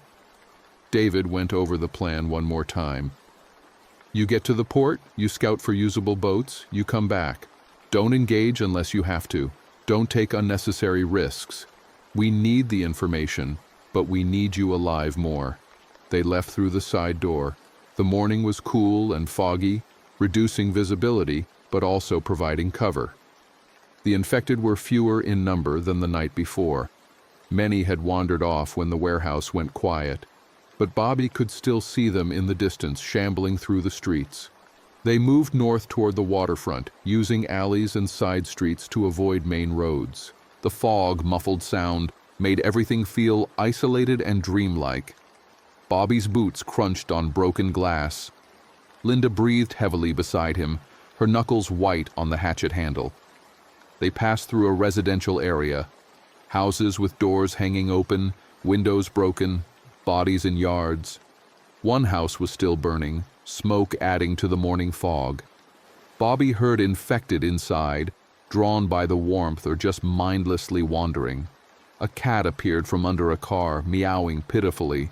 It was thin, hungry. Linda knelt to pet it, and the cat rubbed against her hand, desperate for any comfort. Bobby wondered how long pets would survive in this new world, how long any of them would survive. They reached the port area as the fog started to lift. The waterfront stretched before them, docks, warehouses, ships at anchor, and infected. Lots of them. The area must have been packed with workers when the infection spread. Now hundreds of infected wandered the docks and parking lots. Jesus, Linda whispered. Bobby scanned the area with professional focus. The boats were there, commercial fishing vessels, tugboats, even a few pleasure yachts. But getting to them would mean going through the infected horde. Maybe at night, when the infected were more passive, maybe with a big enough distraction to draw them away. But not now. Not with just two people. We need to try further south, Bobby said. There's a marina near the old Coast Guard station. Might be less crowded. They worked their way south along the waterfront, staying under cover when possible. The sun was climbing higher, burning off the fog. That made them more visible, but also let them see threats earlier. Bobby counted infected as they went. 50, 100 more. The density was staggering. They reached the marina. It was better here, maybe 20 infected visible spread out among the docks. The boats were smaller, mostly recreational vessels, but Bobby saw what he needed. A sailboat, maybe 30 feet long, tied to one of the outer docks. It looked intact, ready to sail. "Think you could get us to that boat?" Bobby asked Linda. She studied the layout. Maybe. We'd have to go down this dock, cross to that one, and then out to the boat. We'd be exposed the whole way. If they see us, they'll see us. But if we're fast enough, we can get aboard before they reach us. Once we're on the boat, we cast off and sail away. Do you know how to sail? No? Do you? Linda laughed, a slightly hysterical sound. No. We'll figure it out. Or we'll motor if it has an engine. Point is, it's possible. We can come back with a bigger group, make a run for it. They watched the infected moving randomly through the marina. Bobby tried to see patterns, to predict their movements. Some seemed drawn to the water, standing at the edge of docks and staring down. Others clustered around an overturned car. No clear pattern, just random wandering. "Let's get back," Linda said. "Tell the others what we found."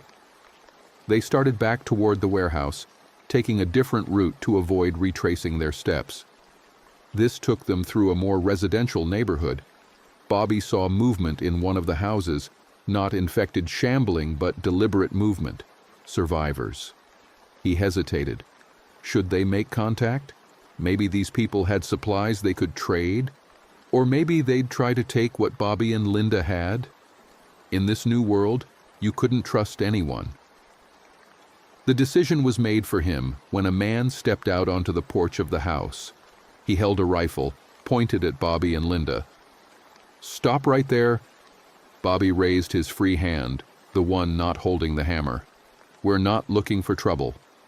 Then, "Keep walking." "Are you alone in there?" Linda asked. "We have a group. We're trying to survive. Maybe we could help each other." "Don't need help." "Don't want it. You just move along." Bobby saw movement behind the man, children's faces in the window, a family trying to survive in their home, scared and desperate enough to turn away possible allies. He understood, didn't blame them.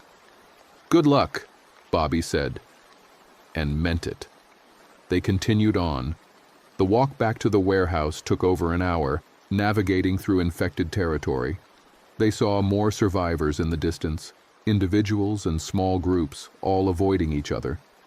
The social contract had broken down. It was every person for themselves now. When they reached the warehouse, Bobby and Linda reported what they'd found. David listened carefully, asked questions about the marina layout, the boat's condition, the number of infected. "It's risky," he said when they finished, "but less risky than staying here. We're already running low on supplies again. If we can get to that boat, sail somewhere isolated, we have a chance."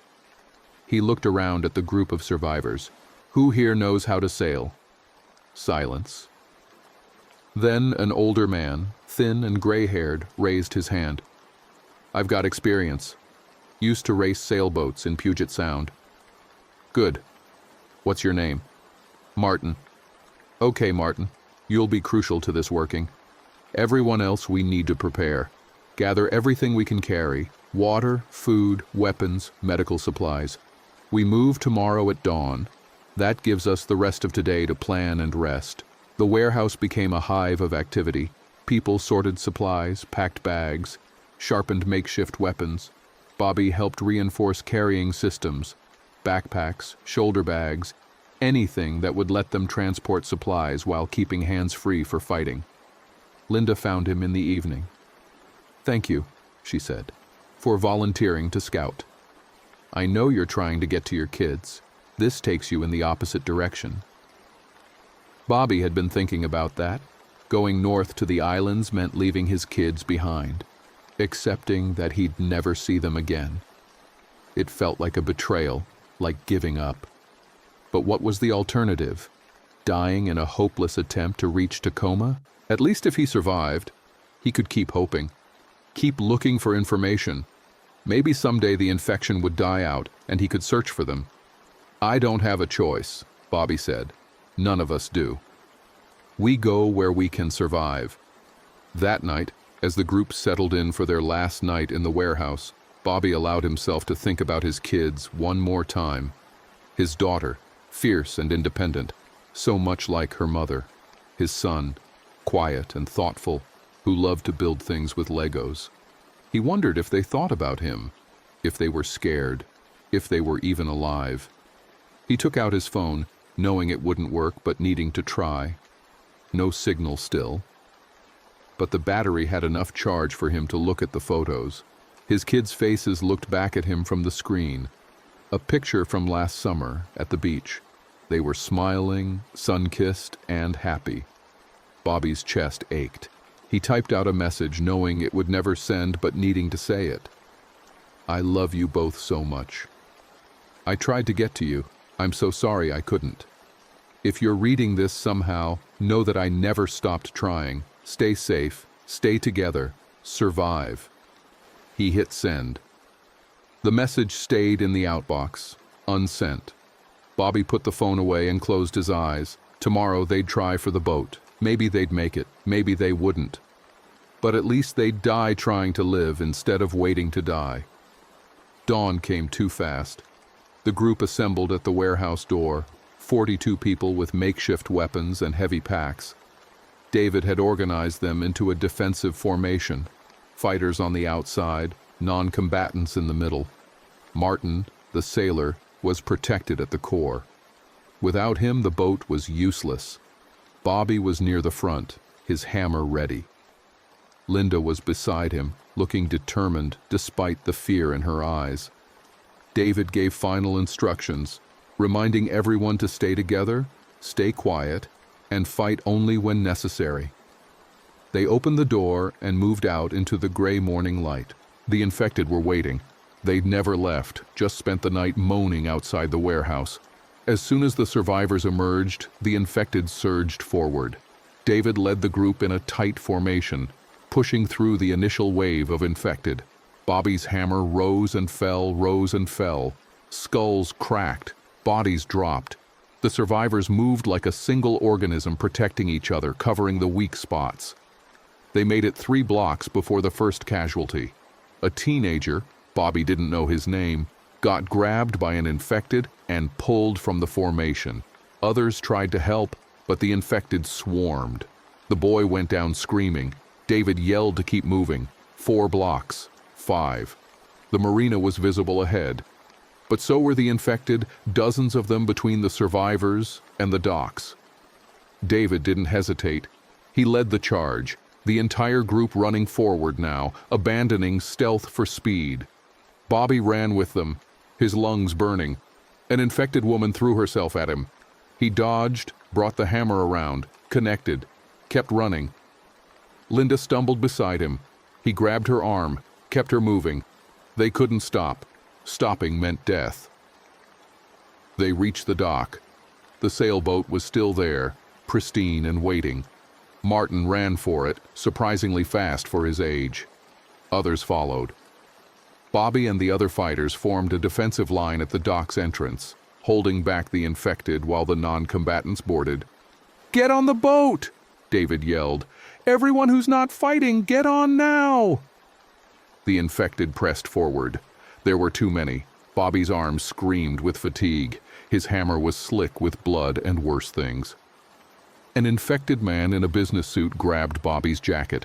Bobby headbutted him, felt the man's nose break, then crushed his skull with the hammer. "They're getting through!" Someone screamed. The defensive line was collapsing. Infected were getting past, running down the dock toward the boat. Martin was trying to start the engine, his hands shaking. People were still climbing aboard, slowing the process. "Linda, go!" Bobby pushed her toward the boat. She ran. Bobby backed up, step by step, still swinging the hammer. David was beside him, crowbar dripping. 3 other fighters. They were the last line. An explosion from somewhere in the city, loud enough to shake the ground. The infected hesitated, their heads turning toward the sound. The distraction lasted only seconds, but it was enough. The remaining fighters ran for the boat. Bobby jumped aboard as the engine finally caught. Martin threw the boat into reverse, pulling away from the dock. An infected man jumped after them, landing in the water. Another tried to follow and fell short. The boat backed clear, then Martin spun it around and headed out into the bay. Bobby collapsed on the deck, gasping. Around him, the other survivors did the same. They'd made it. Lost people getting here. Bobby counted 38 now, 4 fewer than they'd started with, but they'd made it. As the boat picked up speed, Bobby forced himself to stand and look back at the city. Seattle was burning. Smoke rose from dozens of fires. The skyline he'd helped build was being destroyed. And somewhere in that chaos, in the southern reaches of the infection, were his kids. He couldn't reach them, couldn't save them, could only sail away and hope they'd found their own way to survive. The boat headed north, following the coastline. Martin announced they'd make for the San Juan Islands, find a small cove where they could anchor and plan their next move. The survivors organized themselves, checking supplies, tending injuries. Someone passed around water bottles. Another person handed out energy bars. Bobby took his ration and moved to the stern, watching Seattle recede into the distance. The city looked almost peaceful from here, the horror invisible at a distance. He thought about all the people still trapped there, all the families separated, all the last moments playing out in buildings and streets and cars. He thought about his kids, hoped they were safe, hoped they knew he'd tried. "You okay?" Linda sat down beside him. "No, but I'm alive. That's something." "Yeah." They sat in silence as the boat cut through the water. The morning sun burned through the smoke, painting everything in shades of orange and red. Behind them, Seattle died. Ahead, the islands offered uncertain refuge. And Bobby carried the weight of survival, the guilt of leaving, the loss of those he'd failed to save, the knowledge that being alive wasn't the same as living. But he was alive, and that, for now, had to be enough. The boat sailed north for hours. Puget Sound stretched around them, gray water under gray sky. Other boats were visible in the distance, some heading north like them, others drifting aimlessly. Martin steered with confidence, his hands steady on the wheel now that the immediate danger had passed. As they traveled, David organized a meeting on the deck. The survivors gathered, 38 people ranging in age from teens to elderly. They were dirty, bloody, exhausted, and traumatized, but they were together. "We need to establish rules," David said. "We need to work as a group if we're going to survive long term. First, everyone contributes. Doesn't matter what your age or skill level is. You help however you can. Second, resources are shared equally. No hoarding, no stealing. Third, we protect each other. That means following orders in dangerous situations, helping the injured, and not taking unnecessary risks." "Who put you in charge?" a middle-aged man asked. His tone was challenging. "Nobody. But I have military experience and I'm willing to make the hard decisions.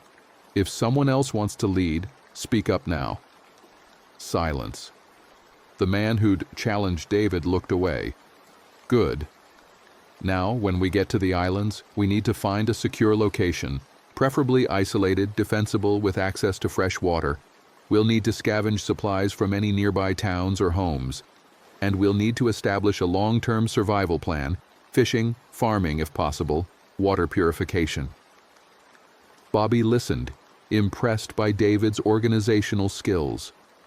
The man was thinking ahead, planning for a future none of them were sure they'd have. It was exactly what they needed, someone who could see past the immediate horror to the practicalities of survival. "Bobby," David continued, "you mentioned you're in construction. We'll need you to assess any structures we find, help us fortify them. Linda, you said you worked at a restaurant. You can help with food preparation and rationing. Martin, obviously you're our navigator and maritime expert. Everyone else, think about your skills.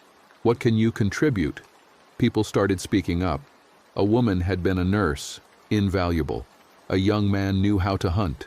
Someone else had been a teacher, which would matter if they survived long enough to worry about educating kids. The list went on. 38 people, 38 different skill sets. The afternoon wore on.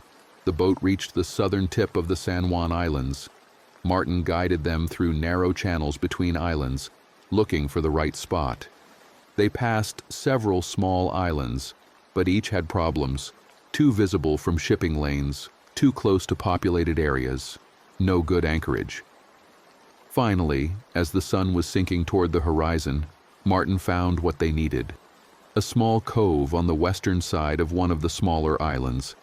Protected from weather, hidden from casual view, with a beach they could use to offload supplies. He anchored the boat in the shallow water near shore. "We'll spend the night on the boat," David decided. "Tomorrow we scout the island, make sure it's safe. If it looks good, we move ashore and start building a permanent camp." That night, the survivors huddled together on the deck under borrowed blankets and tarps. The boat rocked gently in the calm water. Bobby found a spot near the bow and tried to rest.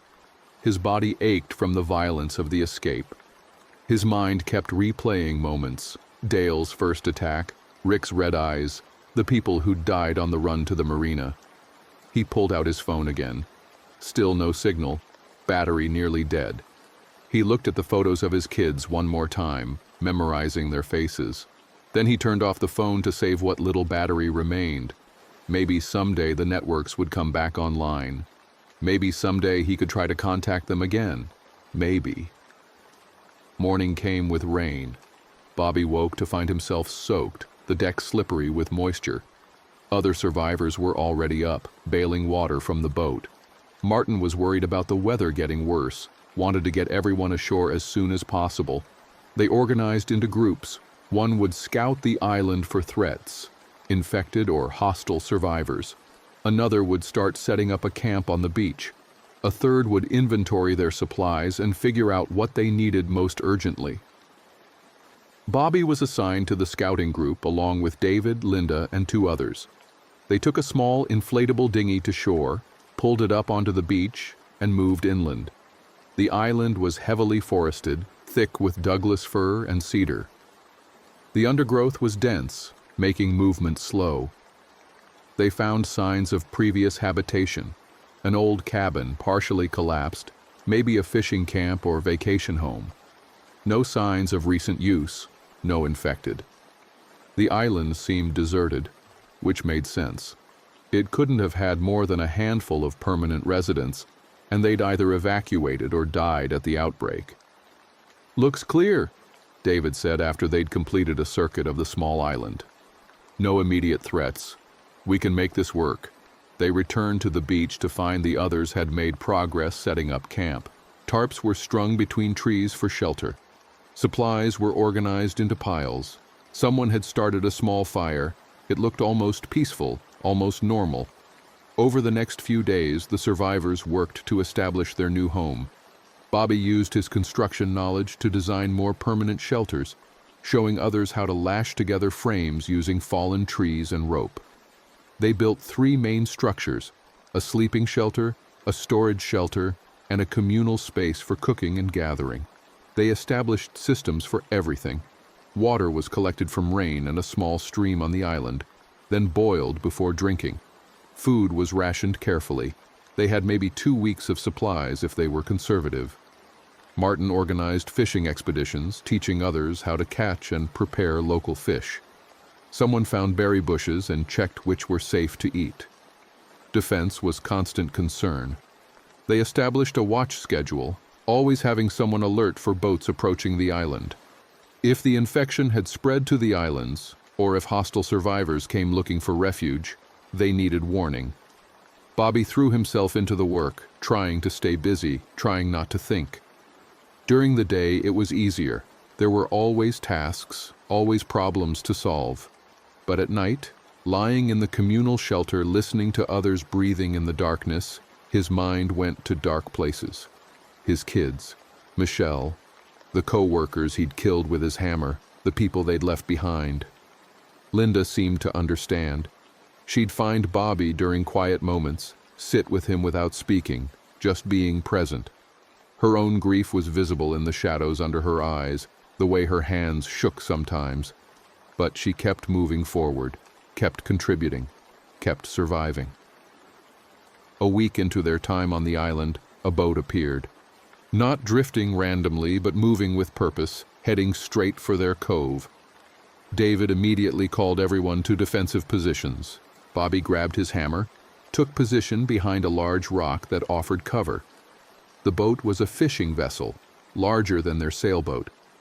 As it approached, Bobby could see people on deck. 5, maybe 6. They looked haggard but alive.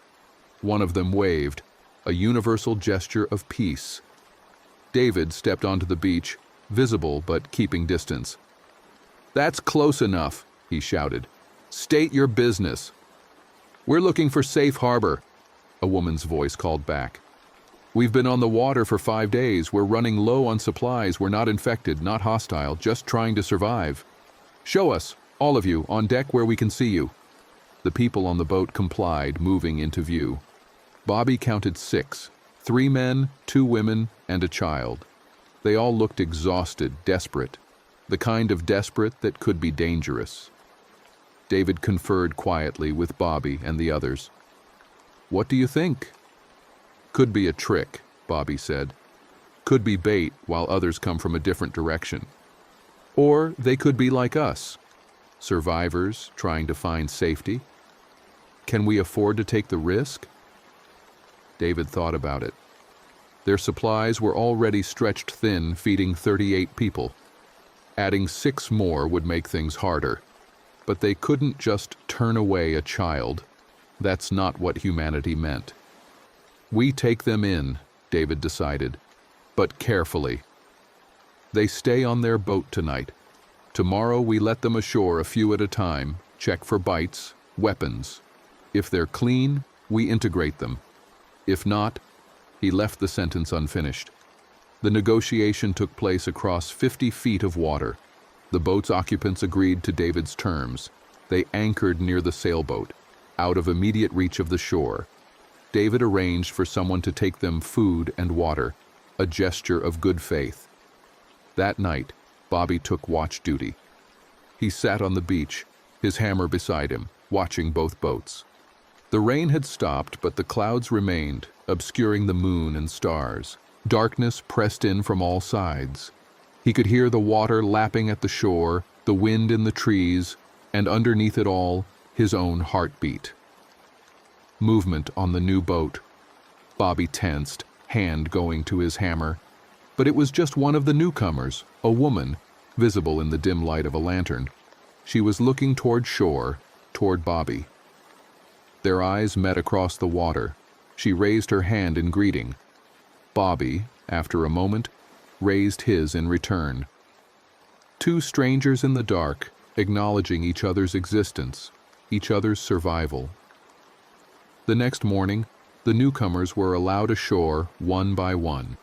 They were checked thoroughly for bites, for weapons, for any sign of infection.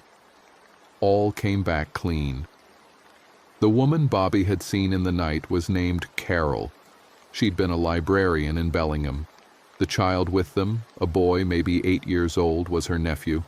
His parents hadn't made it.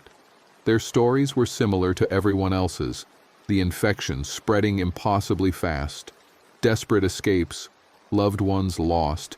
They'd taken the fishing boat from a marina, hadn't really known how to operate it, but figured it out through trial and error. They'd been searching for land that wasn't overrun, hadn't found it until now. With the new additions, the island camp had to expand. Bobby worked with others to build additional sleeping space. It was good to have more hands, more skills. One of the new arrivals knew carpentry, could help with construction. Another had been in the Coast Guard, understood navigation and maritime safety. But more people meant more mouths to feed. The fishing became more critical. Martin organized expeditions further from shore, taking the boats out to deeper water where larger fish could be caught. It was risky. They were visible out there. Could attract attention from other survivors or infected somehow reaching the water, but necessary. Bobby went on one of these expeditions. They took the fishing boat, spent a full day out on the water. It was strange being back on Puget Sound, seeing the coastline from a distance. The mainland looked peaceful, tree-covered hills rising from the water. No sign of the horror that had consumed Seattle, but Bobby knew it was there, knew the infection was still spreading inland. They caught enough fish to justify the risk. 30 pounds of salmon and rockfish. Back at camp, Carol showed them how to smoke some of it for preservation. The smell of cooking fish filled the camp, a simple pleasure that felt almost normal. That night, David called another meeting. "We need to talk about long-term survival," he said. "We're doing okay for now. But winter's coming. We'll need better shelter, more food storage, warmer clothes. We need to scout the other islands, see what resources are available, and we need information about the mainland." "Why?" someone asked. "We're safe here. Why risk going back?" "Because we don't know what's happening out there. Is the infection dying out? Is the government regrouping? Are there large survivor communities forming? We need to know." David looked around the circle of faces. "I'm proposing a reconnaissance mission. Take the sailboat, sail down toward Tacoma and Seattle, observe from a distance, then return. Gather intelligence." Bobby's heart jumped. Tacoma, his kids. He hadn't let himself think about them for days, had pushed the pain down, focused on survival. But now, "I'll go," he said immediately. David nodded. "I figured you would. We'll need a crew of 4 or 5. Volunteers?" Linda raised her hand. So did Martin, the sailor, and 2 of the new arrivals. Enough for a crew. They spent the next day preparing. Loaded the sailboat with supplies for a week-long journey. Weapons, food, water, medical supplies, binoculars, maps. Martin plotted a course that would take them south along the islands, then across to the mainland coast, then down toward Tacoma. The morning they left, Bobby stood on the beach and looked back at the camp. 38 people, no, 44 now, had made this place home, had built something from nothing. It wasn't much, but it was survival. It was hope. Carol approached him. "You're looking for your family," she said. It wasn't a question. "My kids, ex-wife, in Tacoma. I hope you find them. But Bobby," she hesitated, "be prepared for what you might find. Or might not find. I know. Do you? Because I wasn't prepared. When I saw my sister, the boy's mother, as one of them, I wasn't ready for that. It broke something in me." Bobby didn't know what to say. He settled for, "I'm sorry. Just be prepared. That's all I'm saying." The sailboat pulled away from shore. Martin handled the sailing with practiced ease. The wind was good, pushing them south at a steady pace. Bobby stood at the bow, watching the islands slide past. Linda came and stood beside him. "You really think they might still be alive?" she asked. "Probably not. But I need to know." "I get it. I keep thinking the same about my mom. They sailed through the day, passing other islands, some with signs of habitation, most looking abandoned. As the sun set, Martin anchored in a protected cove. They ate cold rations and tried to rest, taking turns on watch through the night. The next day brought them to the southern end of the island chain. The mainland was visible now, a dark line on the horizon. They sailed toward it, everyone tense, weapons ready. As they got closer, details emerged. The coastline looked undamaged, trees, beaches, cliffs, almost serene. But as they approached what had been a small coastal town, the truth became visible. Buildings burned out, boats capsized in the harbor, bodies on the beach, and infected, dozens of them, stumbling along the waterfront. "Don't get too close," David ordered. Martin adjusted course, keeping them a safe distance offshore. They sailed south, paralleling the coast. Every town showed the same devastation. The infection hadn't spared anywhere. Population centers were completely overrun. Even small villages had fallen. They saw survivors occasionally, people hiding in buildings or on rooftops, waving desperately at the passing boat. But they couldn't stop, couldn't take on more people. The sailboat was already crowded with 5. As they approached Seattle, the scale of destruction became clear. The city was dead. Smoke still rose from fires that had burned for weeks. The high-rises stood like tombstones. The streets, visible through binoculars, were filled with infected. Thousands upon thousands. Bobby stared at the city he'd helped build. Somewhere in that maze of buildings and streets, Dale and Rick and Eddie and Kyle had become infected. Somewhere in there, other survivors were probably still holding out, trapped and dying slowly. The city that had been his home for 20 years was now a graveyard. "We need to keep moving," Martin said. "Can't linger here." They sailed south, past the airport, past the suburban sprawl, toward Tacoma. Bobby's hands gripped the railing so hard his knuckles were white. They were close now, maybe 15 miles from where his kids should be. As Tacoma came into view, Bobby saw it was the same as Seattle. Devastation everywhere. The port was choked with abandoned ships. Fires had consumed entire neighborhoods. The streets were filled with infected. "Where exactly?" David asked quietly. "Northeast side, near the mall." Bobby tried to remember the address of Michelle's house, a small 3-bedroom place with a yard. The kids had shown him their rooms when he'd first visited after the divorce. His daughter had painted hers purple. His son's was covered with Star Wars posters. They sailed as close as they dared, but Bobby couldn't see the specific neighborhood. It was too far inland, hidden by buildings and smoke. Martin suggested they could take the dinghy, try to get closer. But David shook his head. "Too dangerous. The infection density is too high. We'd never make it out alive?" Bobby knew he was right, but knowing didn't make it easier. He was maybe 2 miles from his kids. 2 miles might as well have been 2,000. There was no way through the horde of infected between here and there. "I'm sorry," Linda said. Bobby couldn't speak. He just stared at the city, at the smoke and destruction, and tried to memorize every detail. This was as close as he'd ever get. This was goodbye. They stayed until the sun began to set, sailing in slow circles off the coast. Bobby used the binoculars, scanning every visible street and building, hoping against hope to see 2 small figures that might be his kids. But he saw only infected. Hundreds, thousands, an impossible number. As darkness fell, Martin turned the boat north. The return journey was quiet. Nobody spoke much. They anchored each night in isolated coves, kept watch, and moved on at dawn. Bobby barely slept. He kept seeing his kids' faces from the phone photos, kept imagining them scared and alone. 3 days after leaving Tacoma, they reached the island camp again. The others welcomed them back, eager for information. David reported what they'd seen.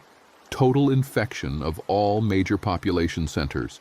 No sign of government or military response. Isolated survivors scattered throughout. "What does that mean for us?" Carol asked. "It means we're on our own. Probably for a long time, maybe forever. We need to prepare accordingly." The group absorbed this. Some people cried. Others just looked resigned. The last hope of rescue, of things going back to normal, had died. This was their life now. Bobby went to his spot in the shelter and lay down. Linda followed, sat beside him. "You okay?" "No." "Want to talk about it?" "What's there to say? They're gone. I'll never know what happened to them. I'll never—" His voice broke. "I'll never see them again." Linda put her hand on his shoulder. "I'm sorry, Bobby.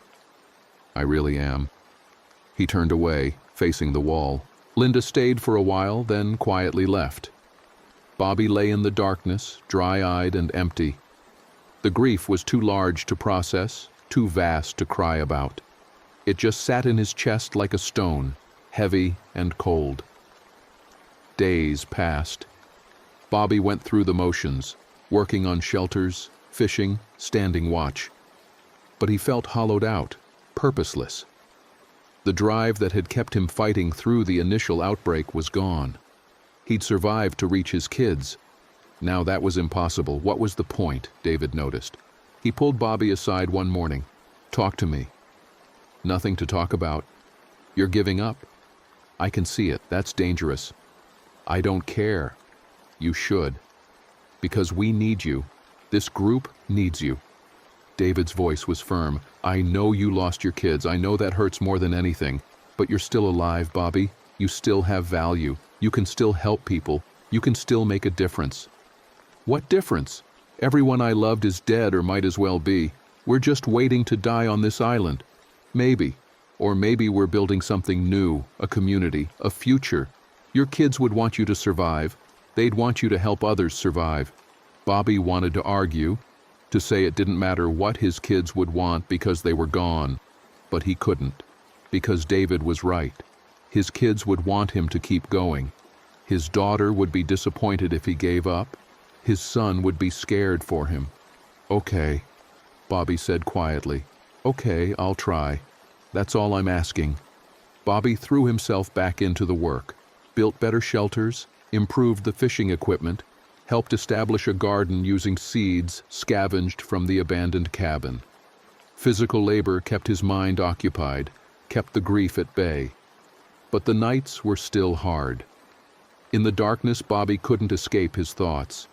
He'd lie awake and imagine different scenarios. His kids surviving, finding safety, growing up in some other survivor camp. Or he'd imagine the worst. Picture them as infected, their faces twisted and wrong. Both visions hurt equally. Weeks became months. Fall turned to winter. The island camp survived through storms and cold and dwindling supplies. They lost people. An elderly man died of pneumonia. A woman fell while gathering firewood and broke her neck. But new survivors occasionally found them, drawn by signs they'd posted on other islands. The population fluctuated around 40. Bobby became one of the camp's leaders, working alongside David and Martin to make decisions, settle disputes, organize work details. He didn't want the responsibility, but the group needed it. And maybe David was right. Maybe helping others gave his survival meaning. One cold January morning, Bobby was working on reinforcing the main shelter when Carol approached him. Bobby, there's someone you should meet. Just arrived with the supply run from Lopez Island. Bobby followed her to the beach. A small group of survivors had landed, bringing supplies they'd scavenged. Among them was a teenage girl, maybe 16, wrapped in too large coat. She looked exhausted and underfed, but alive. This is Amy, Carol said. She was living in Tacoma when the outbreak started, made it north on her own. Bobby's heart stuttered. Tacoma? Amy nodded. Near the mall. My family, they didn't make it. I've been moving between survivor groups for months. Near the mall, Bobby repeated. His mouth felt dry. Did you know a Michelle Harper? 2 kids, girl and a boy? Amy thought about it, shook her head. I don't think so. But there were lots of families. Some made it to shelters, some didn't. I'm sorry. Bobby felt something in his chest loosen slightly. Not hope exactly, but something less painful than certainty of loss. Could they have made it? Maybe. Some people got to the high school, barricaded themselves in. Some left the city early, headed east. I don't know everyone who survived. She looked at him with understanding in her young eyes. But people did survive. Not many, but some. It wasn't much, but it was something. A tiny possibility that his kids were out there, alive, finding their own way. Bobby could live on that, had to live on that. Thank you, he told Amy, for telling me. That night, Bobby took out his phone for the first time in months. The battery had died weeks ago, but he didn't need it to work. He just held it, felt its familiar weight, and thought about his kids. Maybe they were thinking about him too. Maybe they were surviving, same as him. Maybe. The months continued. Bobby learned to live with uncertainty, with grief, with hope. The island camp grew more established. They built permanent structures, established trade routes with other survivor groups on nearby islands, even started talking about long-term sustainability, livestock, expanded gardens, education for the children. It wasn't the world they'd lost, but it was a world they were building. One day at a time, one decision at a time, one act of survival at a time. Bobby still thought about his kids every day, wondered where they were, what they were doing, if they remembered him. But he'd made peace with not knowing, or at least he'd learned to carry the not knowing without letting it destroy him. He was alive. He was helping others survive. He was building something meaningful. For now, that had to be enough. But then, on a gray morning in March, everything changed. A boat appeared on the horizon, moving fast. David called everyone to defensive positions. They'd had trouble before. Hostile survivors trying to take their supplies or their island. Everyone grabbed weapons, took cover. The boat came closer.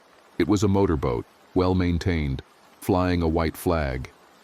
As it approached, Bobby could see 3 people aboard, 2 adults and what looked like a teenager. David stood on the beach, rifle ready. "Stop there. State your business." One of the adults, a man, cupped his hands around his mouth. "We're looking for someone. A man named Robert Harper. We have information about his family." Bobby's hammer fell from his hand. He stumbled forward, Linda grabbing his arm to steady him. "What?"